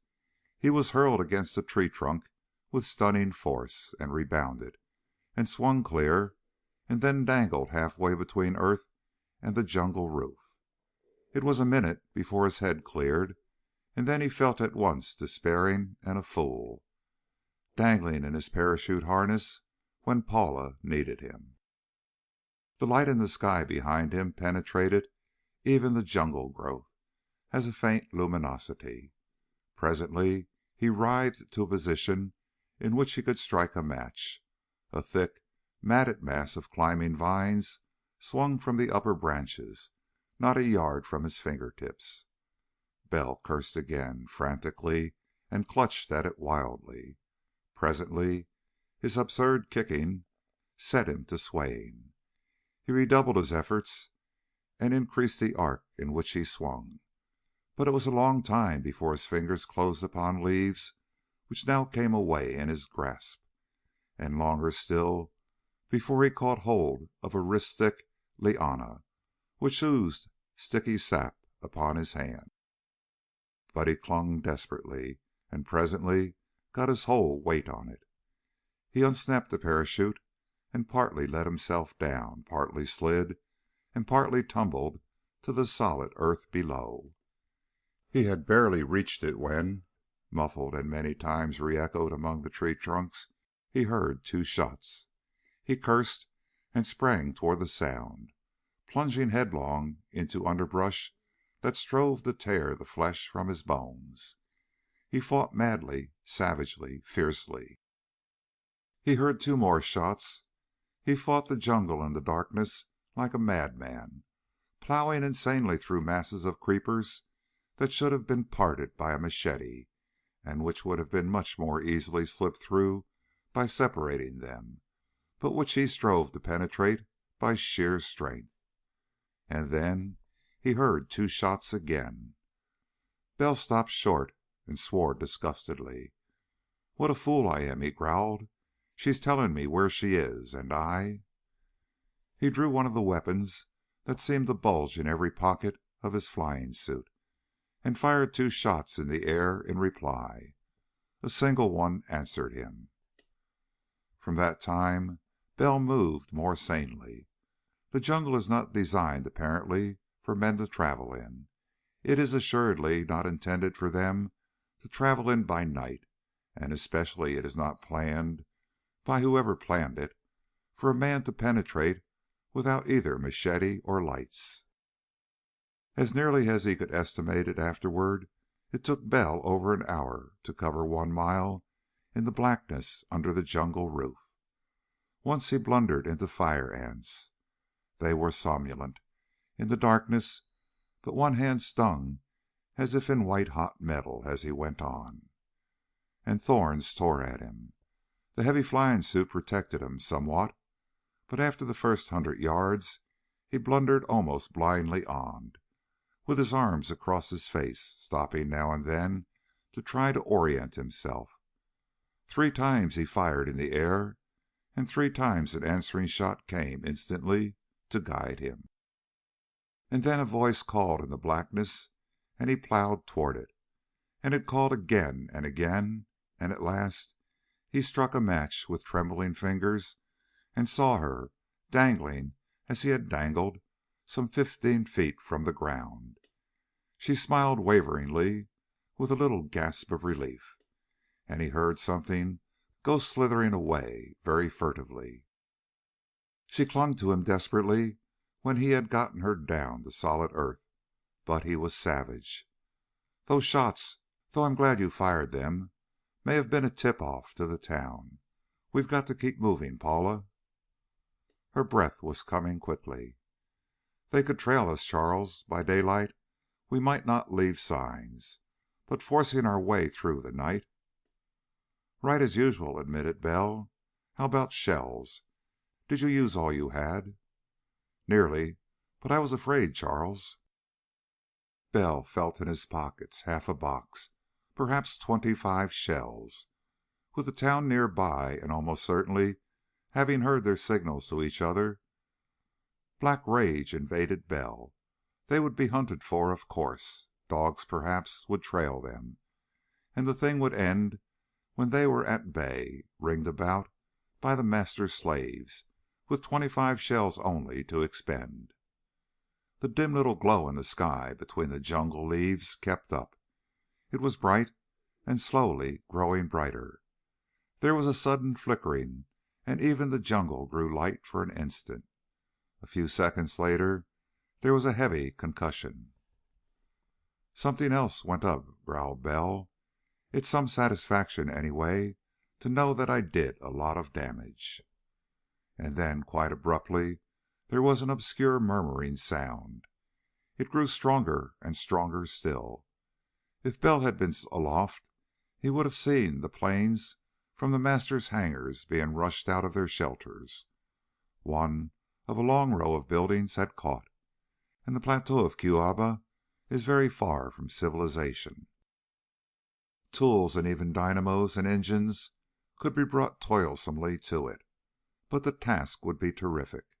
Buildings would be made from materials on the spot, even the shelters for the planes.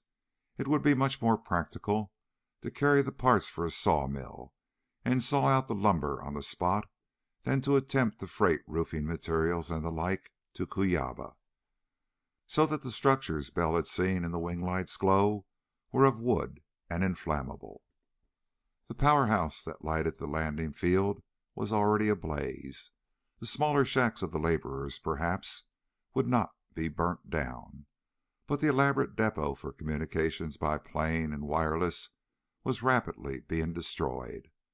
The reserve gasoline had gone up in smoke almost at the beginning, and in spreading out had extended the disaster to nearly all the compact nerve center of the whole conspiracy. Presently the droning noise was tumultuous.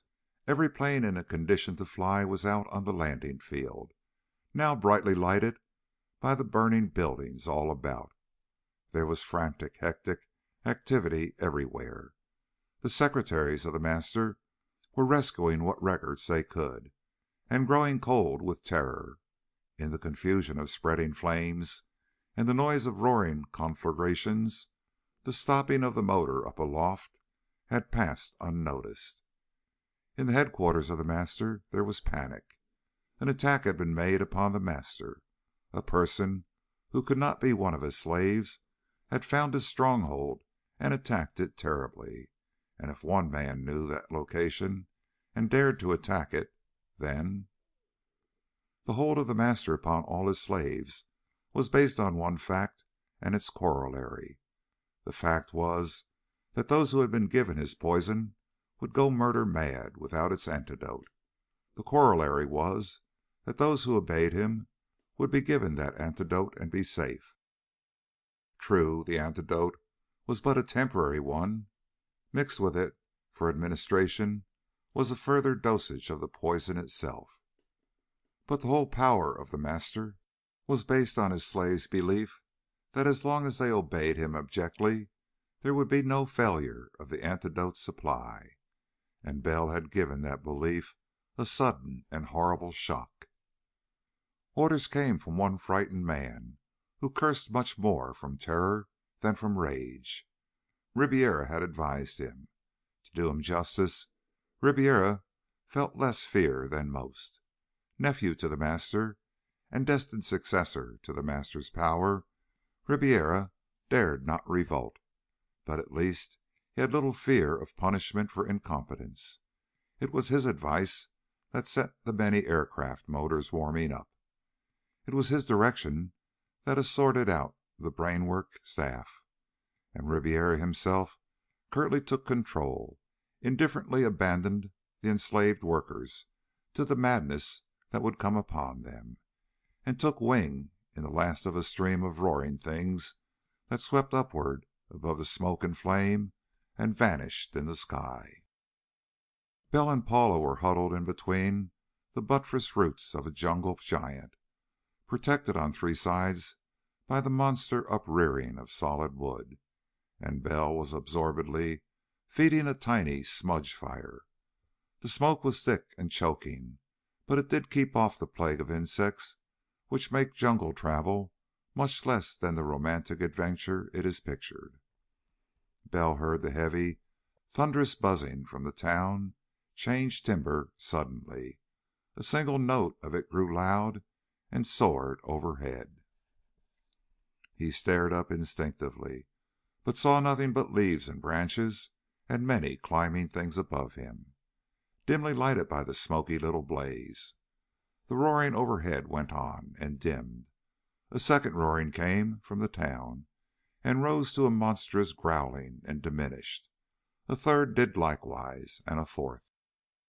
At stated even intervals, the planes at the headquarters of the master took off from the landing field, ringed about with blazing buildings, and plunged through the darkness in a straight line. The steadier droning from the town grew lighter as the jungles echoed for many miles with the sounds of aircraft motors overhead. At last a single plane rose upward and thundered over the jungle roof. It went away and away. The town was silent then, and only a faint and dwindling murmur came from the line of aircraft headed south. "They've deserted the town, by God," said Bell, his eyes gleaming. "Scared off." "And we?" said Paula, gazing at him. "You can bet that every man who could crowd into a plane did so," said Bell grimly. "Those that couldn't, if they had any brains, will be trying to make it some other way to where they can subject themselves to one of the Master's deputies and have a little longer time of sanity. The poor devils that are left, well, they'll be camaradas, peons, laborers, without the intelligence to know what they can do.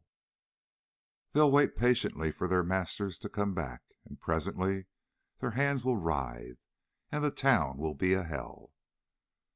Then they won't bother looking for us." Bell considered, and suddenly he laughed. "If the fire is burned out before dawn," he said coldly, "I'll go looking for them. It's going to be cold-blooded, and it's going to be rather pitiful, I think, but there's nothing else to do. You try to get some rest. You'll need it." And for all the rest of the dark hours he crouched in the little angle formed by the roots of the forest giant, and kept the thickly smoking little fire going, and listened to the noises of the jungle all about him. It was more than a mile back to the town. It was nearer, too, but it was vastly less difficult to force a way through the thick growths by daylight, even though then it was not easy. With machetes, of course, Bell and Paula would have had no trouble, but theirs had been left in the plane. Bell made a huge club and battered openings by sheer strength where it was necessary. Sweat streamed down his face before he had covered 500 yards, and then something occurred to him and he went more easily. If there were any of the intelligent class of the Master's subjects left in the little settlement, he wanted to allow time enough for them to start their flight. He wanted to find the place empty of all but laborers, who would be accustomed to obey any man who spoke arrogantly and in the manner of a deputy of the Master. Yet he did not want to wait too long. Panic spreads among the camarada class as swiftly as among more intelligent folk, and it is even more blind and hysterical. It was nearly 11 o'clock before they emerged upon a cleared field where brightly blooming plants grew hugely. Bell regarded these grimly. "These," he observed, "will be the Master's stock." Paula touched his arm. "I have heard," she said, and shuddered, "that the men who gather the plants that go to make the poisons of the Indios do not dare to sleep near the fresh-picked plants. They say that the odor is dangerous, even the perfume of the blossoms." "Very probably," said Bell. "I wish I could destroy the damned things, but since we can't, why, we'll go around the edge of the field." He went upwind, skirting the edge of the planted things. A path showed winding over half-heartedly cleared ground. He followed it, with Paula close behind him. Smoke still curled heavily upward from the heaps of ashes, which he reached first of all. He looked upon them with an unpleasant satisfaction. He had to pick his way between still smoking heaps of embers to reach the huts about which laborers stood listlessly, not working because not ordered to work, not yet frightened because not yet realizing fully the catastrophe that had come upon them. He was moving toward them, deliberately adopting an air of suppressed rage, when a voice called whiningly, "Senor, senor!" and then pleading in Portuguese, "I have news for the Master! I have news for the Master!" Bell jerked his head about. Bars of thick wood cemented into heavy timber at tops and bottom. A building that was solid wall on three sides, and the fourth was bars. A white man in it, unshaven, haggard, ragged, filthy, and on the floor of the cage. There had been another such cage on the fazenda back toward Rio. Bell had looked into it and had shot the gibbering thing that had been its occupant as an act of pure mercy. But this man had been through horrors and yet was sane. "Don't look," said Bell sharply to Paula. He went close. The figure pressed against the bars, whining, and suddenly it stopped its fawning. "The devil," said the white man in the cage. "What hell are you doing here, Bell? Has that fiend caught you, too?" "Oh, my God!" gasped Bell. He went white with cold rage. He had known this man before, a Secret Service man, one of the 7 who had vanished. "How is this place opened? I'll let you out." "It may be dangerous," said the white man with a ghastly grin. "I'm one of The Master's little victims. I've been trying to work a little game in hopes of getting within arm's reach of him. How'd you get here? Has he got you, too?" "I burned the damned town last night," snarled Bell, "and crashed up after it. Where's the door?" He found it, a solid mass of planks with a log bar fitted in such a way that it could not possibly be opened from within. He dragged it wide. The white man came out, holding to his self-control with an obvious effort. "I want to dance and sing because I'm out of there," he told Bell queerly. "But I know you've done me no good. I've been fed The Master's little medicine. I've been in that cage for weeks." Bell, quivering with rage, handed him a revolver. "I'm going to get some supplies and stuff and try to make it to civilization," he said shortly. "If you want to help." "Hell, yes," said the white man drearily. "I might as well. Number 114 was here. He's The Master's little pet now. Turn traitor. Report it if you ever get out." "No," said Bell briefly. "He didn't turn. He told in a very few words of the finding of the body of a man who had fallen or been thrown from a plane into the jungle." They were moving toward the rows of still standing shacks then, and faces were beginning to turn toward them. There was a little stir of apathetic puzzlement at sight of the white man who had been set free. That white man looked suddenly at Paula and then at Bell.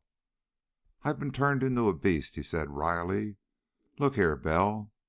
There were as many as 10 and 15 of us in that cage at one time, men the deputies sent up for the purpose. We were allowed to go mad, 1 and 2 at a time, for the edification of the populace, to keep the camarada scared. And those of us who weren't going mad just then used to have to band together and kill them. That cage has been the most awful hell on earth that any devil ever contrived. They put 3 women in there once, with their hands already writhing. Ugh!" Bell's face was cold and hard, as if carved from marble. "I haven't lived through it," said the white man harshly, "by being soft. And I've got less than no time to live. Sane. Anyhow, I was thinking of shooting you in the back because the young lady—" He laughed as Bell's revolver muzzle stirred. "I'm telling you," said the white man in ghastly merriment, "because I thought 114 had set me the example of ditching the service for his own life. But now it's different." He pointed. "There's a launch in that house with one of those outboard motors. It was used to keep up communication with the boat gangs that sweat the heavy supplies up the river. It'll float in 3 inches of water, and you can pole it where the water's too shallow to let the propeller turn. This rabble will mob you if you try to take it, because it'll have taken them just about this long to realize that they're deserted. They'll think you are a deputy, at least, to have dared release me. I'm going to convince them of it, and use this gun to give you a start. I'll give you 2 hours. It ought to be enough. And then—" Bell nodded. "I'm not Service," he said curtly, "but I'll see it's known." The white man laughed again. "Some sigh for the glories of this world, and some for a prophet's paradise to come," he quoted derisively. "I thought I was hard, Bell, but I find I prefer to have my record clean in the service, where nobody will ever see it, than to take what pleasures I might snatch before I die. Queer, isn't it? Old Omar was wrong. Now watch me bluff, flinging away the cash for credit of doubtful value, and all for the rumble of a distant drum which will be muted." They were surrounded by swarming, fawning, frightened camaradas, who implored the Senhor to tell them if he were a deputy of the Master, and if he were here to make sure nothing evil befell them. They worked for the Master, and they desired nothing save to labor all their lives for the Master. Only the Master would allow no evil to befall them. The white man waved his arms grandiloquently. "The Senhor you behold," he proclaimed in the barbarous Portuguese of the hinterland of Brazil, "has released me from the cage in which you saw me. He is the deputy of the Master himself, and is enraged because the landing lights on the field were not burning, so that his airplane fell down into the jungle. He bears news of great value from me to the Master, which will make me finally a sub-deputy of the Master, and I have a revolver, as you see, with which I could kill him, but he dares not permit me to die, since I have given him news for the Master.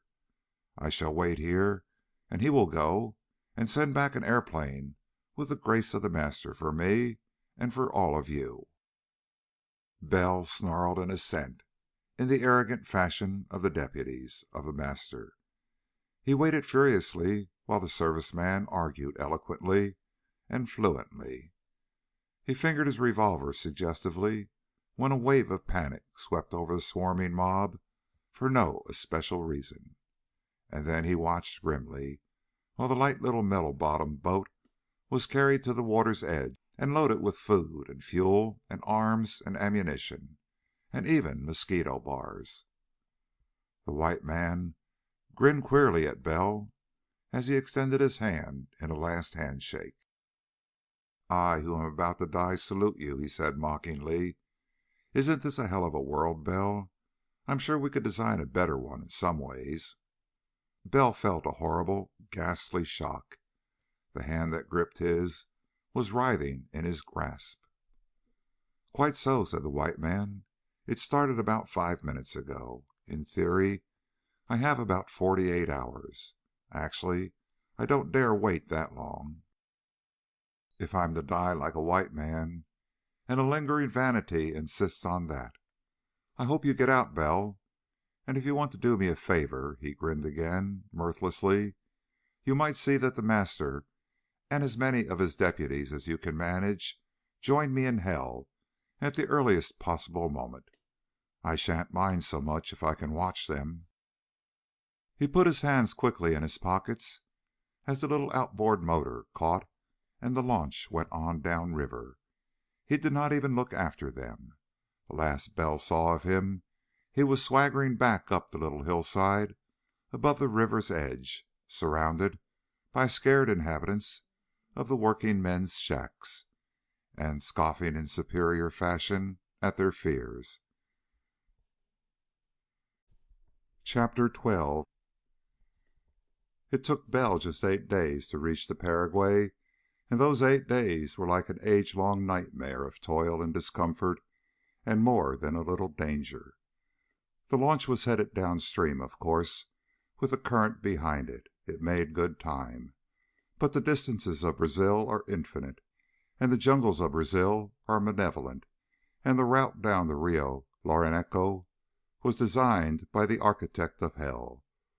Rhodalus lay in wait to destroy the little boat. Insects swarmed about to destroy its voyagers, and the jungle loomed above them, passively malignant, and waited for them to die. And as if the physical suffering were not enough, Bell saw Paula wilt and grow pale. All the way down the river they passed little clearings at nearly equal distances, and men came trembling out of the little houses upon those fazendas, and fawned upon the Senor who was in the launch that had come from up river and so must be in the service of the master himself. The clearings and the tiny houses had been placed upon the river for the service of the terribly laboring boat gangs who brought the heavier supplies up the river to the master's central depot. Men at these clearings had been enslaved and ordered to remain at their posts, serving all those upon the business of the master. They fawned abjectly upon Bell because he was of as gentes, and so presumably was empowered, as the master had empowered his more intelligent subjects, to exact the most degraded of submission from all beneath him in the horrible conspiracy. Once, indeed, Bell was humbly implored by a panic-stricken man to administer the grace of the master to a moody and irritable child of 12 or so. "She sees the red spots, Senor. It is the first sign, and I have served the master faithfully." And Bell could do nothing. He went on savagely, and once he passed a gang of camaradas laboring to get heavily loaded dugouts up a fiendish rodel. They had ropes out and were hauling at them from the bank, while some of their number were breast deep in the rushing water, pushing the dugouts against the stream. "They're headed for the plantation," said Bell grimly, "and they'll need the grace of the master by the time they get there, and it is abandoned. But if I tell them—" Men with no hope at all are not to be trusted, not when they are mixtures of 3 or more races, white and black and red, and steeped in ignorance and superstition, and, moreover, long subject to such masters as these men had had. Bell had to think of Paula. He could have landed and haughtily ordered them to float or even carry the light boat to the calmer waters below. They would have obeyed and cringed before him. But he shot the rapids from above, with the little motor, roaring past rocks and walls of jungle beside the foaming water at a speed that chilled his blood.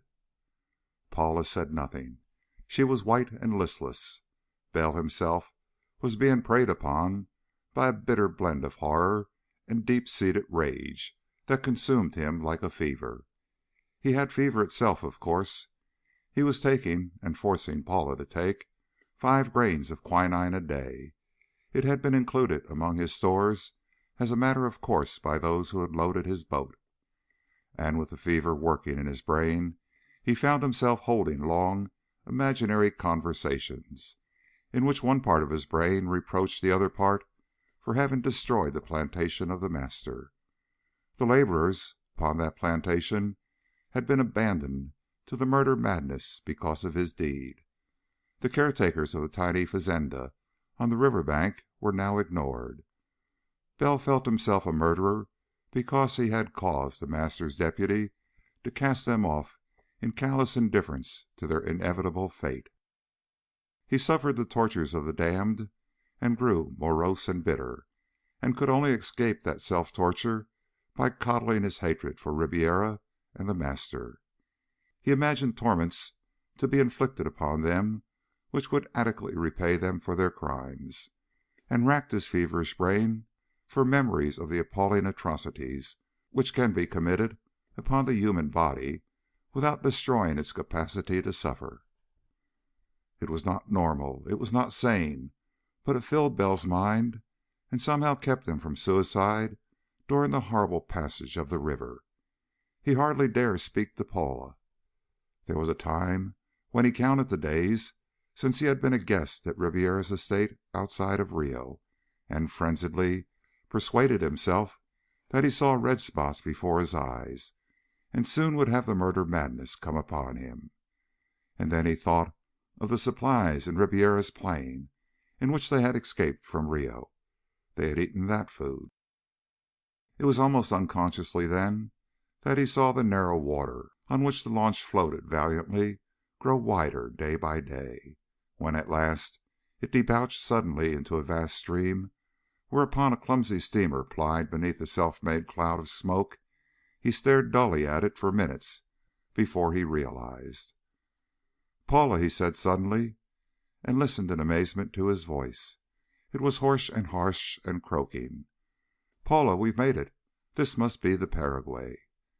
She roused herself and looked about like a person waking from a lethargic sleep. And then her lips quivered, and she tried to speak and could not, and tears fell silently from her eyes, and all at once she was sobbing bitterly. The sign of the terrific strain she had been under served more than anything else to jolt Bell out of his abnormal state of mind.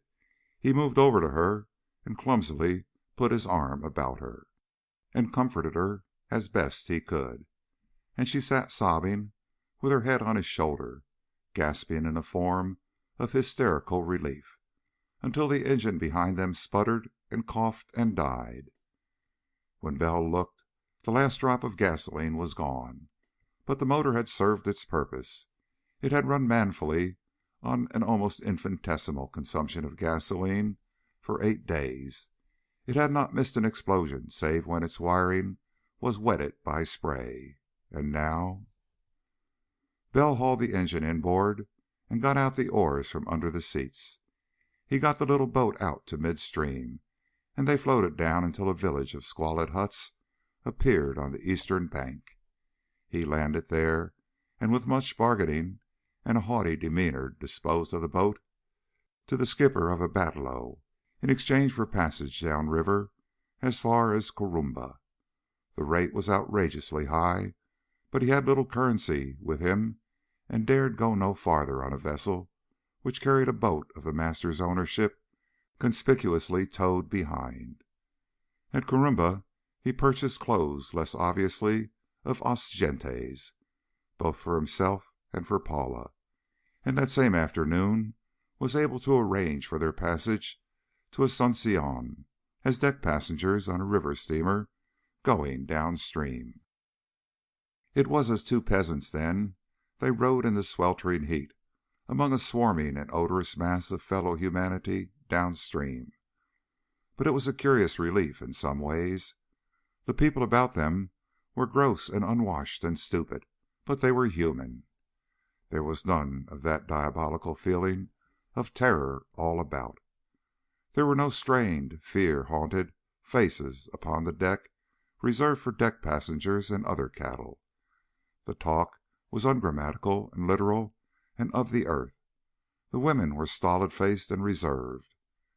But when the long rows of hammocks were slung out in the open air in the casual fashion of sleeping arrangements in the back country of all South America, it was blessedly peaceful to realize that the folks who snored so lustily were merely human animals, it might be, with no thought above their farina and fajitas on the morrow, but human. And the second day they passed the old fort at Coimbra and went on. The passage into Paraguayan territory was signalized by an elaborate customs inspection, and 3 days later Asunción itself displayed its red tiled roofs and adobe walls upon the shore.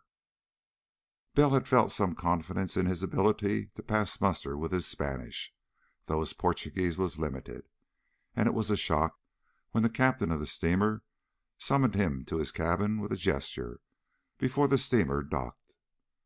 Bell left Paula among the other deck passengers and went with the peasant's air of suspicious humility into the captain's quarters. But the captain's pose of grandeur vanished at once when the door closed. "Senor," said the steamer captain humbly, "I have not spoken to you before. I knew you would not wish it. But tell me, Senor, have you any news of what the master plans?"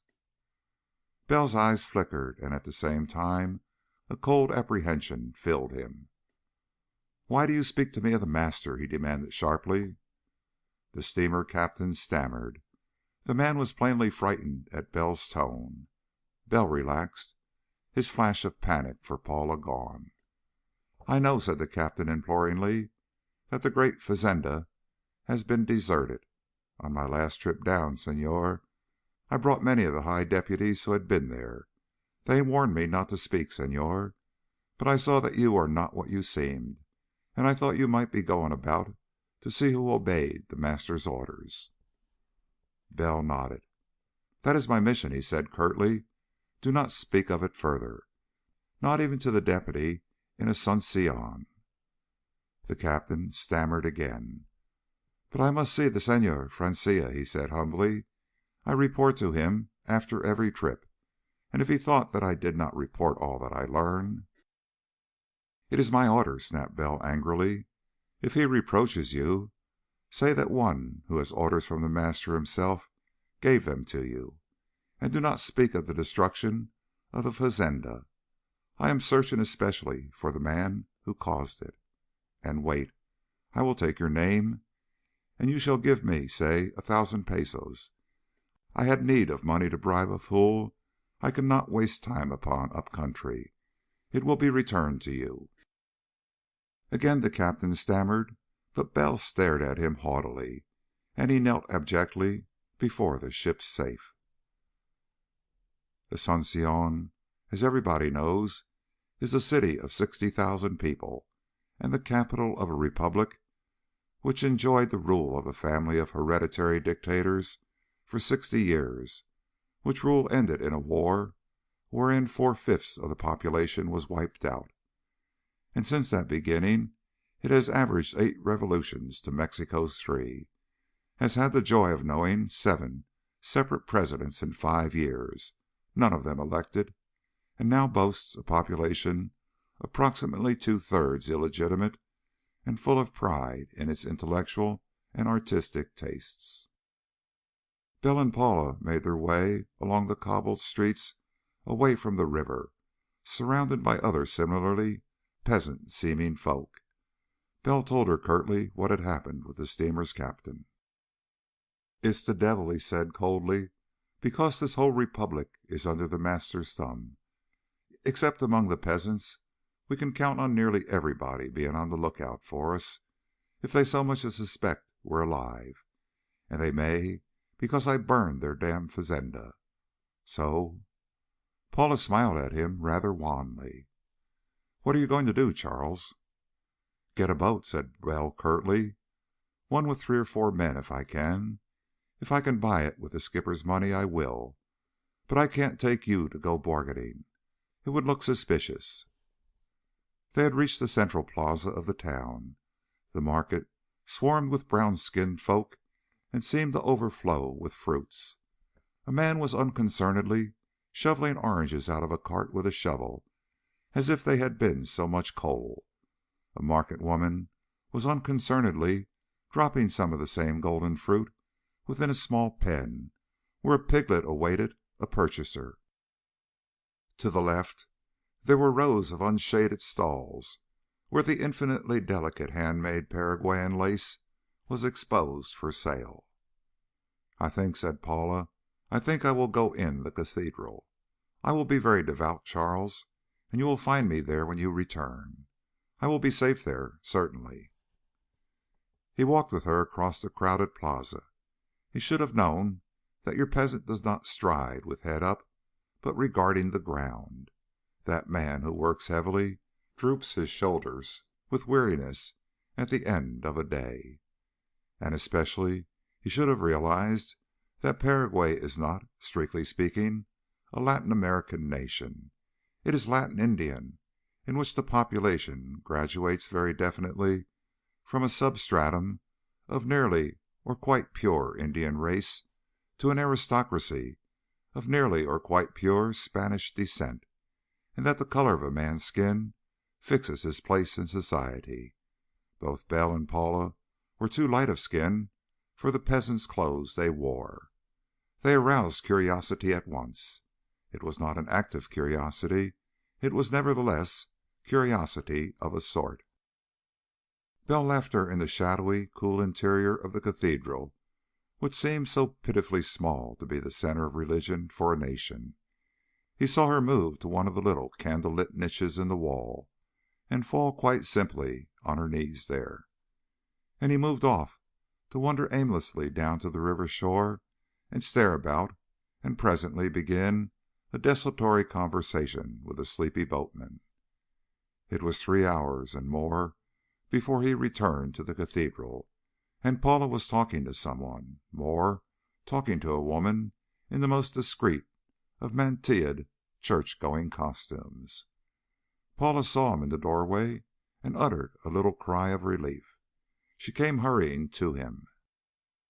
"Charles, I have found a friend, Isabel Ibarra. We were schoolmates in the United States, and she has just come back from Paris. So you see, she cannot—" "I see," said Bell very quietly. Paula was speaking swiftly and very softly. "We went to school together, Charles. I trust her. You must trust her also. There is no danger this time.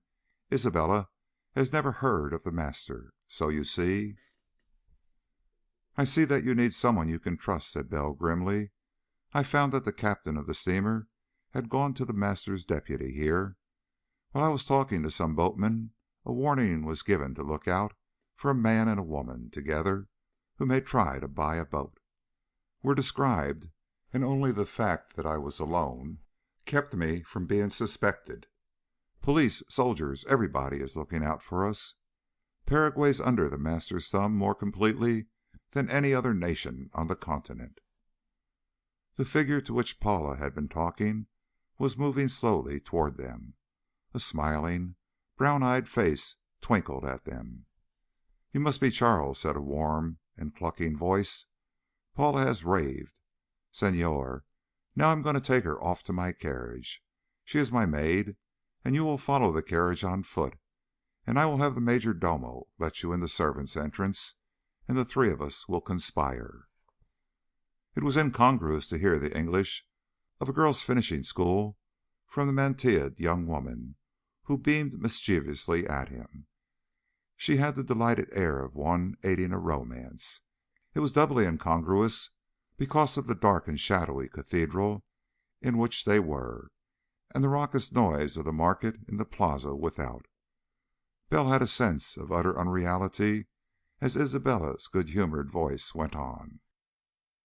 "Do you remember, Paula, the time the French teacher caught us in the pantry? I shall feel just like that time."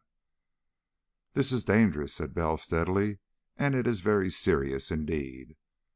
"Pooh," said Isabella comfortably. "Paula, you didn't even know I was married. A whole year and a half. And he's a darling, really. I am the Senora Isabella Ibarra de Zogala, if you please. Bow gracefully." She chuckled. "Jaime came all the way to Rio to meet me last month. I'm wild about him, Paula. But come on, follow me humbly, like a nice little mestizo girl who wants to be my maid, and I'll let you ride with the cochero, and Charles shall follow behind us." She swept out of the cathedral with the air of a grande dame suppressing a giggle, and Paula went humbly behind her. And Bell trudged through the dust and blistering sun, while the highly polished carriage jolted over cobblestones, and the youthful Senora Isabel Ibarra de Zogala beamed blissfully at the universe which did not realize that she was a conspirator, and Paula sat modestly beside the brown-skinned cochero. It was not a long ride nor a long walk, though the sun was insufferable. The capital of Paraguay is not large. It is a sleepy, somnolent little town in which the most pretentious building was begun as the presidential palace and wound up as the home of a bank. But there are bullet marks on the facade of the Museo Nacional, and there is still an empty pedestal here and there throughout the city where the heroes of last year's revolution in bronze have been pulled down, and the heroes of this year's uprising of the people have not yet been set up. Red-tiled roofs give the city color, and the varying shades of its populace give it variety, and the fact that below the white class of inhabitants Guarani is spoken instead of Spanish adds to the individuality of its effect. But the house into which the carriage turned could have been built in Rio or Buenos Aires without comment on its architecture. It had the utter bleakness of most private homes of South America, but it was huge and its windows were barred. The patio into which Bell was ushered by a bewildered and suspicious major domo, made up in color and in charm for all that the exterior lacked. A fountain played among flowers, and macaws and parrots and myriad other caged birds hung in their cages about the colonnade around the court, and Bell found Paula being introduced to a pale young man in the stiff collar and unspeakably formal morning clothes of the South American who was of the upper class. "Jaime," said Isabella, beaming, "and this is Charles, who Paula is to marry. It is romantic, it is fascinating, and I depend upon you to give him clothes so that all our servants won't stare goggle-eyed at him. And I am going to take Paula off at once and dress her. They are our guests. And Jaime, you must threaten all the servants terribly, so they will keep it very secret, that we have two such terrible people with us."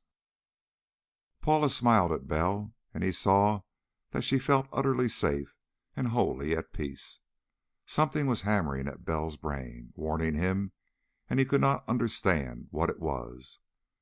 But he exchanged the decorous limp handshake which is conventional south of Panama, and followed his unsmiling host to rooms where a servant laid out a bewildering assortment of garments. They were all rather formal, the sort of clothing that is held to be fitting for a man of position where Spanish is the official if not the common tongue. His host retired without words, and Bell came out later to find him sipping moodily at a drink, waiting for him. He wiped his forehead. "Be seated, Senor," he said heavily, "until the ladies join us." He wiped his forehead again and watched somberly while Bell poured out a drink. "Isabella," he seemed to find it difficult to speak. "She has told me a little, but there has been no time for more than a little. I do not wish to have her tell me too much. She does not understand. She was educated in North America, where customs are different. She demands that I assist you and the señorita. It is the señorita?" Bell stiffened. In all Spanish America the conventions are strict. For a man and woman to travel together, even perforce and for a short distance, automatically damns the woman. "Go on," said Bell grimly. His host was very pale indeed. "She demands that I assist you and the señorita to escape the police and the government. Provided that you do not tell me who you are, I will attempt it, but—" "I wonder," said Bell quietly, "if you have ever seen red spots dancing before your eyes." His host went utterly livid. Zuloaga looked down at his hands, as if expecting unguessable things of them, and then he shrugged and said harshly, "I have, Senor. So you see that Isabella, who does not know, is asking me to risk not only my life, but her honor." Bell said nothing for a moment. He was a little pale. "And your honor?" he asked quietly. The pallor on the face of Senor Jaime Zuloaga was horrible. He tried to speak and could not. He stood up and managed to say, "So much I will risk because you have been my guest.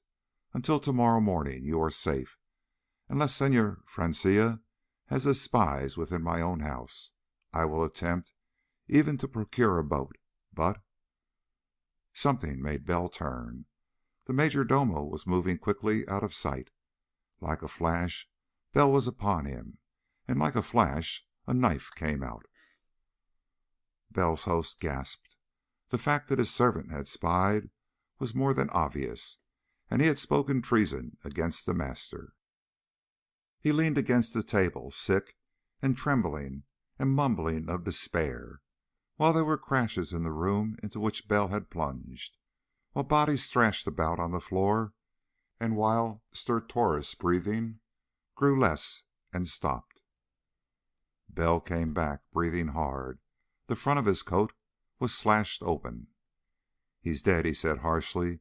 "He'd have reported what you said, so I killed him, and now we've got to do something with his body." He helped in the horrible task, while his host grew more and more shaken.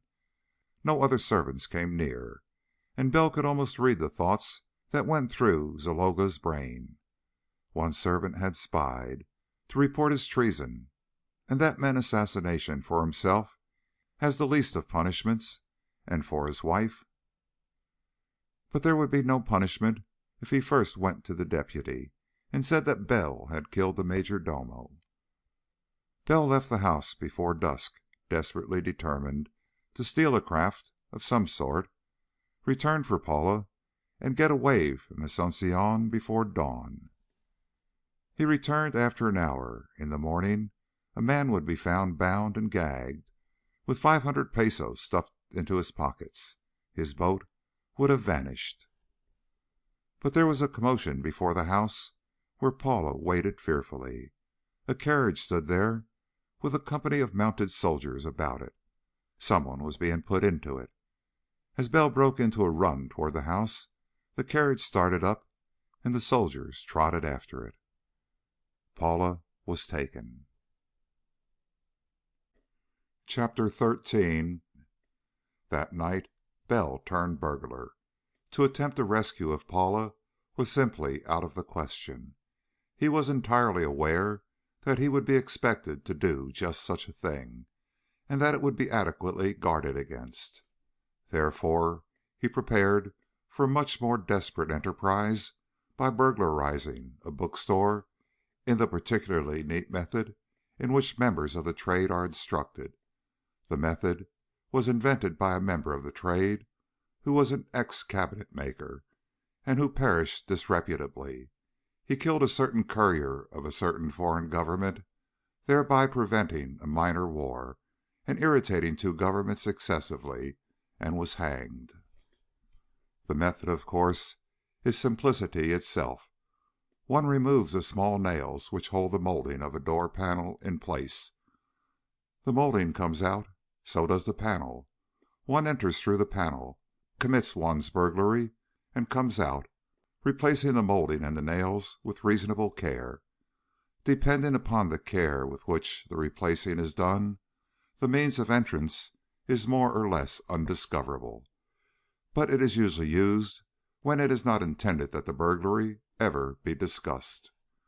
Bell abstracted 2 books, wrapping paper and twine. He departed, using great care. He walked 3 miles out of town and to the banks of the Paraguay. There he carefully saturated the pages of both books in water, carefully keeping the bindings from being wetted. Then he tore one book to pieces, saving the leaves and inserting them between the leaves of the other book. Then, with a Brazil nut candle for illumination, he began to write. You see, when 2 thoroughly wetted pieces of paper are placed one above the other with a hard surface, such as the cover of another book under them, you can write upon the top one with a stick. The writing will show dark against the gray of the saturated paper. You then remove the top sheet and end the writing reproduced on the bottom sheet.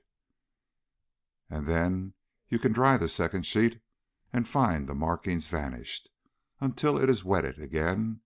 It is, in fact, a method of watermarking paper, and it is the simplest of all methods of invisible writing. Bell wrote grimly for hours. The book he had chosen was an old one, an ancient copy of one of Lope de Vega's plays, and the pages were wrinkled and yellowed from age alone. When by dawn the last page was dried out, there was no sign that anything other than antiquity had affected the paper.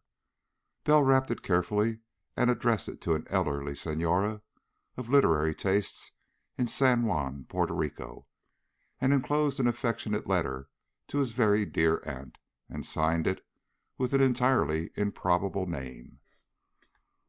It was mailed before sunrise, the necessary stamps having been filched from the burglarized bookstore, and the price thereof being carefully inserted in the till.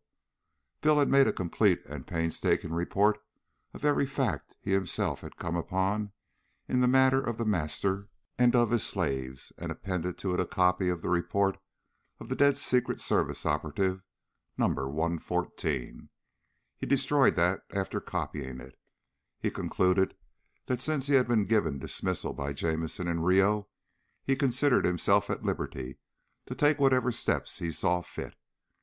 And since the Signorina Paula Canalejas had been kidnapped by agents of the Master, he intended to take steps which might possibly bring about her safety, but would almost certainly cause his death.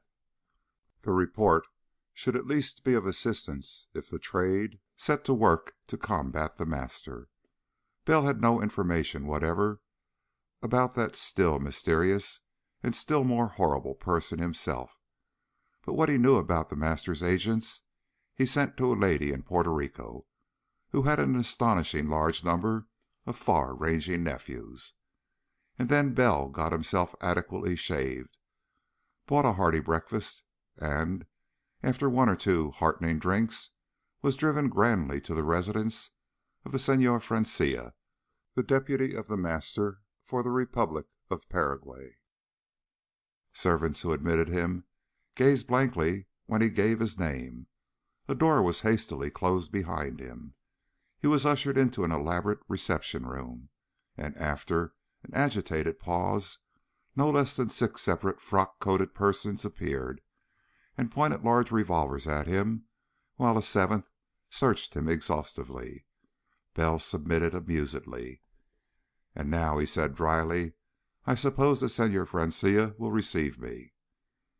There was more agitation. The 6 men remained with their weapons pointed at him. The 7th departed, and Bell redressed himself in a leisurely fashion. 10 minutes later a slender, dark-skinned man with impeccably waxed mustaches entered, regarded Bell with an entirely impersonal interest, took one of the revolvers from one of the 6 frock-coated gentlemen, and seated himself comfortably. He waved his hand, and they filed uneasily from the room. So far, not one word had been spoken. Bell retrieved his cigarette case and lighted up with every appearance of ease. "I have come," he said casually, "to request that I be sent to the Master. I believe that he is anxious to meet me."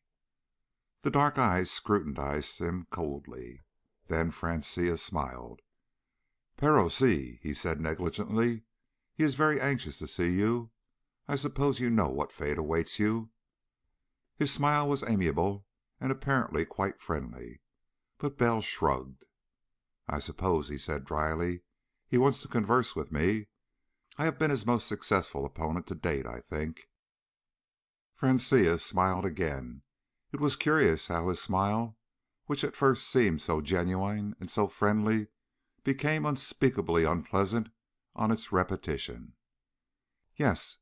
Francia seemed to debate some matter of no great importance. "You have been very annoying, Senor Bell. The Senhor Ribiera asked that you be sent to him. It was his intention to execute you privately. He described a rather amusing method to me, and I must confess that you have annoyed me likewise. Since the Cuyaba plantation was destroyed, my subjects have been much upset. They have been frightened and even stubborn. Only last week," he smiled pleasantly, "and the effect was horrible, only last week I desired the society of a lady who is my subject, and her husband considered that, since the fazenda was destroyed, the Master would be powerless to extend his grace before long in any event, so he shot his wife and himself. It annoyed me enough to make me feel that it would be a pleasure to kill you." He raised the revolver meditatively. "Well?" said Bell coldly. Francia lowered the weapon and laughed. "Oh, I shall not do it. I think the Master would be displeased. You seem to have the type of courage he most desires in his deputies, and it may yet be that I shall greet you as my fellow deputy or perhaps my fellow viceroy. So I shall send you to him. I would say that you have about an even chance of dying very unpleasantly or of being a deputy. Therefore I offer you such courtesies as I may." Bell puffed a cloud of smoke toward the ceiling. "I'm about out of cigarettes," he said mildly. "They shall be supplied, and if you would desire feminine society, I will have some of my pretty subjects." "No," said Bell bluntly. I would like to speak to the Signorina Canalejas, though." Francia chuckled. "She left for Buenos Aires last night. The Senhor Ribiera sent a most impatient message for her to be sent on at once. I regretted it, but he had the master's authority.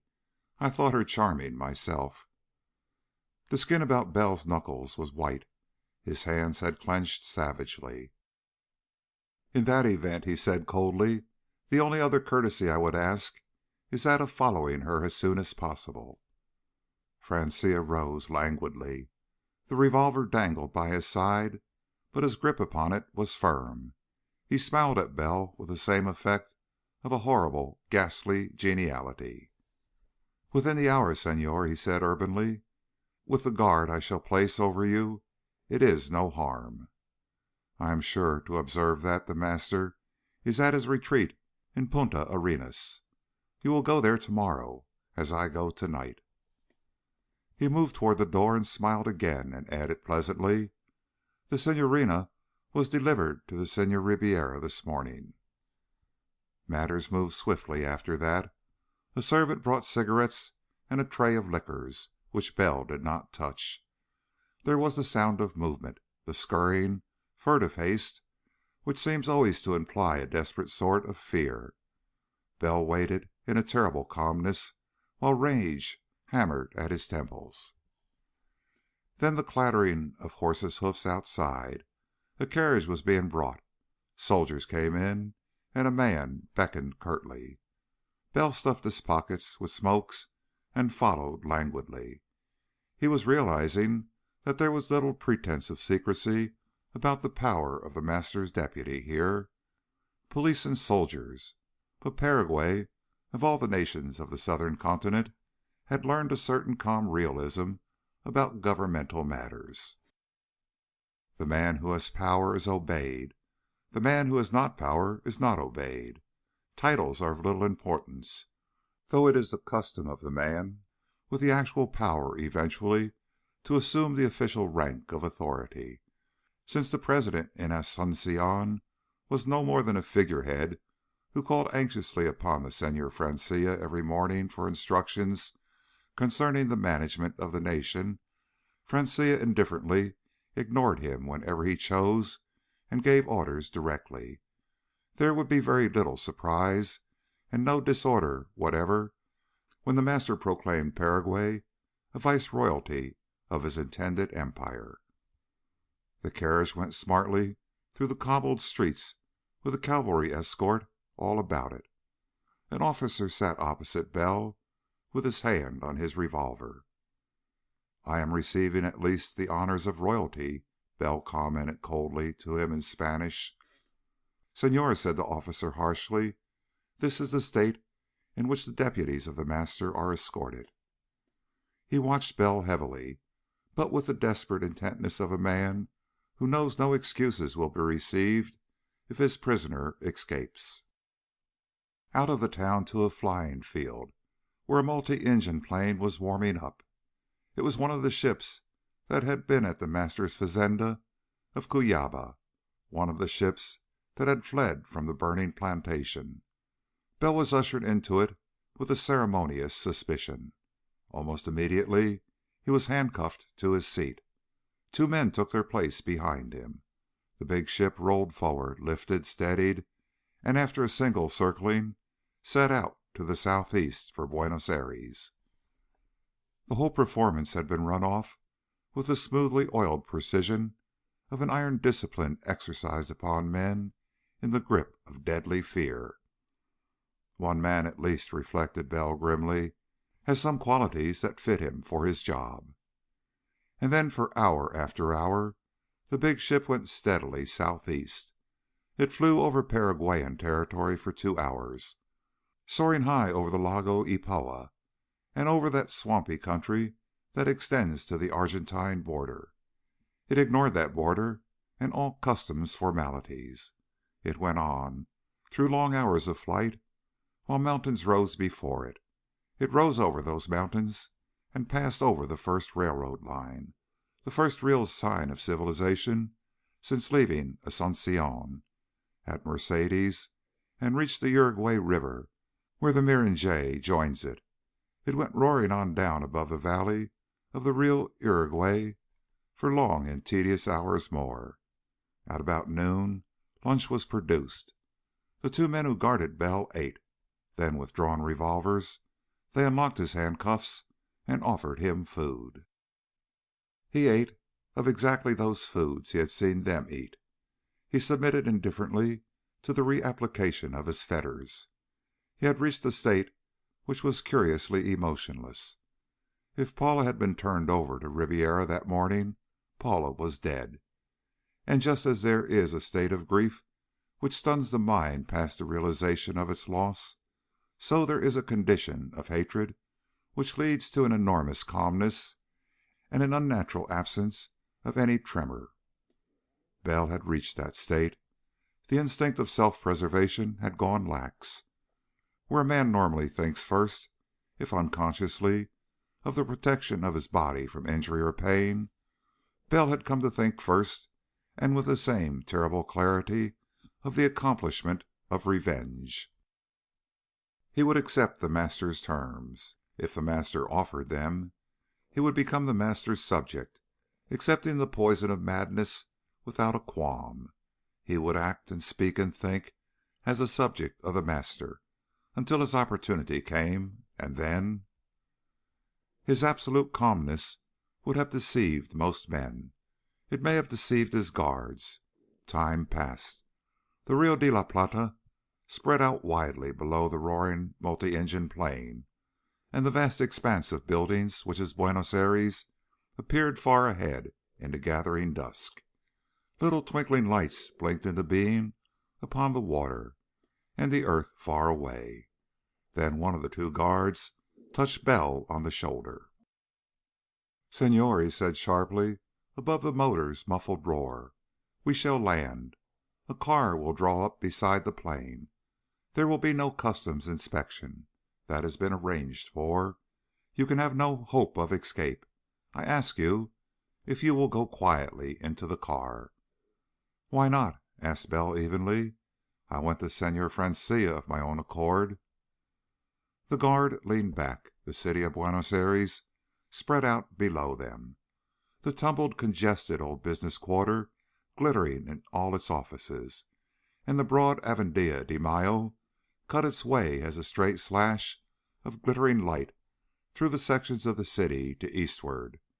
By contrast, from above, the far-flung suburbs seemed dark and somber. The big plane roared above the city, settling slowly, banked steeply, and circled upon its farther side, and dipped down toward what seemed an absurdly small area, which sprang into a pinkish glow on their descent. The area spread out as the descent continued, though, and was a wide and level field when the ship flattened out and checked and lumbered to a stop. A glistening black car came swiftly, humming into place alongside, almost before the clumsy aircraft ceased to roll. Its doors opened. Two men got out and waited. The hangars were quite 200 yards away, and Bell saw the glitter of weapons held inconspicuously, but quite ready. He stepped out of the cabin of the plane with the revolver muzzle pressing into his spine. Other revolver muzzles pressed sharply into his sides as he reached earth. Smiling faintly, he took 4 steps, clambered up into the glistening black car, and settled down comfortably into the seat. The two men who had waited by the car followed him. The door closed, and Bell was in a padded silence that was acutely uncomfortable for a moment. A dome light glowed brightly, however, and he lighted nearly the last of the cigarettes from Asuncion with every appearance of composure as the car started off with a lurch. The windows were blank. Thick, upholstered padding covered the spaces where openings should have been, and there was only the muffled vibration of the motor and the occasional, curiously distinct noise of a flexing spring. "Just as a matter of curiosity," said Bell mildly, "what is the excuse given on the flying field for this performance? Or is the entire staff subject to the master. Two revolvers were bearing steadily upon him, and the two men watched him with the unwavering attention of men whose lives depend upon their vigilance. "You," said one of them, without expression or a smile, "are the corpse of a prominent politician who died yesterday at his country home." And then for half an hour or more the car drove swiftly and stopped, and drove swiftly forward again as if in traffic. Then there were many turns, and then a slow and cautious traverse of a relatively few feet. It stopped, and then the engine vibration ceased. "I advise you, Senor," said the same man who had spoken before, and in the same emotionless voice, "not to have hope of escape in the moment of alighting. We are in an enclosed court, and there are two gates locked behind us." Bell shrugged as there was the clatter of a lock operating. The door swung wide. He stepped down into a courtyard surrounded by nearly bare walls. It had once been the patio of a private home of some charm. Now, however, it was bleak and empty. A few discouraged flowers grew weedily in one corner. The glow of light in the sky overhead assured Bell that he was in the very heart of Buenos Aires, but only the most subdued of rumbles spoke of the activity and the traffic of the city going on without. "This way," said the man with the expressionless voice. The other man followed. The chauffeur of the car stood aside as if some formality required him neither to start the motor or return to his seat until Bell was clear of the courtyard. Through a heavy timber door, along a passageway with the odor of neglect, upstairs, which once had been impressive and ornamental, into a room without windows. "You will have an interview with the Señorita Canalejas in 5 minutes," said the emotionless voice.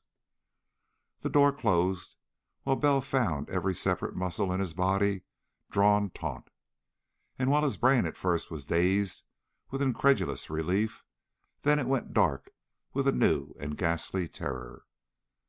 "They know Yog," he heard himself saying coldly, "which makes any person obey any command. They may know other and more hellish ones yet." He fought for self-control, which meant the ability to conceal absolutely any form of shock that might await him. That one was in store he was certain. He paced grimly the length of the room and back again.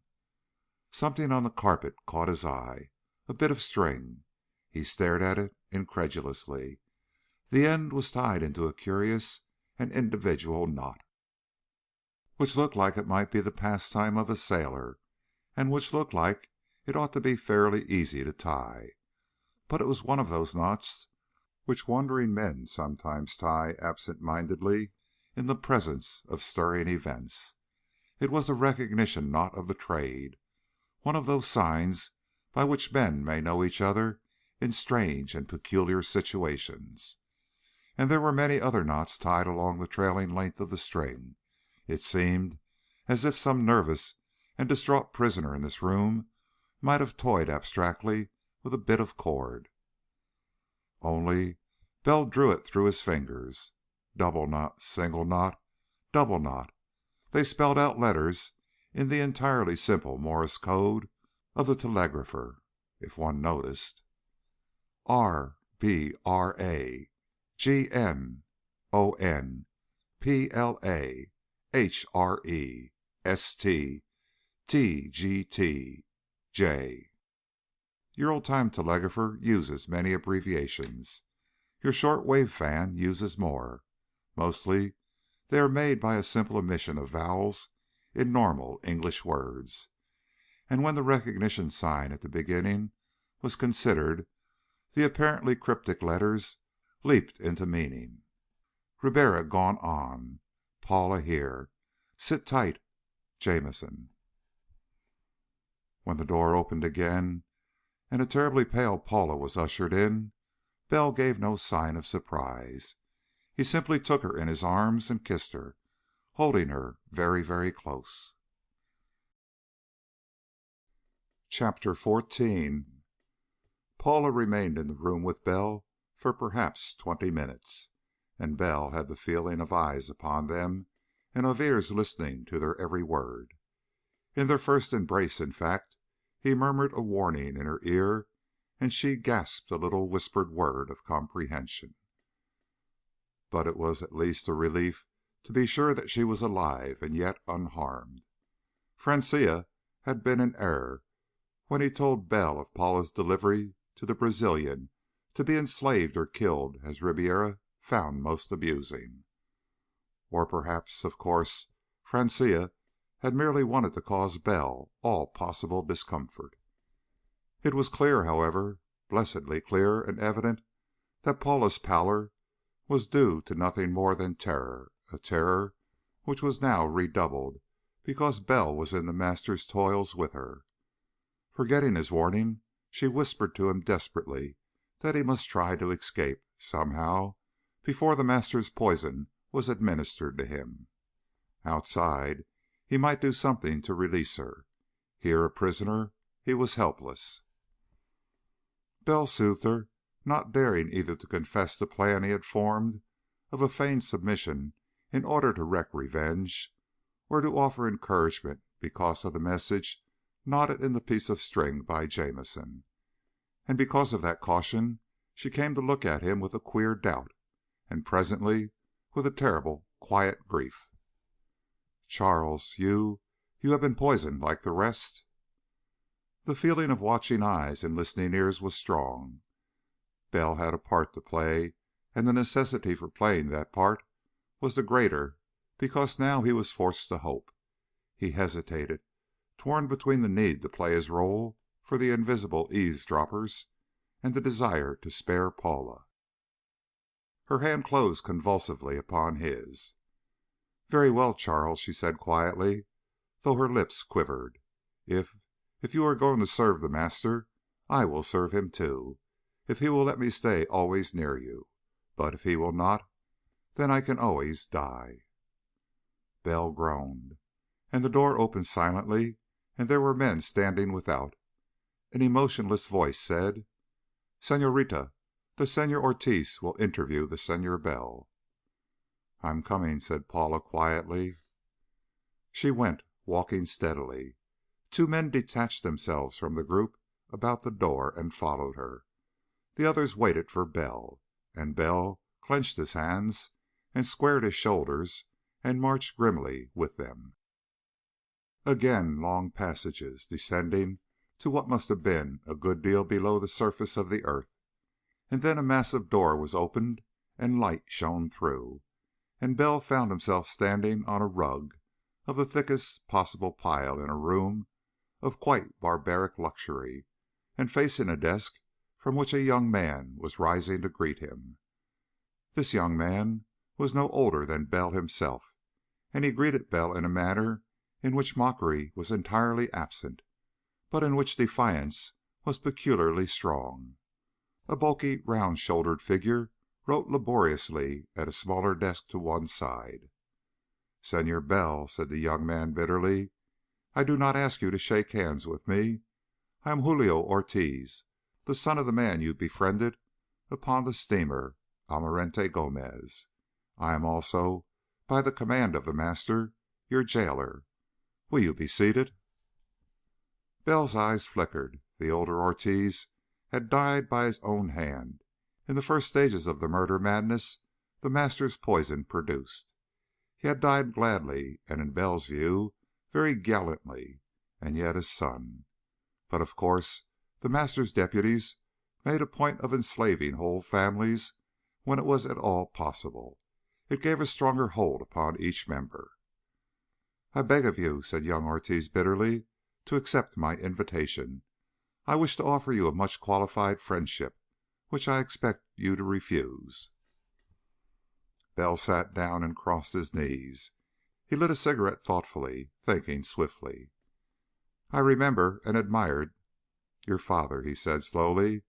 "I think that any man who died as bravely as he did is to be envied." The younger Ortiz had reseated himself as Bell sat down, and now he fingered nervously, wretchedly, the objects on his desk. A penholder broke between his fingers, and he flung it irritably into the wastebasket. "You understand," he said harshly, "the obligations upon me. I am the subject of the Master. You will realize that, if you desire to escape, I cannot permit it. But you did my father a very great kindness. Much of it I was able to discover from persons on the boat, more from the wireless operator, who is also the subject of the Master. You were not acting, Senor, as a Secret Service operative in your attempt to help my father. You bore yourself as a very honorable gentleman. I wish to thank you." "I imagine," said Bell dryly, "that anyone would have done what I did." He seemed to be quite at ease, but he was very tense indeed.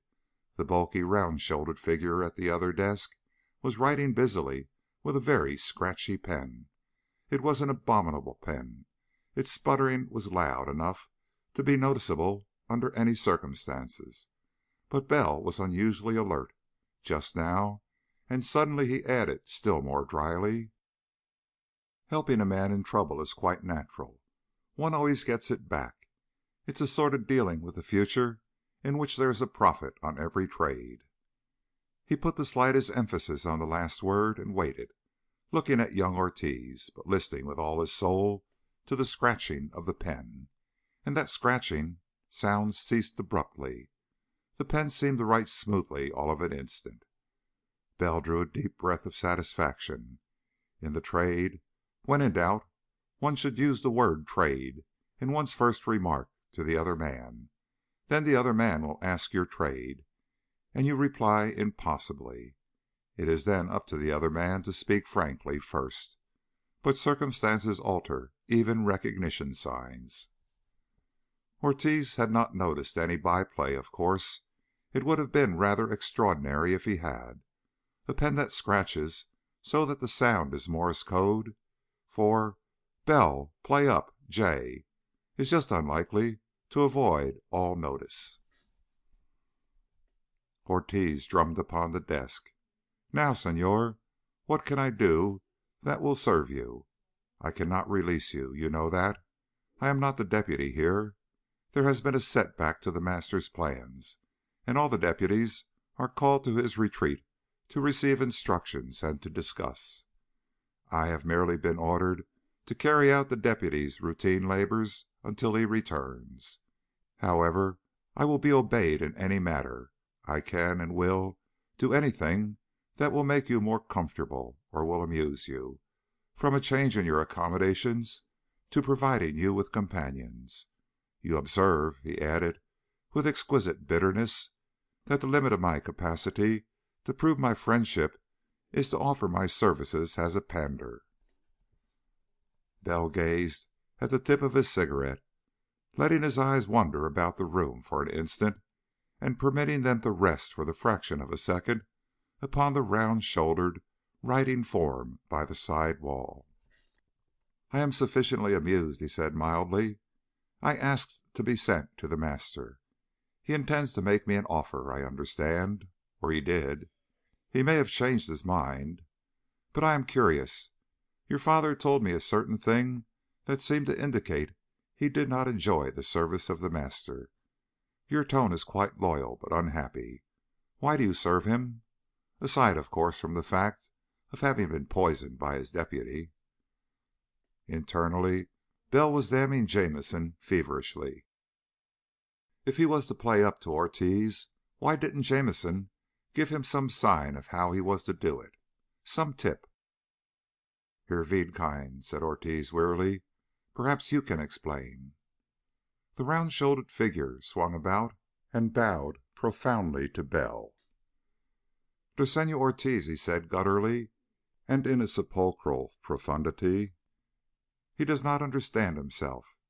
I have never said it before, but he serves the Master because he despairs.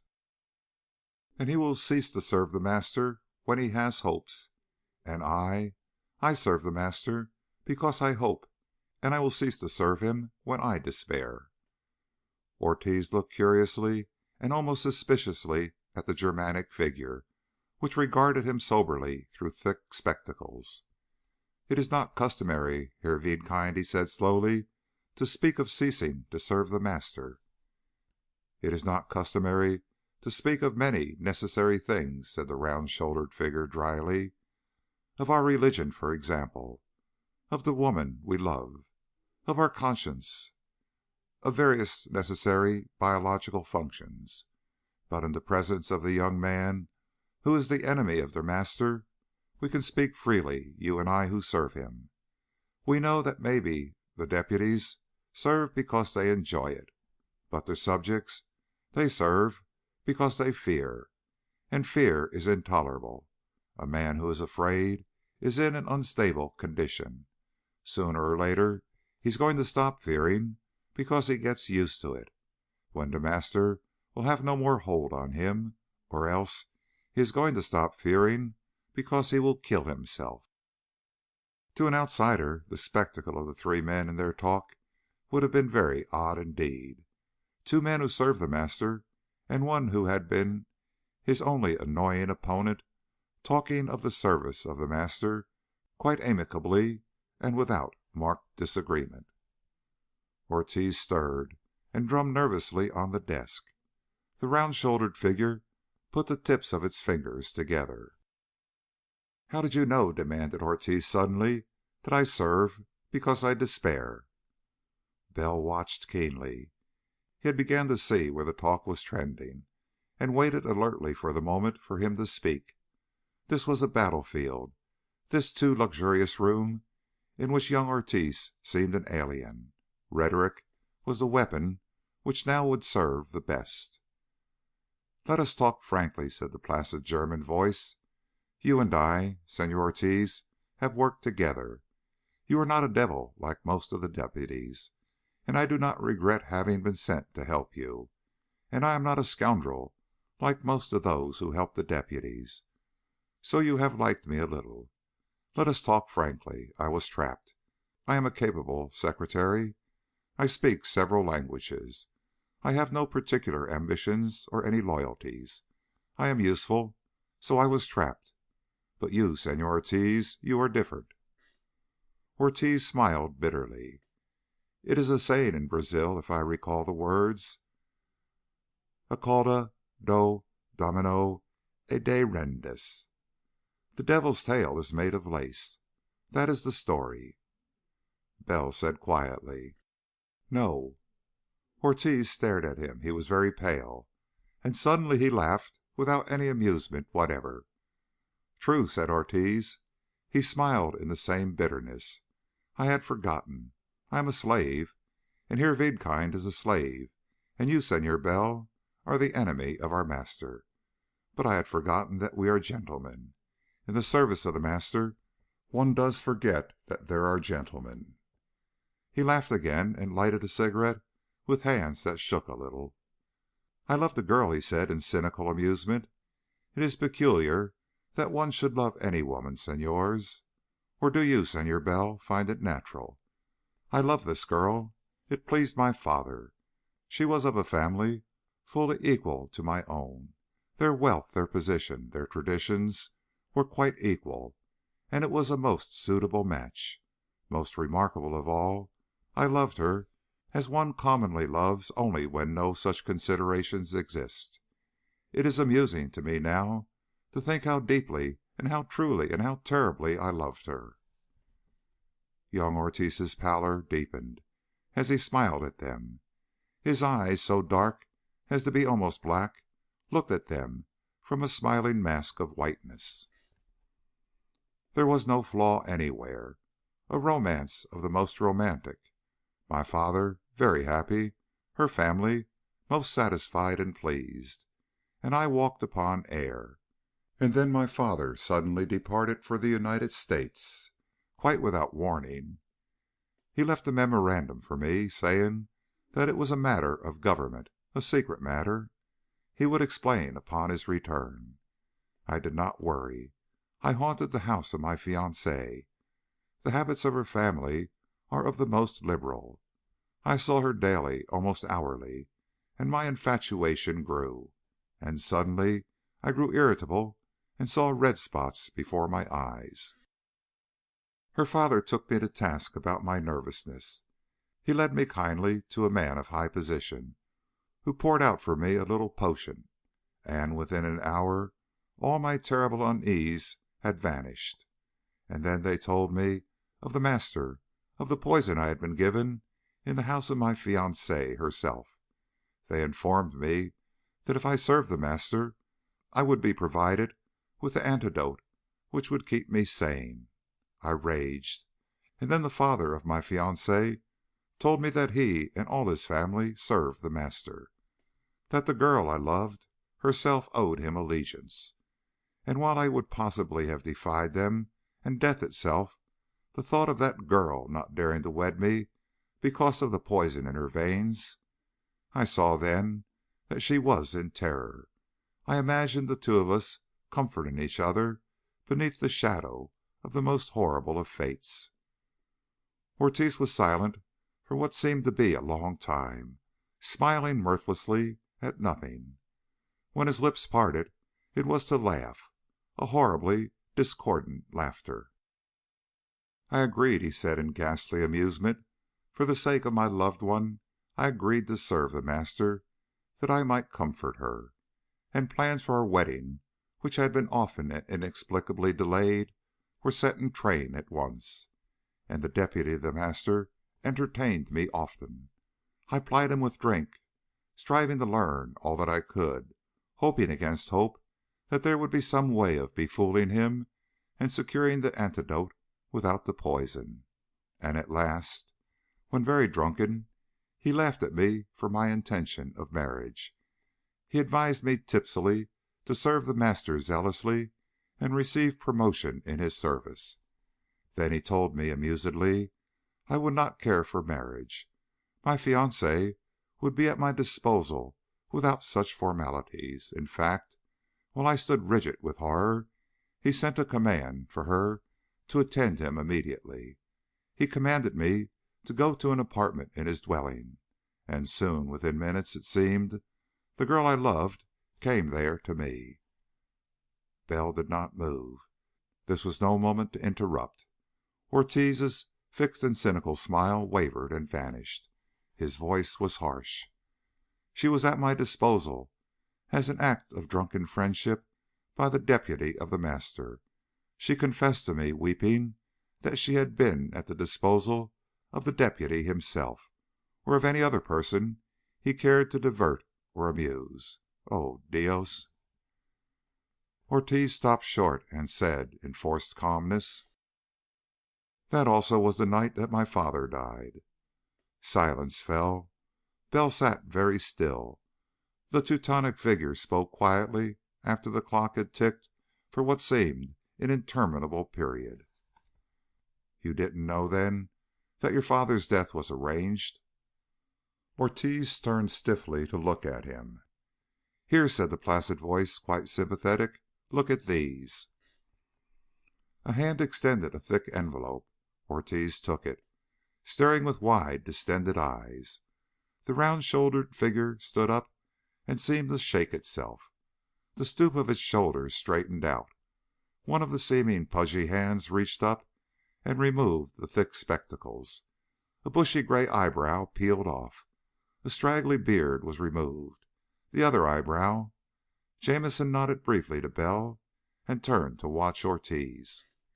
And Ortiz was reading the contents of the envelope. His hands began to shake violently. He rested them on the desk top so that he could continue to read. When he looked up, his eyes were flaming. "The real Hervey kind," said Jamison dryly, "came up from Punta Arenas with special instructions from the master. You have talents, Senor Ortiz, which the master wishes to use. Also, you have considerable wealth and the prestige of an honorable family. But you were afflicted with ideas of honor and decency, which are disadvantageous in the deputies of the masters. The real Herr Wiedkind had remarkable gifts in eradicating those ideas." Jamison sat down and crossed his knees carefully.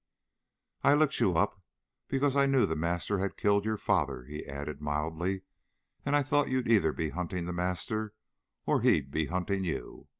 My name's Jamison. I killed the real Wiedkind and took his identification papers. He was a singularly unpleasant beast. His idea of pleasure made him seem a fatherly sort of person, very much like my make-up. He was constantly petting children, and appeared very benign. I am very, very glad that I killed him." Ortiz tore at his collar suddenly. He seemed to be choking. This says, it is the master's handwriting, and I know it, and it says—" "It says," Jamison observed calmly, "that since your father killed the previous deputy in an attempt to save you from the master's poison, that you are to be prepared for the work your father had been assigned. Herr Wiedkind is given special orders about your moral education. In passing, I might say that your father was sent to the United States because it was known he killed the previous deputy. He told Bell he'd done that killing, and he was allowed to grow horribly nervous on his return. He was permitted to see red spots, because he was officially, even as far as you were concerned, to commit suicide.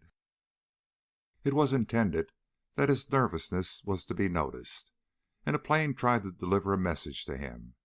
Your father thought the parcel contained the antidote to the poison that was driving him mad. Actually, it was very conventional prussic acid. Your father would have drunk it and dropped dead, a suicide, after a conspicuous period of nervousness and worry." Bell felt his cigarette burning his fingers. He had sat rigid until the thing burned short.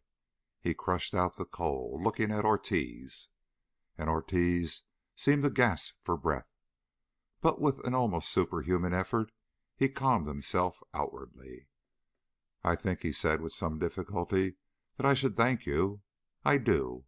But I do not think that you told me all of this without some motive. I abandoned the service of the master. But what is that you wish me to do?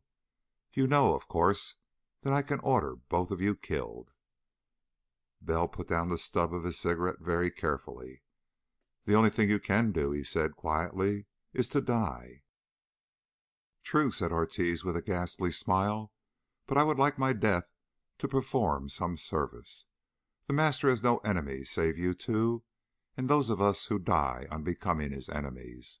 I would like, in dying, to do him some harm." "I will promise," said Jamison grimly, "to see that the master dies himself if you will have Bell and myself put in a plane with fuel for Punta Arenas and a reasonable supply of weapons. I include the Señorita Canalejas as a matter of course." Ortiz looked from one to the other, and suddenly he smiled once more. It was queer, that smile. It was not quite mirthless. "You were right just now," he observed calmly, "when, as the Herr Wiedkind, you said that I would quit the service of the master when I ceased to despair. I begin to have hopes. You two men have done the impossible. You have fought the master, and you have learned many of his secrets, and you have corrupted a man to treason when treason means suicide. Perhaps, senors, you will continue to achieve the impossible and assassinate the master." He stood up, and though deathly pale, continued to smile. "I suggest, senor, that you resume your complexion, and you, Senor Bell, you will be returned to your confinement. I will make the necessarily elaborate arrangements for my death." Bell rose. He liked this young man. He said quietly: "You said just now you wouldn't ask me to shake hands. May I ask you?" He added almost apologetically, as Ortiz's fingers closed upon his, "You see, when your father died, I thought that I would be very glad if I felt that I would die as well. But I think," he smiled wryly, "I think I'll have two examples to think of when my time comes." In the morning a bulky, round-shouldered figure entered the room in which Bell was confined. "You will follow me," said a harsh voice. Bell shrugged. He was marched down long passageways and many steps. He came out into the courtyard where the glistening black car with the blank windows waited. At an imperious gesture he got in and sat down with every appearance of composure, as of a man resignedly submitting to force he cannot resist.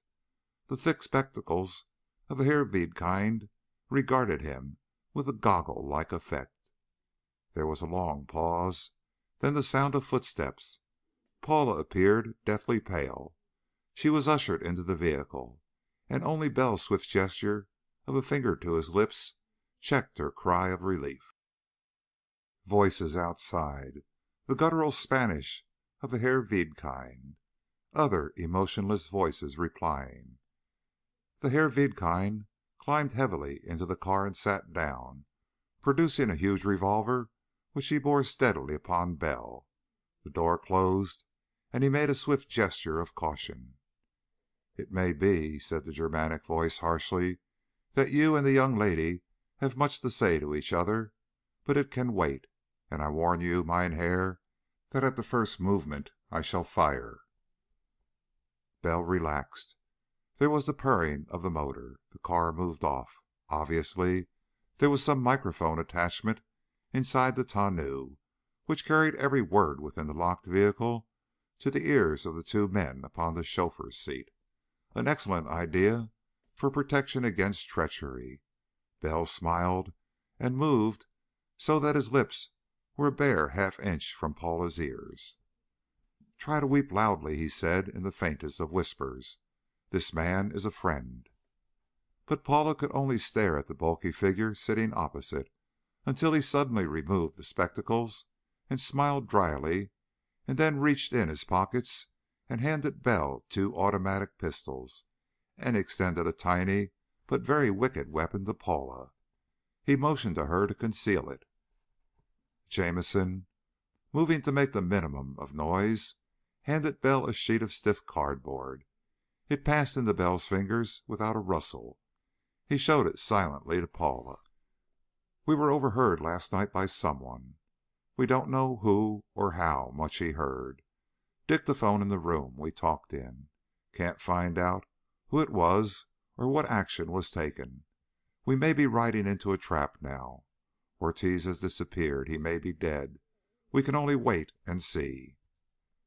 The car was moving as in city traffic. A swift dash forward and a sudden stop, and then another swift dash. But the walls within were padded so that no sound came from without save the faint vibration of the motor and now and then the distinct flexing of a spring. Then the car turned a corner. It went more rapidly. It turned another corner and another. In the light of the bright dome light, Bell saw beads of sweat coming out on Jamison's face. He did not dare to speak, but he formed words with his lips. "He's turning wrong. This isn't the way to the field." Bell's jaws clenched. He took out his two automatics and looked at them carefully. And then, much too short a time for the departure for the flying field to have reached, the car was checked. It went over rough cobblestones, and Bell himself knew well that there had been no cobbled roadway between the flying field and his prison. And then the car went up a sort of ramp, a fairly steep incline, which by the feel of the motor was taken in low, and on for a short distance more. Then the car stopped, and the motor was cut off. Keys rattled in the lock outside. The door opened. The blunt barrel of an automatic pistol peered in. Chapter 15. The door of the car swung wide, and Ortiz's pale, grim face peered in behind the blue steel barrel of his automatic.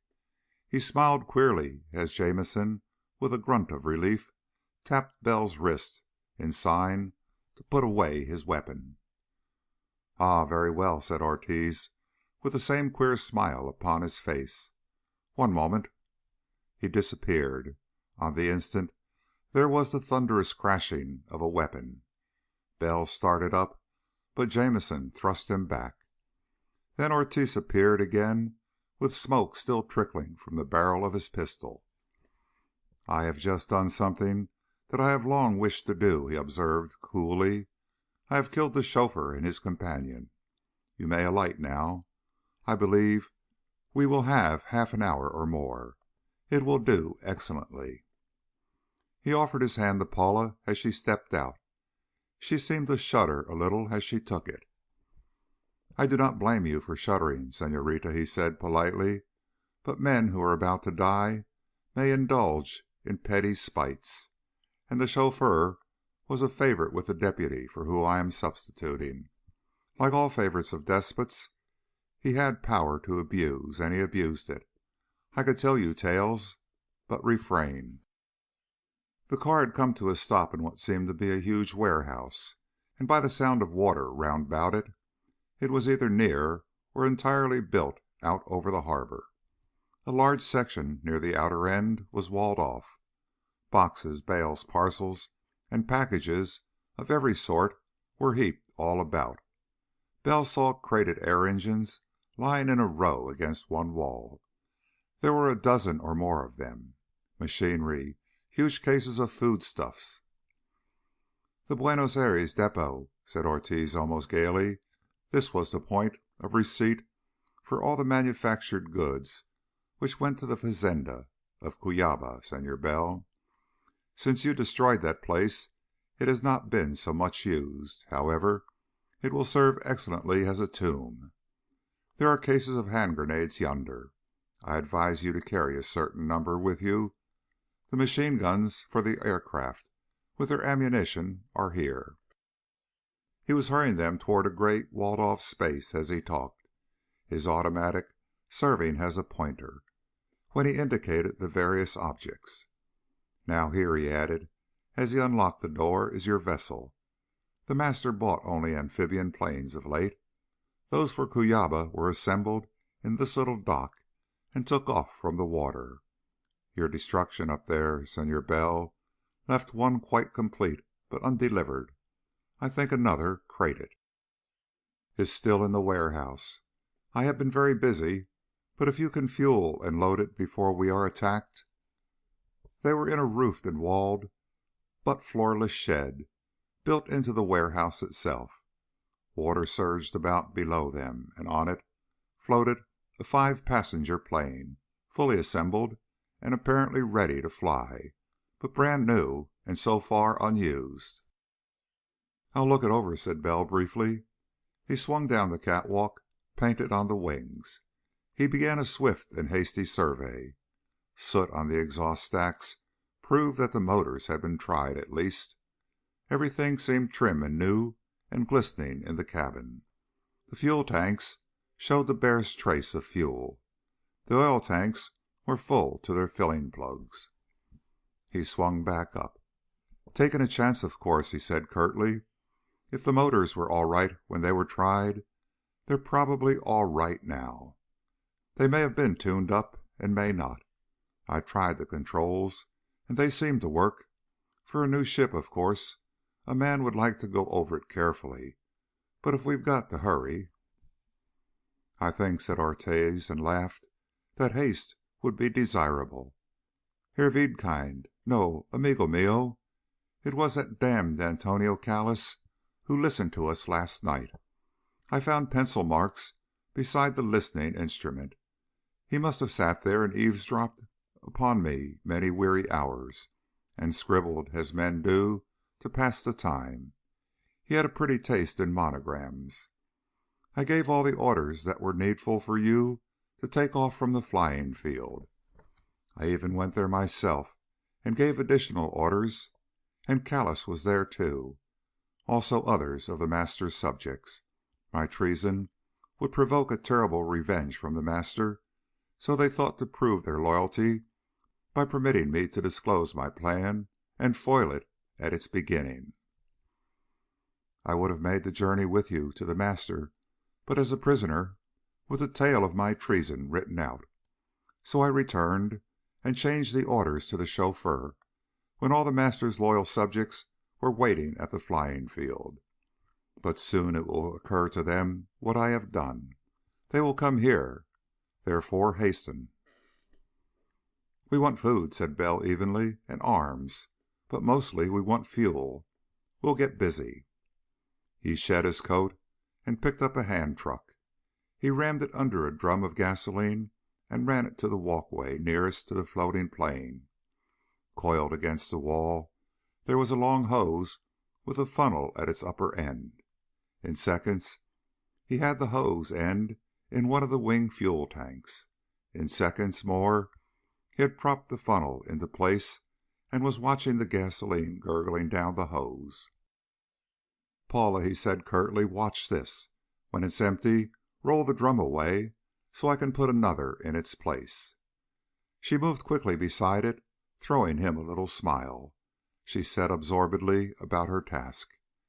Jamison arrived with another drum of gas before the first was emptied, and Bell was there with a third while the second still gurgled. They heaped the full drums in place, and Jamison suddenly abandoned his truck to swear wrathfully and tear off his spectacles and fling them against the wall. The bushy eyebrows and beard peeled off. His coat went down. He began to rush loads of foodstuffs, arms, and other objects to a point from which they could be loaded on the plane. Ortiz pointed out the things he petulantly demanded. In minutes, it seemed, he was demanding, "How much can we take? Any more than that?" "No more," said Bell. "All the weight we can spare goes for fuel. See if you can find another hose and funnel and get to work on the other tank. I'm going to rustle oil." He came staggering back with heavy drums of it. A thought struck him. "How do we get out? What works the harbor door?" Ortiz pointed, smiling. "A button, Senor, and a motor does the rest." He looked at his watch. "I had better see if my fellow subjects have come." He vanished, smiling his same queer smile. Bell worked frantically. He saw Ortiz coming back, pausing to light a cigarette, and taking up a hatchet with which he attacked the packing case. "They are outside, Senor," he called. "They have found the signs of the car entering, and now are discussing." He plucked something carefully from the packing box and went leisurely back toward the door. Bell began to load the food and stores into the cabin, with sweat streaming down his face. There was the sound of a terrific explosion, and Bell jumped savagely to solid ground.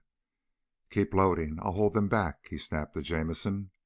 But when he went pounding to the back of the warehouse, he found Ortiz laughing. "A hand grenade, Senor," he said in wholly unnatural levity. "Among the subjects of the Master, I believe that I am going mad to take such pleasure in destruction. But since I am to die so shortly, why not go mad, if it gives me pleasure?" He peered out of a tiny hole and aimed his automatic carefully. It spurted out all the 7 shots that were left. "The man who poisoned me," he said pleasantly, "I think he's dead.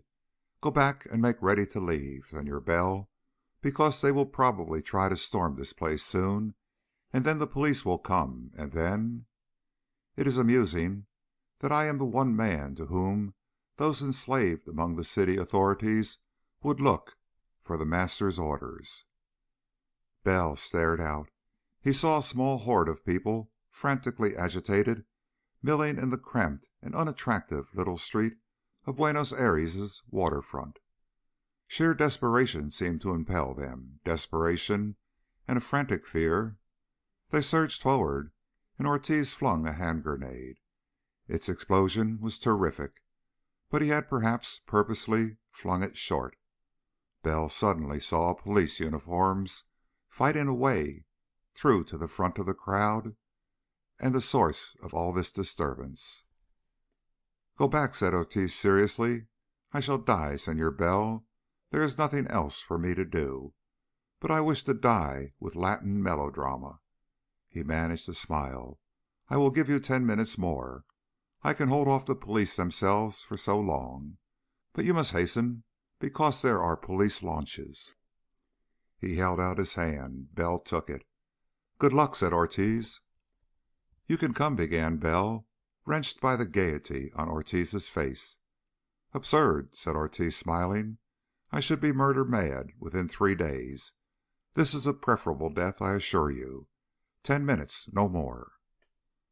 And Bell went racing back and found Jamison rolling away the last of the fuel drums, and Paula looking anxiously for him.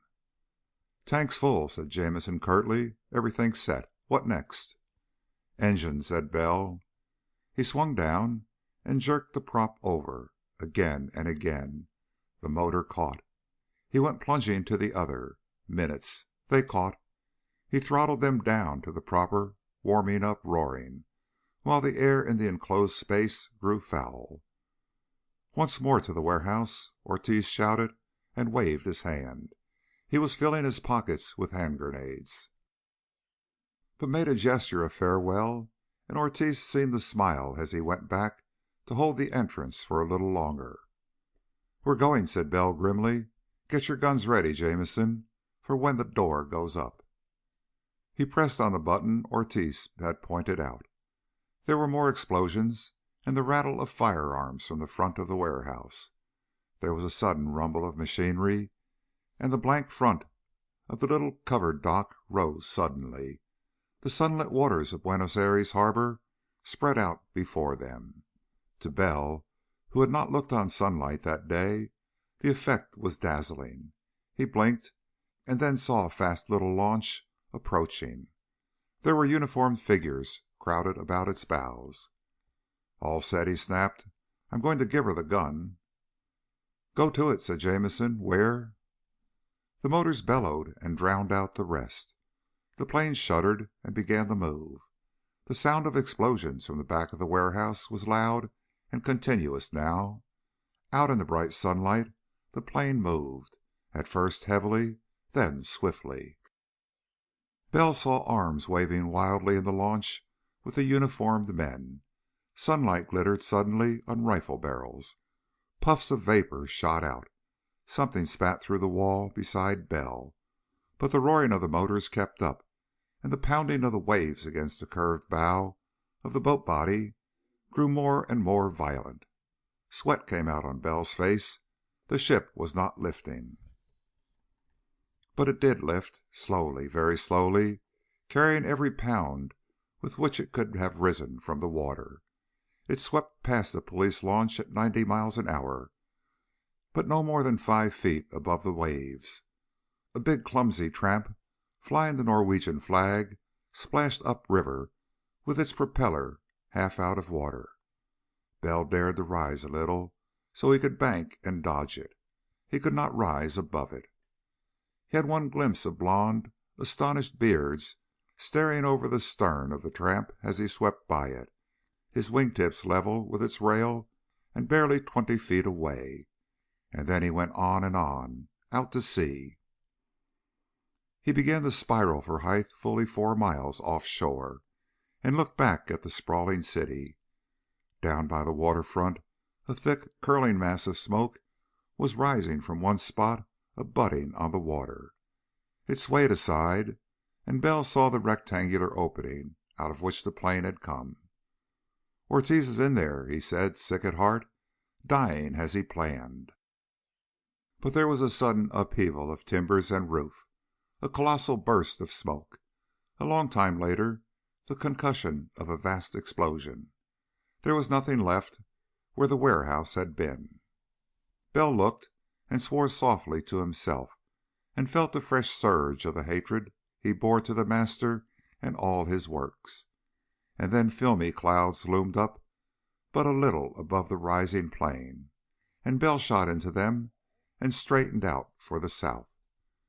For many long hours the plane floated on to the southward, high above a gray ocean which seemed deceptively placid beneath a canopy of thin clouds. The motors roared steadily in the main, though once Bell instructed Jamison briefly in the maintenance of a proper course and height, and swung out into the terrific blasts of air that swept past the wings. He clung to the struts and handholds, and made his way out on the catwalk to make some fine adjustments in one motor, with 6,000 feet of empty space below the swaying wing. "Carburetor wrong," he explained. when he had closed the cabin window behind him again, and the motor's roar was once more dulled. It was likely to make a lot of carbon in the cylinders. Okay now. Paula's hand touched his shyly. He smiled abstractedly at her and went back to the controls. And then the plane kept on steadily. Time and space had become purely relative in these days, in startling verification of Mr. Einstein, and the distance between Buenos Aires and Magellan Strait is great or small, a perilous journey or a mere day's travel, according to the mind and the transportation facilities of the voyager. Before 4 o'clock in the afternoon, the coast was low and sandy to the westward, and it continued sterile and bare for long hours while the plane hung high against the sky with a following wind driving it on vastly more swiftly than its own engines could have contrived. It was a little before sunset when the character of the shore changed yet again, and the sun was low behind a bank of angry clouds when the stubby forefinger of rock that Magellan optimistically named the Cape of the 11,000 Virgins reached upward from the seemingly placid water. Bell swept lower then, much lower, looking for a landing place. He found it 8 or 9 miles farther on a wide sandy beach some 3 miles from a lighthouse. The little plane splashed down in the tumbling sea, and half supported by the waves and half by the lift remaining to its wings, ran for yards up upon the hard-packed sand. The landing had been made at late twilight, and Bell moved swiftly when he rose from the pilot's seat. "I'm going over to that lighthouse," he said curtly. "There won't be enough men there to be dangerous, and they probably haven't frequent communication with the town. I'll learn something anyway. You two stay with the plane." Jamison lifted his eyebrows and was about to speak, but looked at Bell's expression and stopped. Leadership is everywhere a matter of emotion and brains together, and though Jamison had his share of brains, he had not Bell's corroding, withering passion of hatred against the master and all who served him gladly. All the way down the coast Bell had been remembering things he had seen of the master's doing. His power was solely that of fear, and the deputies of his selection had necessarily been men who had spread that terror with an unholy zest. The nature of his hold upon his subjects was such that no honorable man would ever serve him willingly, and for deputies he had need of men even of enthusiasm. His deputies, then, were men who found in the assigned authority of the master full scope for the satisfaction of their own passions, and Bell had seen what those passions brought about, and there was a dull flame of hatred burning in his eyes that would never quite leave them until those men were powerless and the master dead. "You'll look after the ship and Paula," said Bell impatiently. "All right?" Jamison nodded. Paul looked appealingly at Bell, but he had become a man with an obsession. Perhaps the death of Ortiz had cemented it, but certainly he was unable to think of anything now but the necessity of smashing the ghastly hold of the master upon all the folk he had entrapped. Subconsciously, perhaps, Bell saw in the triumph of the master a blow to all civilization. Less vaguely, he foresaw an attempt at the extension of the master's rule to his own nation. But when Bell thought of the master, mainly he remembered certain disconnected incidents.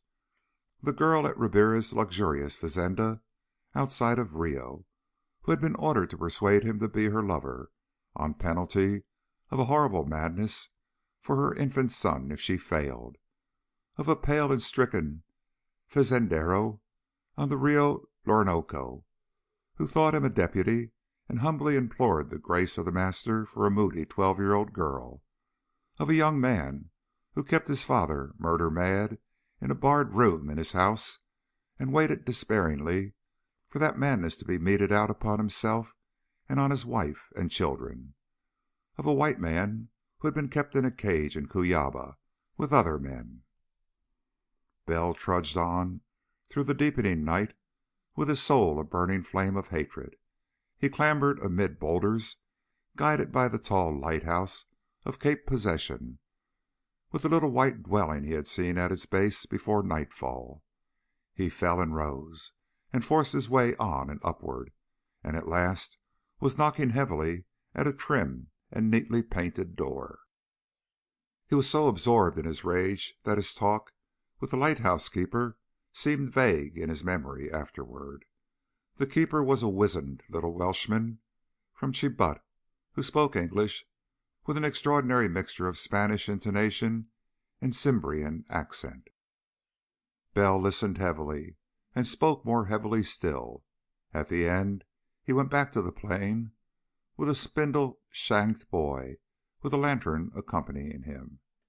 "All settled," he said grimly, when Jameson came out into the darkness with a ready revolver to investigate the approaching light.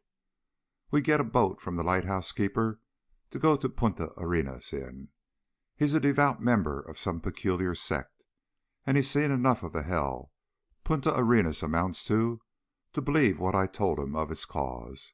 His wife will look after Paula, and this boy will hitch a team to the plane and haul it out of sight early in the morning.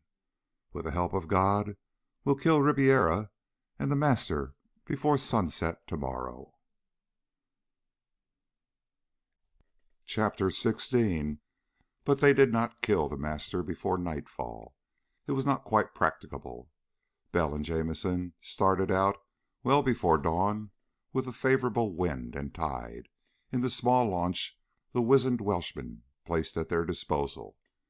His air was one of dour piety, but he accepted Bell's offer of money with an obvious relief, and criticized his Paraguayan currency with an acid frankness until Jameson produced Argentine pesos sufficient to pay for the boat 3 times over.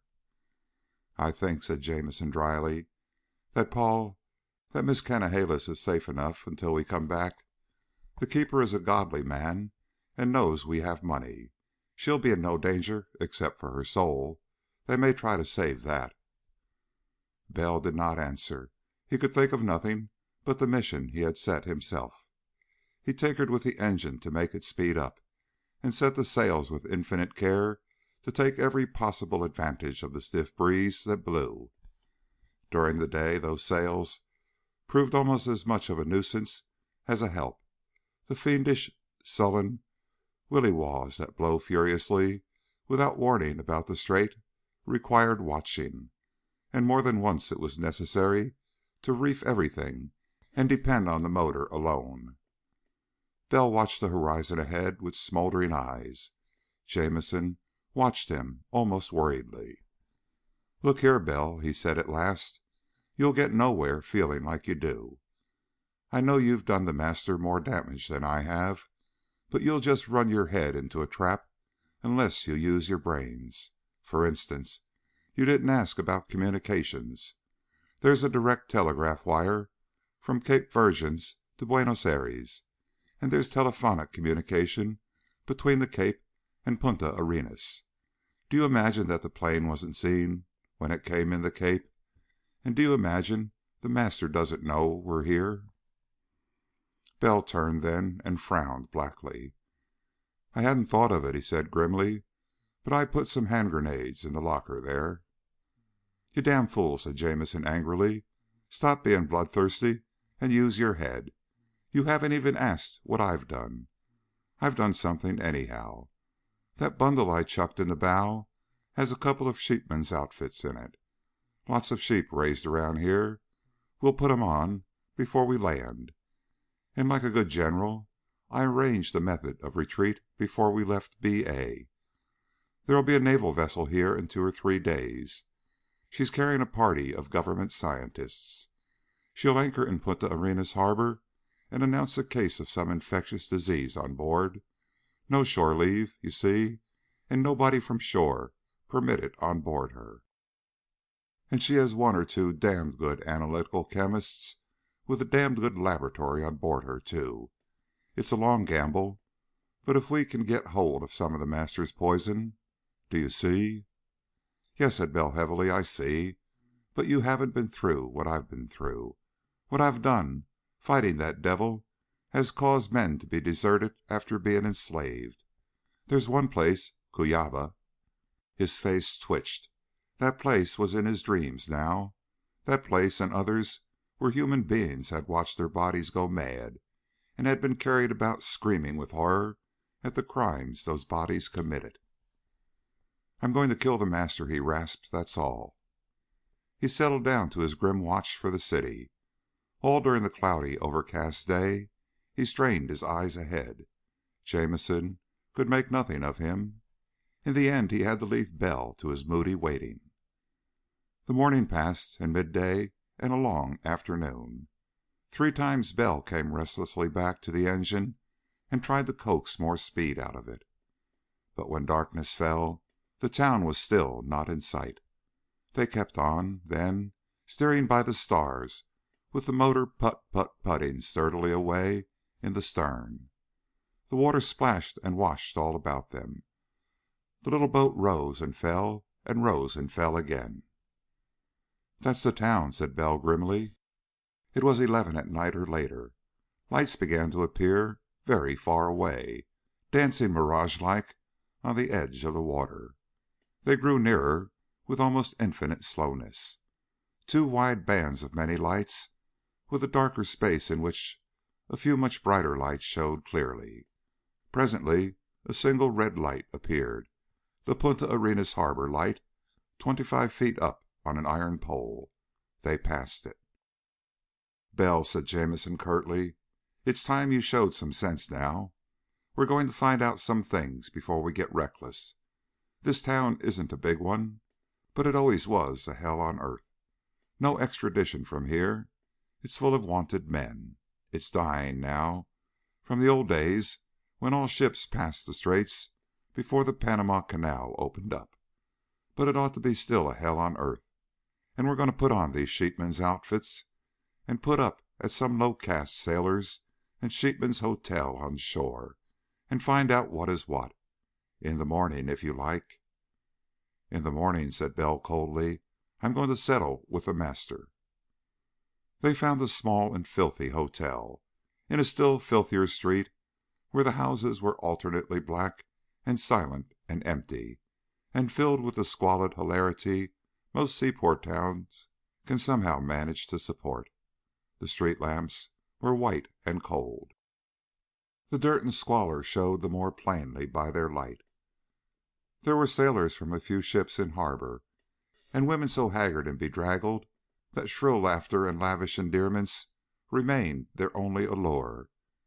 And Bell and Jamison plodded to the reeking place in which a half-drunk sheepman pointed, and there Bell sat grimly in the vermin-infested room while Jamison, swearing wryly, went out. He came back later, much later. His breath was strong of bad whiskey, and he looked like a man who feels that a bath would be very desirable. He looked like a man who feels unclean. "Give me a cigarette," he said shortly. "I found out most of what we want to know." Bell gave him a cigarette and waited. "Good thing you stayed behind," said Jamison. "I want to vomit. Why people go in hellholes for fun. But I was very drunk and very amorous. Picked up a woman and fed her liquor. Young, too, damnation. She got crying drunk and told me everything she knew. I gave her money and left. Punta Arenas is the Master's body and soul."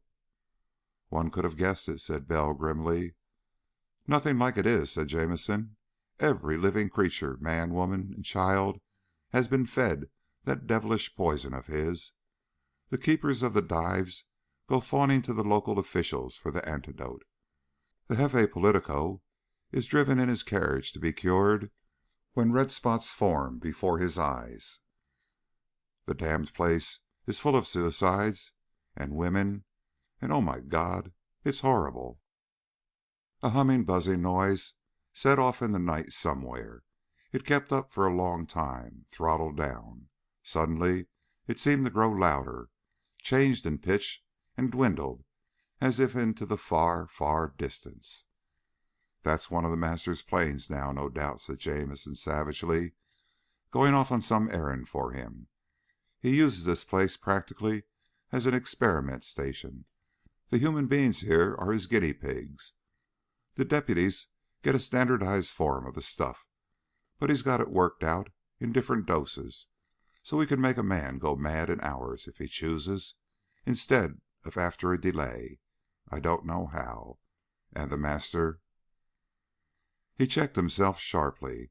There were shuffling footsteps in the hall outside, a timid tap on the door.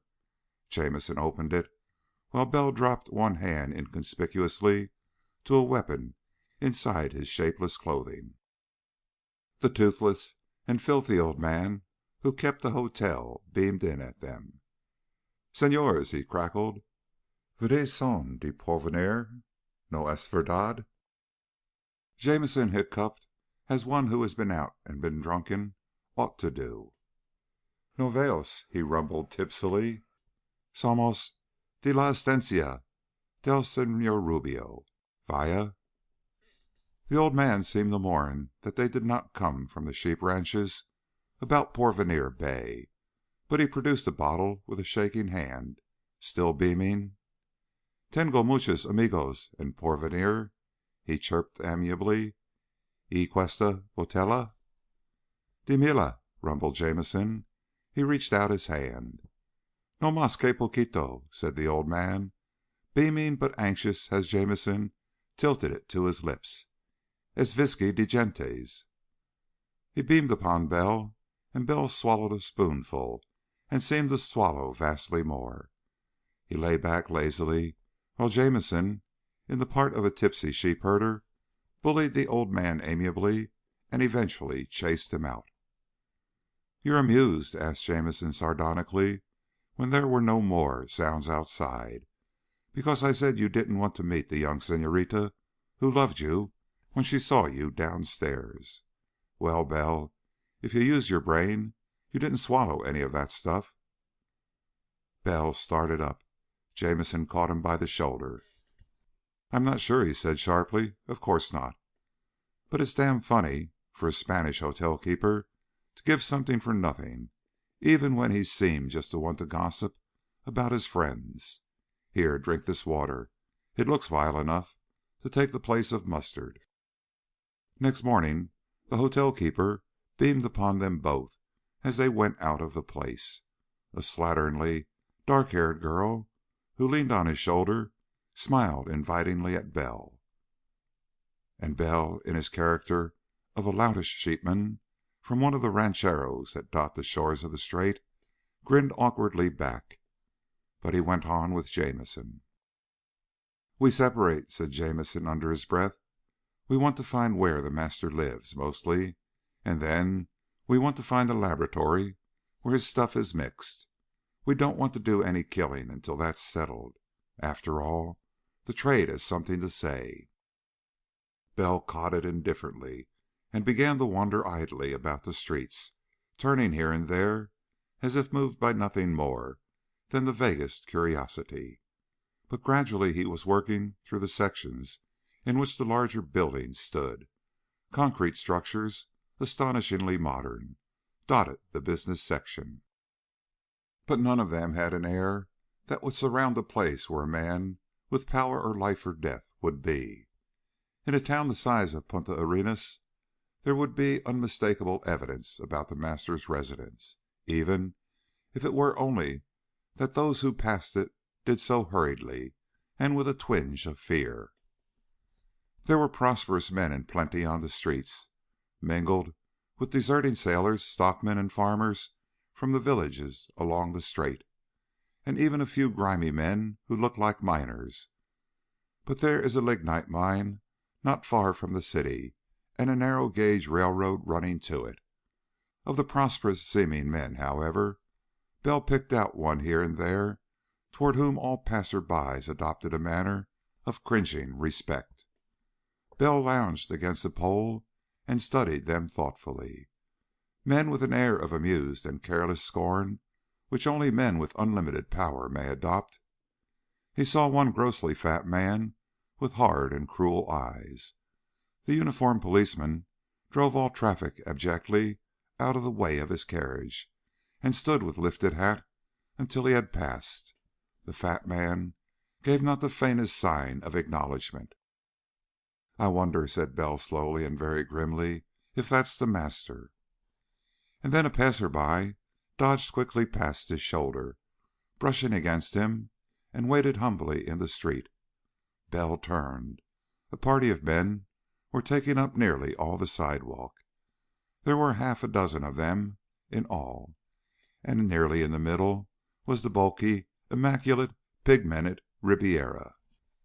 Bell stiffened, but the move, beyond clearing the way, would be to attract attention. He backed clumsily off the curbing as if making way, and Ribiera looked at his face. Bell's hand drifted near his hidden weapon, but Ribiera looked neither surprised nor alarmed. He halted and chuckled. "Ah, Senor Bell." Bell said nothing, looking as stupid as possible, merely because there was nothing else to do. "Ah, do not deny my acquaintance," said Ribiera. He laughed. "I advise you to go and look at the view over the harbor. Good day, Senor Bell." Laughing, he went off along the street, and Bell felt a cold horror creeping over him as he realized what Ribiera might mean. Ribiera had entirely too much against him to greet him only in a town where even the dogs dared not bark without the master's express command. He had guards with him, men who would have shot Bell down at a nod from Ribiera. Bell burst into a mad run for the waterfront. When the bay spread out before his eyes, he saw what Ribiera meant, and something seemed to snap in his brain. The plane in which he and Jamison and Paula had escaped was floating out in the harbor. It was unmistakable. A larger, bulkier seaplane floated beside it. The buzzing in the air the night before, the arrival of the plane had been telephoned from Cape Virgins. Through a glass, perhaps, even its alighting had been watched, and a big seaplane had gone out to bring it back. Footprints in the sand would lead toward the lighthouse. There would be plenty of men to storm that, if necessary, to take the three fugitives, but they would have found only Paula. It was quite possible that the plane had only been sent for after Bell and Jamison had been seen to land in Punta Arenas, and Paula, in the master's hands, would explain Ribiera's amusement perfectly. Bell found Jamison looking unhurriedly for him, and Jamison glanced at his utterly white face and said softly, "We want to get where we can't be seen to talk.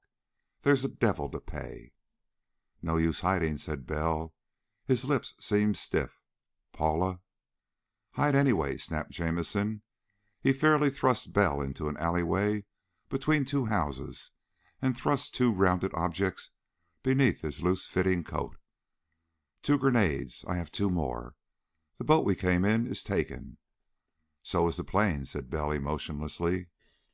"And there's a sign in English posted where we tied it up.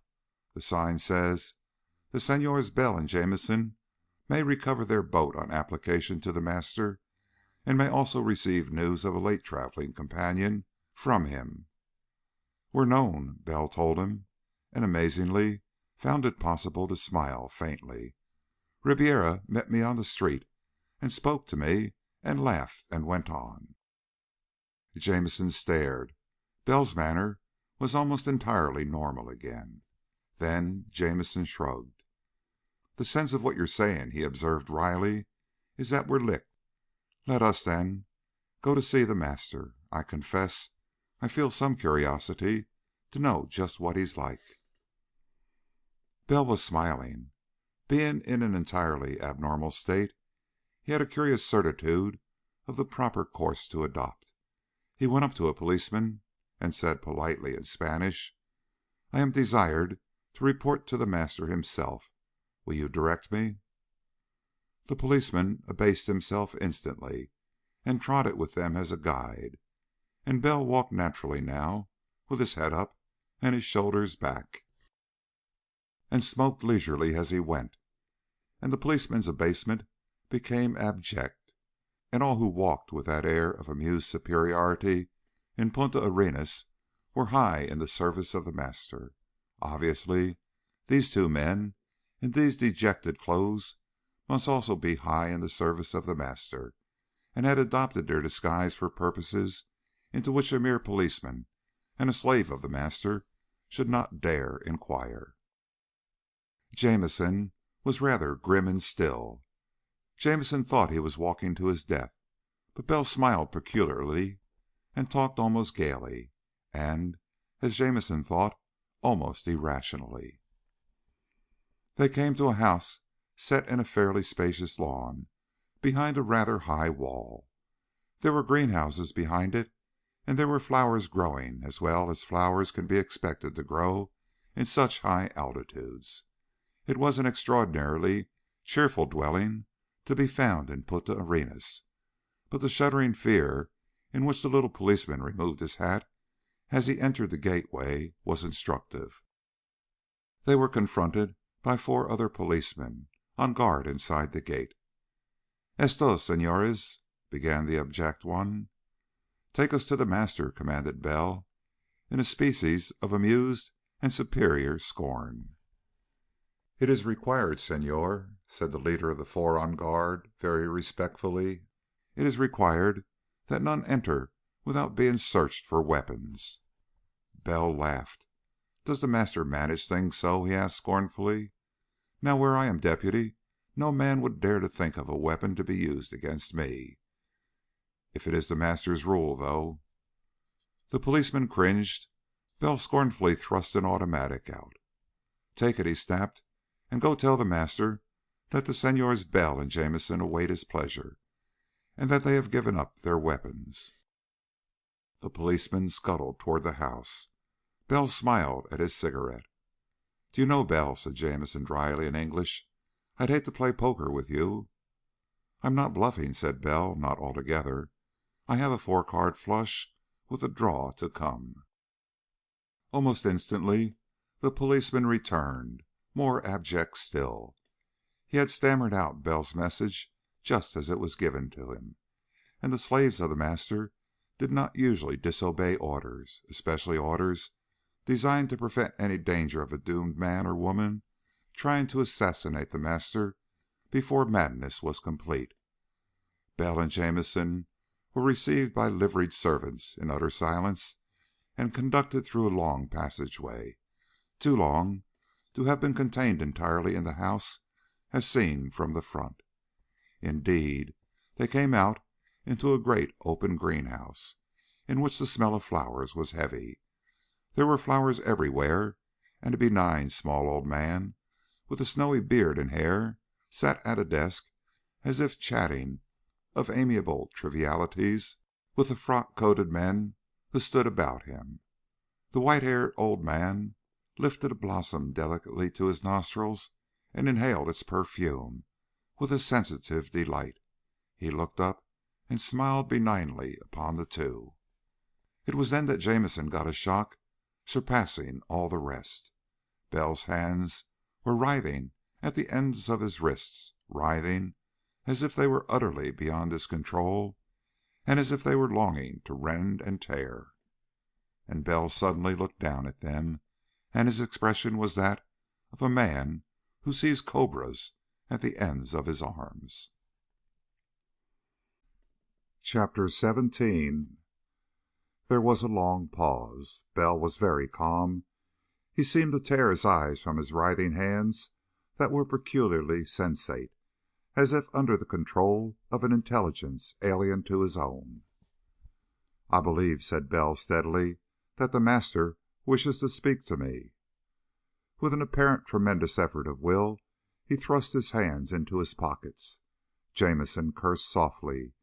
Bell had taken the direction of things entirely out of his hands. It only remained to play up.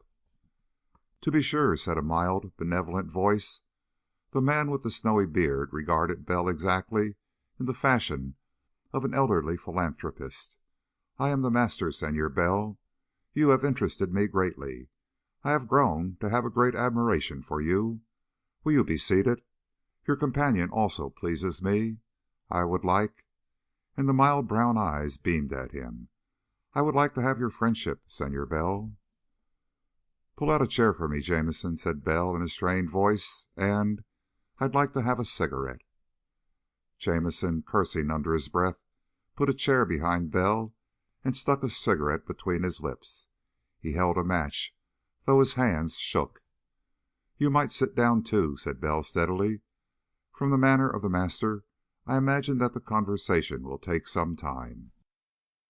He inhaled deeply of his cigarette and faced the little man again, and the master looked so benevolent that he seemed absolutely cherubic, and there was absolutely no sign of anything but the utmost saintliness about him.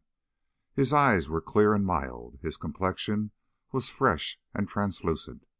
The wrinkles that showed upon his face were those of an amiable and serene soul filled with benevolence and charity. He looked like one of those irritatingly optimistic old gentlemen who habitually carry small coins and stray bits of candy in their pockets for such small children as they may converse with under the smiling eyes of nurses. "Ah, Senor Bell," he said gently, "you do cause me to admire you. May I see your hands again?" Bell held them out. He seemed to have conquered their writhing to some extent, but he could not hold them quite still. Sweat stood out on his forehead. He thrust them abruptly out of sight again. "Sad," said the master gently, "very sad." He sighed faintly and laid down the rose he had been toying with. His fingers caressed the soft petals delicately. "Fortunately," he said benevolently, "it is not yet too late for me to relieve the strain under which you labor. Senor, may I send for a certain medicine which will dispose of those symptoms in a very short time?" "We'll talk first," said Bell harshly. "I want to hear what you have to say." The master nodded, his fingers touching the rose petals as if in a sensitive pleasure in their texture. "Always courageous," he said benignly. "I admire it while I combat it. But the Senor Jamison—" Jamison had been looking fascinatedly at his own hands, opening and closing the fingers with a savage abruptness. They obeyed him, though they trembled. "I didn't drink the damned stuff the hotel keeper bought us last night," he growled. "Bell did, and I—" "Wait a minute, Jamison," said Bell evenly. "Let's talk to the master for a while. I swore, sir," he said grimly, "that I'd kill you. I've seen what your devilish poison does in the hands of the men you've chosen to distribute it. I've seen," he swallowed and said harshly, "I've seen enough to make me desire nothing so much as to see you roast in hell. But you wanted to talk to me. Go ahead." The master beamed at him, and then glanced about at the frock-coated men who had been attending him. Bell glanced at them. Ribiera was there, chuckling. "I told you, Tio mio," he said familiarly, "that he would not be polite. You can do nothing with him. Better have him shot." Francia of Paraguay nodded amusedly to Bell as their eyes met, but the master shook his really rather beautiful head. An old man can be good to look at, and with the saintly aureole of snow-white hair and the patriarchal white beard, the master was the picture of benign and beautiful old age. "Ah, you do not understand," he protested mildly. "The more the Senor Bell shows his courage, Tio mio, the more we must persuade him." He turned to Bell. "I realize," he said gently, "that there are hardships connected with the administration of my power, Senor. It is inevitable. But the Latin races of the continent, which is now nearly mine, require strong handling. They require a strong man to lead them. They are comfortable only under despotism. The task I have chosen for you is different, entirely. Los Americanos del Norte will not respond to the treatment which is necessary for those del Sud. Their governments, their traditions, are entirely unlike. If you become my deputy and viceroy for all your nation, you shall rule as you will. A benevolent yet strong rule is needed for your people. It may even be, I will permit it, that the democratic institutions of your nation may continue if you so desire. I am offering you, Senor, the position of the absolute ruler of your nation. You may interfere with the present government not at all, if you choose, provided only that my own commands are obeyed when relayed through you. I choose you because you have courage and resource, and because you have the Yankee cleverness, which will understand your nation and cope with it." Bell inhaled deeply. "In other words," he said bitterly, "you are saying indirectly that you offer me a chance to be the sort of ruler Americans will submit to without too much fuss, because you think one of Ribiera's stamp would drive them to rebellion." The fine dark eyes twinkled. "You have much virtue, Senor. My nephew, though he is to be my successor, has a weakness for a pretty face. Would you prefer that I give him the task of subduing your nation?" "You might try it," said Bell. His eyes gleamed. "He'd be dead within a week." The master laughed softly. "I like you, Senor. I do like you indeed. I have not been so defied since another Americano del Norte defied me in this same room. But he had not your resource. He had been enslaved with much less difficulty than yourself. I do not remember what happened to him." "He was taken, master," said a fat man with hard eyes, obsequiously. "He was taken in Bolivia. It was the man whom Bell had seen earlier that morning in a carriage.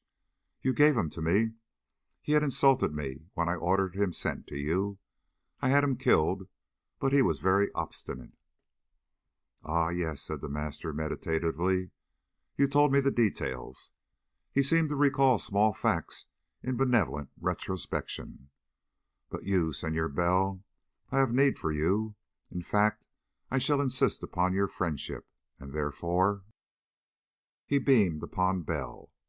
"I give you back the Senorita Canalejas." He shook his head reproachfully at the utterly grim look in Bell's eyes. "I shall give you one single portion of the antidote to the medicine which makes your hands behave so badly. You may take it when you please. The Senor Jameson I shall keep and enslave. I do not think he will be as obstinate as you are, but he has excellent qualities. If you prove obdurate, I may yet persuade him to undertake certain tasks for me. But you and the Senorita Canalejas are free. Your boat has been reprovisioned and provided with fuel. You may go from here where you will." Ribiera snarled. "Tio mio," he protested angrily, "you promised me—" "Your will in many things," said the master gently, "but not in all. Remember that you have much to learn, hijo mio. I have taught you to prepare my little medicine, it is true. That is, so you can take my place if age infirmity shall carry me away."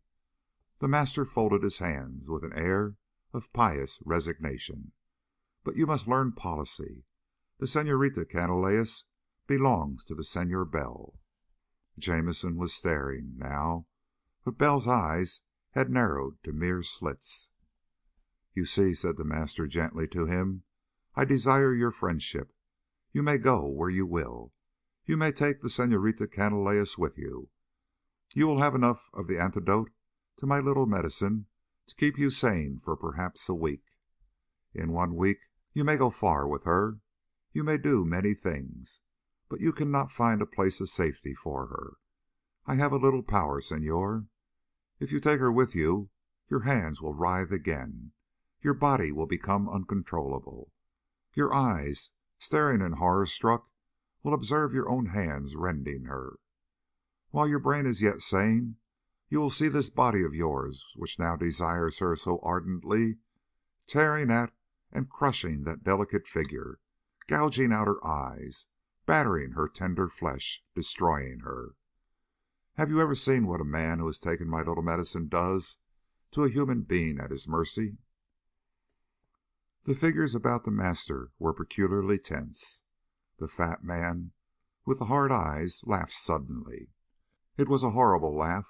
Francia of Paraguay took out his handkerchief and delicately wiped his lips. He was smiling. Ribiera looked at Bell's face and chuckled.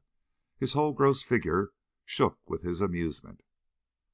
"And of course," said the master benignly, "if you prefer to commit suicide, if you prefer to leave her here, well, my nephew knows little expedients to reduce her will to compliance. You recall Yag, among others?" Bell's face was a white mask of horror and fury. He tried to speak and failed. He raised his hand to his throat and tore at the flesh insanely. Let me see her," croaked Bell, as if strangling. Jamison stiffened. Bell seemed to be trying to get his hands into his pockets. They were apparently uncontrollable. He thrust them under his coat as there was a stirring at the door, and Paula was brought in as if she had been waiting. She was entirely colorless, but she smiled at Bell. She came quickly to his side. "I heard," she said in a clear and even little voice. "We will go together, Charles. If there is a week in which we can be together, it will be so much of happiness. And when you are the Master's victim, we will let the little boat sink and sink with it. I do not wish to live without you, Charles, and you do not wish to live as his slave." Bell gave utterance to a sudden laugh that was like a bark. His hands came out from under his coat. Dangling from each one was a small pear-shaped globule of metal. A staff projected upward from each one, and he held those staffs within his writhing hands. About each wrist was a tiny loop of cord that went down to a pin at the base of the staffs. "Close to me, Paula," he said coldly. She clung to his arm. He moved forward with a half dozen revolver muzzles pointed at his breast. "If one of you damned fools fires," he said harshly, "I'll let go. When I let go, these are Mills grenades, and they go off in 3 seconds after they leave the hand. Stand still." There was a terrible frozen silence, then a movement from behind Bell. Jamison was rising with a grunt. "Some day, Bell," he observed coolly, "I'll be on to all your curves. This is the best one yet. But you're likely to let go at any second, aren't you?" "Like hell," raged Bell. "I drank some of your poison," he snarled at the master. "Yes, I was fool enough to do it. But I took what measures any man will take who finds he's swallowed poison. I got it out of my stomach at once. And if you or one of these deputies tries to move..." Ribiera had blanched to a pasty gray. The master was frozen. But Bell saw Ribiera's eyes move in swift calculation. There was a solid wall behind the master. It seemed as if the greenhouse were a sort of passageway between two larger structures. And there was a door almost immediately behind Ribiera. Ribiera glanced right, left. He flung himself through that door. He knew the secret of the master's power. He was the master's appointed successor. If the master and all his deputies died, Ribiera... But Bell snapped into action like a bent spring released. His arm shot forward. A grenade went hurtling through the door through which Ribiera had fled. There was an instantaneous, terrific explosion. The solid wall shook and shivered, and with a vast deliberation collapsed. The greenhouse was full of crushed plaster dust. Panes of glass shivered. But Bell was upon the master. He had struck the little man down and stood over him, his remaining automatic replacing the grenade he had thrown. "Ribiera's dead," he snapped, "and if I'm shot, the master dies too, and you all go mad. Stand back." The deputies stood frozen. "I think," said Jamison composedly, "I'll take a hand now. I'll pick him up, Bell. Right, I've got him, with a grenade hanging down his back. If he jerks away from me or I from him, it will blow his spine to bits." "Hold him so," said Bell coldly. He went coolly to where he could look over the heap of the collapsed wall. He saw a bundle of torn clothing that had been a man. It was flung against a cracked and tottering chimney. "Right," he said evenly. "Ribiera is dead, all right." He turned to the deputies, whose revolvers were still in their hands. "The Master's carriage, please," he said politely. "To the door. You may accompany us, if you please, but in other carriages. I am working for the release of all the Master's slaves, and you among them, if you choose. But you can see very easily that there is no hope for the release of the Master without the meeting of my terms." The Master spoke softly and mildly and without fear. "It is my order that the Senor Bell is to be obeyed. I shall return. You need have no fear of my death. My carriage—" A man went stiffly, half paralyzed with terror, to where the chattering garde servants were grouped, in the awful fear that came upon the slaves of the Master at any threat to his rule. But Bell and Paula and Jamison went slowly and cautiously, though they held the whip hand, to the entrance door of the house and out to the entrance gate. A carriage was already before the door when they reached it, and others were drawing up in a line behind it. "Get in," said Bell briefly, "down to the waterfront." He turned to the group of frock-coated, stricken men who had followed. "Some of you men," he said coldly, "had better go on ahead and warn the police and the public generally about the certainty of the Master's death if any attempt is made to rescue him." Francia of Paraguay summoned a swagger and raised his hand to the second carriage. It drew into the curb. "I will attend to it, Senor Bell," he said politely. "Ah, when I think that I once raised my revolver to shoot you and refrained." He drove off swiftly. Bell's eyes were glowing. He got into the carriage, and such a procession drove through the streets of Punta Arenas as had rarely moved through the streets of any city in the world. The long line of carriages moved at a funeral pace amid a surging, terrified mob, the Master being placidly as he looked out over the white, starkly agonized faces. Some of the people groaned audibly. A few cursed the Master in their despair. More cursed Bell, not daring to strike or fire on him. But he would have been torn to bits if he had stepped from the carriage for an instant. "Bell," said Jamison dryly, "considering that I am prepared to be blown apart on 3 seconds' notice, it is peculiar that this mob frightens me." The Master's eyes twinkled benignly. He seemed totally insensible to fear. "You need not be afraid," he said gently. "They will not touch you unless I order them." Jamison stared down at the little man whose collar he held firmly, with a Mills grenade dangling down at the back of his neck. "I wouldn't order them to attack if I were you," he said coldly. "I haven't Bell's brains, but I have just as much dislike for you as he has." They came to the harbor. Bell spoke again.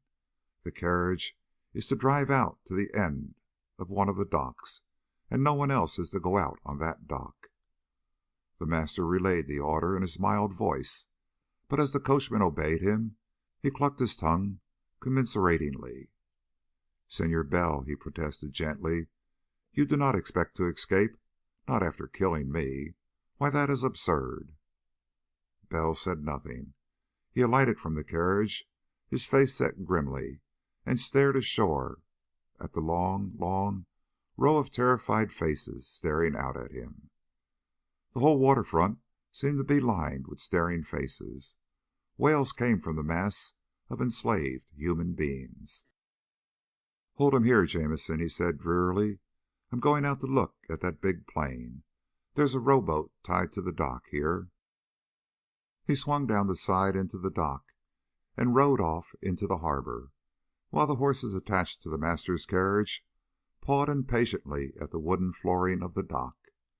Bell reached the 2 planes anchored on the still harbor water. The smaller one had brought them down from Buenos Aires. The larger one had gone after the beached amphibian and brought it and Paula on to the city. Bell, from the shore, was seen to be investigating the larger one. He came rowing back. His head appeared above the dock edge. "All right," he said tiredly. "The master has a rule requiring all his ships ready for instant flight." "Very useful. The big plane is fueled and full of oil. We'll go out to it and take off." Jamison lifted the master to his feet and with a surge of muscles swept him down to the flooring of the dock.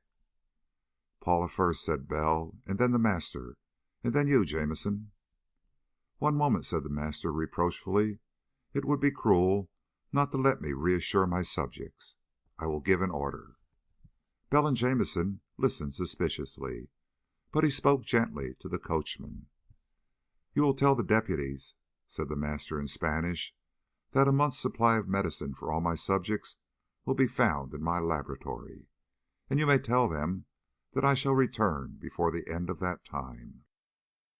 The coachman's eyes filled with a passionate relief.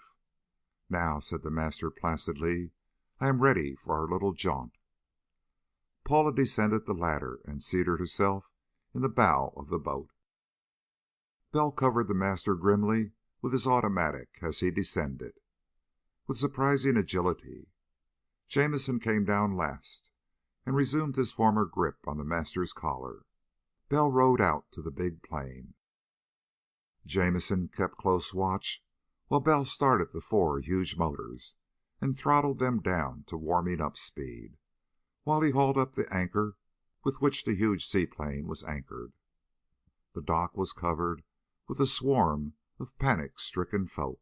Everywhere, all the inhabitants of the city, who were slaves to the master, had come in awful terror to watch. And all the inhabitants of the city were slaves to the master. Some of them fell to their knees and held out imploring arms to Bell, begging him for mercy and the return of the master. Some cursed wildly. But with his jaws set grimly, Bell gave the motors the gun. The big plane moved heavily, then more swiftly through the water. It lifted slowly and rose and dwindled to a speck high in the air. And all through the streets and ways of Punta Arenas, fear stalked almost as a tangible thing. Panic hovered over the housetops, always ready to descend. Terror was in the air that every man breathed, and every human being looked at every other human being with staring, haunted eyes. Punta Arenas was waiting for its murder madness to begin. Chapter 18. There were four motors to pull the big plane through the air, and their roaring was a vast thundering noise which the earth re-echoed. But inside the cabin the tumult was reduced to a not intolerable humming sound. "What'll I do with this devil, Bell?" asked Jamison. "Now that we're aloft, I confess this grenade makes me nervous. I'm holding it so tightly my fingers are getting cramped." "Tie him up," said Bell without looking. "He'll talk presently." Movements. The plane flew on, swaying slightly in the way of big seaplanes everywhere. A willy wall began in the hills ahead and swept out and set the ship to reeling crazily in its erratic currents. The strait vanished and they were tumbled hills below them. Minutes passed. "Got him fixed up," said Jamison coolly. "I'll guarantee he won't break loose. Got any plans, Bell?" "No time," said Bell. "I haven't had time to make any. The first thing is to get where his folk will never find us. Then we'll see what we can do with him." Paula looked at the now bound figure of the master, and the little old man beamed at her. He's smiling," said Paula in a voice that was full of peculiar, horrified shock. Bell shrugged. Punta Arenas was all of 25 miles behind, and the earth over which they flew began to take on the shape of an island. Water appeared beyond it and innumerable small islands. Bell began to rack his brain for the infinitesimal scraps of knowledge he had about this section of the world. It was pitifully scanty. Punta Arenas was the southernmost point of the continental mass. All about it was an archipelago and a maze of waterways, thinly inhabited everywhere, and largely without any inhabitants at all. The only solid ground between Cape Horn and the Antarctic ice pack was Diego Ramirez and the South Shetlands. Nothing to go on, but any sufficiently isolated and desolate spot would do. Almost anywhere along the southern edge of the continental islands should serve. The plane roared on monotonously, while Bell began to wrestle with another and more serious problem. In 3 days, 2 now, an American naval vessel would turn up with scientists and chemists on board. It was to be doubted whether anything like an overt act would be risked by that vessel. If all the governments of South America were under the master's thumb, then cabled orders from his deputies would race 3 navies to the spot. And the government of the United States does not like to start war anywhere. Certainly it would not be willing to enter into a conflict with the whole southern continent for the solution of a problem that so far affected that continent alone. The master's kidnapping had solved nothing so far. Jamison tapped his shoulder. "No pursuit so far," he observed coolly. "I've looked." Bell nodded. "They don't dare. Not yet, anyhow. They're depending on the master. How is he?" "Smiling peacefully to himself, damn him," snarled Jamison. "Do you know what we're up against?" "Ourselves," said Bell coldly. "But I'm nearly licked. He's got to talk." Jamison moved away again. The earth below looked as if it had been torn to shreds in some titanic convulsion of ages past. The sea was everywhere, and so was land. There were little threads of silver interlacing and crossing and wavering erratically in every conceivable direction. And there were specks of islands, rocks only yards in extent, and islands of every imaginable size and shape, with their surfaces in every possible state of upheaval and distortion. A broader mass of land appeared ahead and to the left. "Tierra del Fuego again," muttered Bell. "If we cross it..." For 15 minutes the plane thundered across the desolate rocky hills. Then the maze of islets again. Bell scanned them keenly and saw a tiny steamer traveling smokily for no conceivable reason among the scattered bits of stone. The sea appeared, stretching out toward infinity. Bell rose to survey a wider space. He swung to the left so that he was heading nearly southeast, and went on down toward the desolation of desolations, the stormy cape which faces the eternal ice of the Antarctic. He was 5,000 feet up then, and scanning sea and earth and sky. And suddenly he swung sharply to the right and headed out toward the open sea. He felt a small figure pressing against his shoulder. Presently fingers closed tightly upon his sleeve. He glanced down at Paula and managed to smile. "There are some rocks out there," he told her quietly. "Islands, I think." And Diego Ramirez at a guess. They were specks, no more, but they were vastly more distinct from the plane than from Mount Bufoi. That is on Henderson Island in New Year's Sound, and its 1,700-foot peak was almost below Bell when he sighted the islands. But the islands had been seen fully 50 miles from there. It took the plane nearly 40 minutes to cover the space, but long before that the islands had become distinct. 2 tiny groups of scattered rocks, the whole group hardly 5 miles in length, and by far the greater number no more than boulders surrounded by sheets of foam from breakers. 2 of them merited the name of islands. The nearest was high and bare and precipitous. No trace of vegetation showed upon it. The farther was smaller, and at its northern corner a little cove showed, nearly landlocked. Bell descended steeply.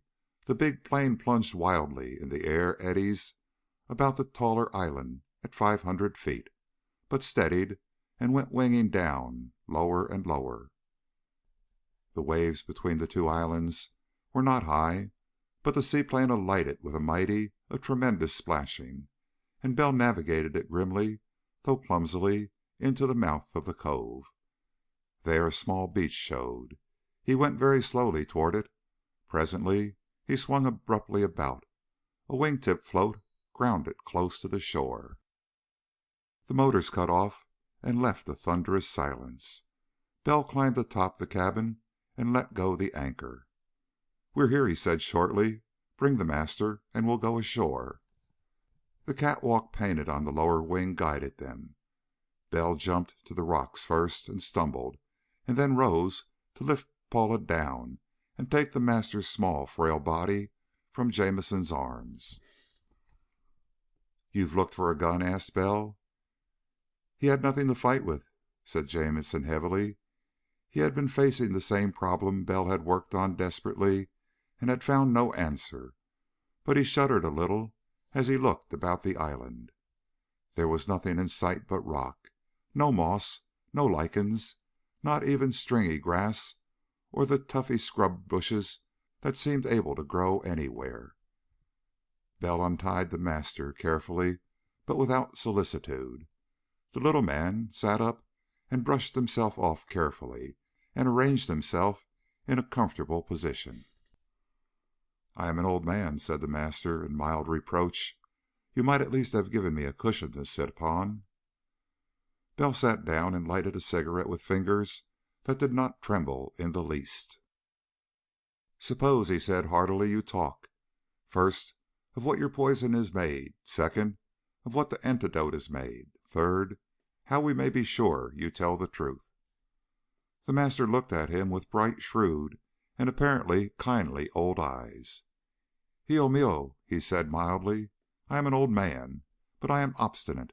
I will tell you nothing." Bell's eyes glowed coldly. "Does it occur to you," he asked grimly, "that it's too important a matter for us to have any scruples about? That we can and will make you talk?" "You may kill me," said the master benignly, "but that is all." "And," Bell said more grimly, "we have only to get back in the plane yonder and go away." The master beamed at him. Presently he began to laugh softly. "Hijo mio," he said gently, "let us stop this little byplay.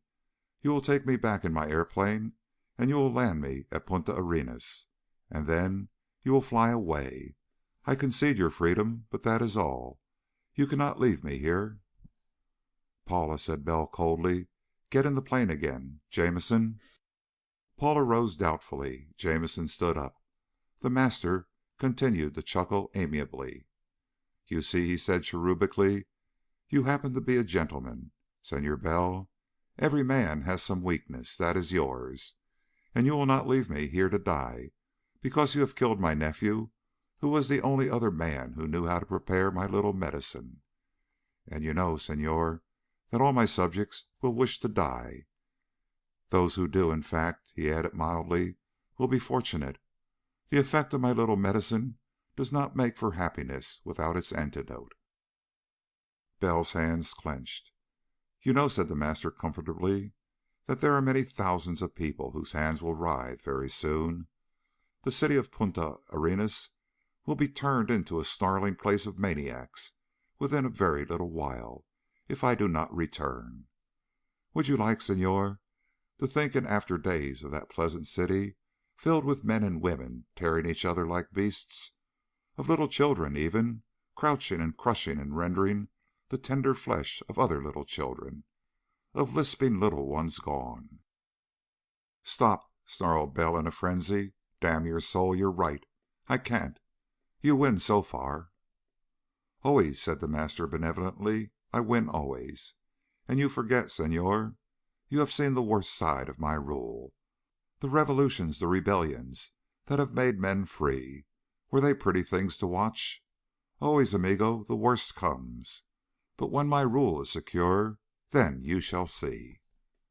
He waved a soft, beautifully formed hand. From every possible aspect, the situation was a contradiction of all reason. The bare, black, salt-encrusted rocks with no trace of vegetation showing, the gray water rumbling and surging among the uneven rocks at the base of the shore, while gulls screamed hoarsely overhead. The white-haired little man with his benevolent face smiling confidently at the two grim men. "The time will come," said the master gently, and in the tone of utter confidence with which one states an inescapable fact. "The time will come when all the earth will know my rule. The taking of my little medicine will be as commonplace a thing as the smoking of tobacco, which I abhor. Senors, you are mistaken about there being an antidote and a poison. It is one medicine only, one little compound, a vegetable substance, Senor Bell, combined with a product of modern chemistry. It is a synthetic drug. Modern chemistry is a magnificent science, and my little medicine is its triumph. Even my deputies have not heard me speak so, senores." Bell snarled wordlessly, but if one had noticed his eyes, they would have seemed to be curiously cool and alert and waiting. The master leaned forward and for once spoke seriously, almost reverently. "There shall be a forward step, senores, in the race of men. Do you know the difference between the brain of a man and that of an anthropoid ape? It consists only of a filmy layer of cortex, a film of gray nerve cells which the ape has not. And that little layer creates the difference between ape and man. And I have discovered more.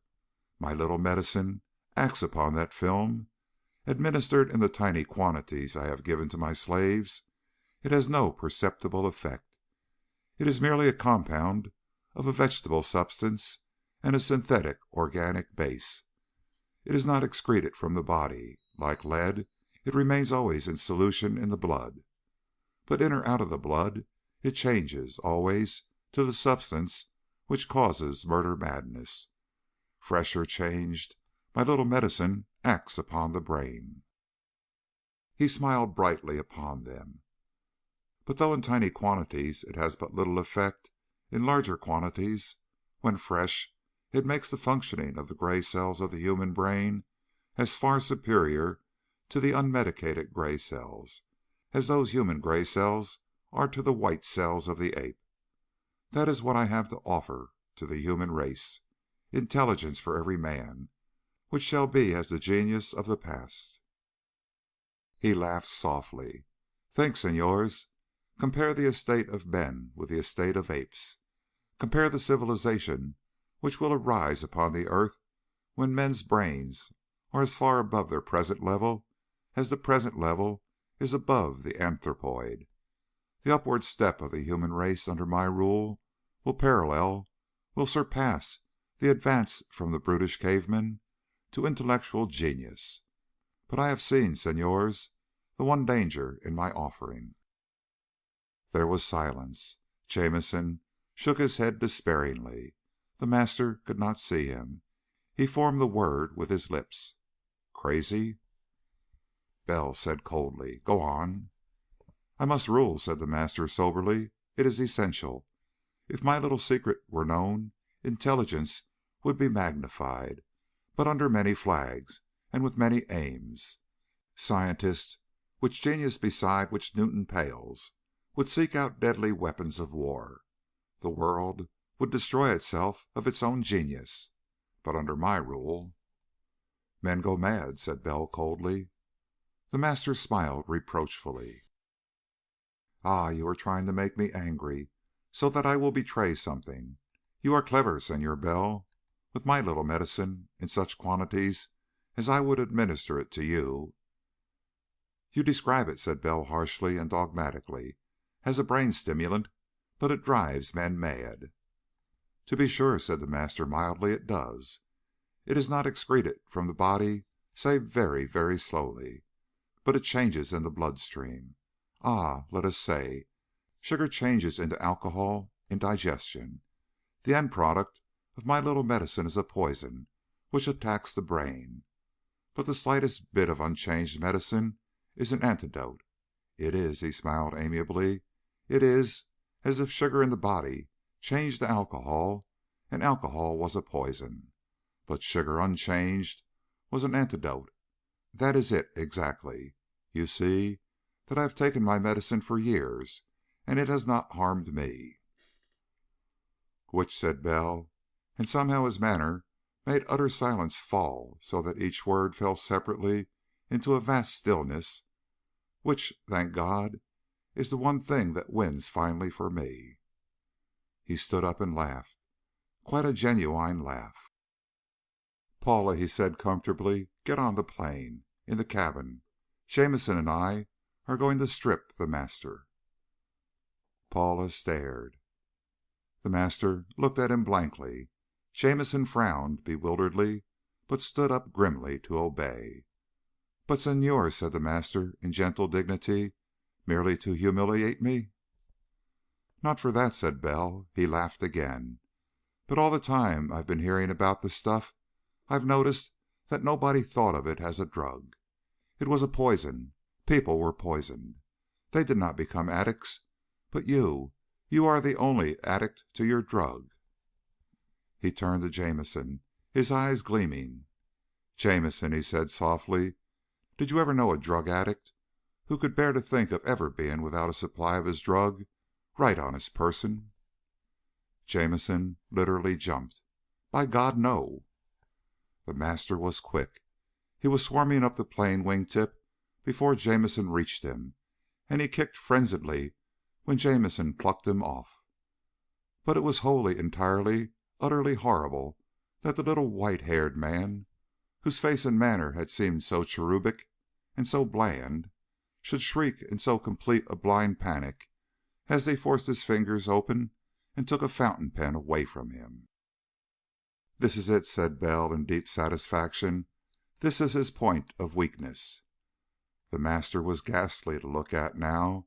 Jamison held him gently enough, considering everything, but the Master looked at the fountain pen as one might look at paradise.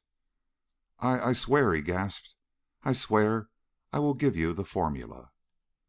"You might lie," said Jamison grimly. "I swear it," panted the Master in agony. If the formula is known, it can be duplicated. The excretion can be hastened. It can all be forced from the body. Simply, so simply. If only you know, I will tell you how it is done. The medicine is the cacodyllate of..." Bell was leaning forward now, like a runner breasting the tape at the end of a long and exhausting race. "I'll trade," he said softly, "half the contents of the pen for the formula. The other half we'll need for analysis. Half the stuff in the pen for the formula for freeing your slaves." The Master sobbed. A pencil," he gasped. "I swear." Jamison gave him a pencil and a notebook. He wrote, his hands shaking. Jamison read inscrutably. "It doesn't mean anything to me," he said soberly, "but you can read it.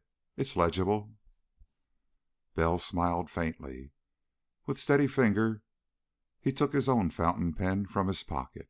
He emptied it of ink and put a scrupulous half of milky liquid from the Master's pen into it.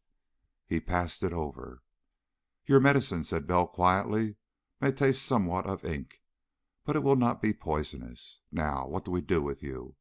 I give you your choice.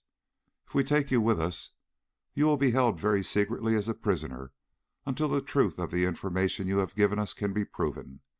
And if your slaves have all been freed, then I suppose you will be tried." The Master was drawn and haggard. He looked very, very old and beaten. "I would prefer," he said dully, "that you did not tell where I am, and that you go away and leave me here. I may have some subjects who will search for me, and they may discover me here. But I am beaten, Senor. You know that you have won." Bell swung up on the wing of the plane. He explored about in the cabin. He came back. "There are emergency supplies," he said coldly. "We will leave them with you, and such things as may be useful to allow you to hope as long as possible. I do not think you will ever be found here." "I prefer it, Senor," said the Master dully. "I will catch fish." Jamison helped put the packages ashore. The Master shivered.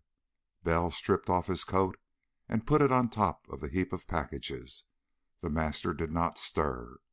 Bell laid a revolver on top of his coat.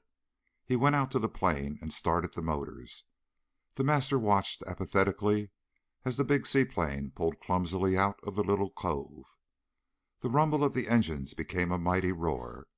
It started forward with a rush, skimmed the water for 200 yards or so, and suddenly lifted clear to go floating away through the air toward the north. Paula was the only one who looked back. "He's crying," she said uncomfortably. "It isn't fear," said Bell quietly. "It's grief at the loss of his ambition. It may not seem so to you two, but I believe he meant all that stuff he told me. He was probably really aiming in his own way for an improved world for men to live in." The plane roared on. Presently Bell said shortly, "That stuff he has won't last indefinitely. I'm glad I left him that revolver." Jamison stirred suddenly. He dug down in his pocket and fished out a cigar. "Since I feel that I may live long enough to finish smoking this," he observed dryly, "I think I'll light it. I haven't felt that I had 20 minutes of life ahead of me for a long time now, and a sense of economy made me smoke cigarettes. It wouldn't be so much waste if you left half a cigarette behind when you were killed."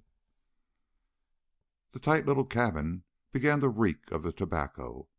Paula pressed close to Bell. "But Charles," she asked hopefully, "is it really all right now?" "I think so," said Bell, frowning. "Our job's over, anyhow. We go up the Chilean coast and find that Navy boat. We turn our stuff over to them. They'll take over the task of seeing that every doctor everywhere in South America knows how to get the master's poison out of the system of anybody who's affected. Some of them won't be reached, but most of them will. I looked at his formula. Standard drugs, all of them. There won't be any trouble getting the news spread. The master slaves will nearly go crazy with joy. And," he added grimly, "I'm going to see to it that the Rio police take back what they said about us. I think we'll have enough pull to demand that much."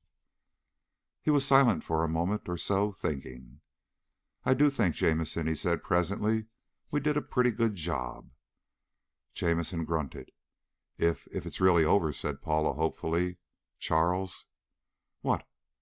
"You will be able to think about me sometimes?" asked Paula wistfully. "Instead of about the master always?" Bell stared down at her. "Good Lord," he groaned. "I have been a brute, Paula, but I've been loving you." He stopped, and then said, with the elaborate politeness and something of the customary idiotic air of a man making such an announcement, "I say, Jamison, did you know Paula and I were to be married?" Jamison snorted. Then he said placidly, "No, of course not. I never dreamed of such a thing. When did this remarkably original idea occur to you?" He puffed a huge cloud of smoke from his cigar. It was an unusually vile cigar. Bell scowled at him helplessly for a moment, and then said wrathfully, "Oh, go to hell." And he bent over and kissed Paula. End of Murder Madness by Murray Leinster.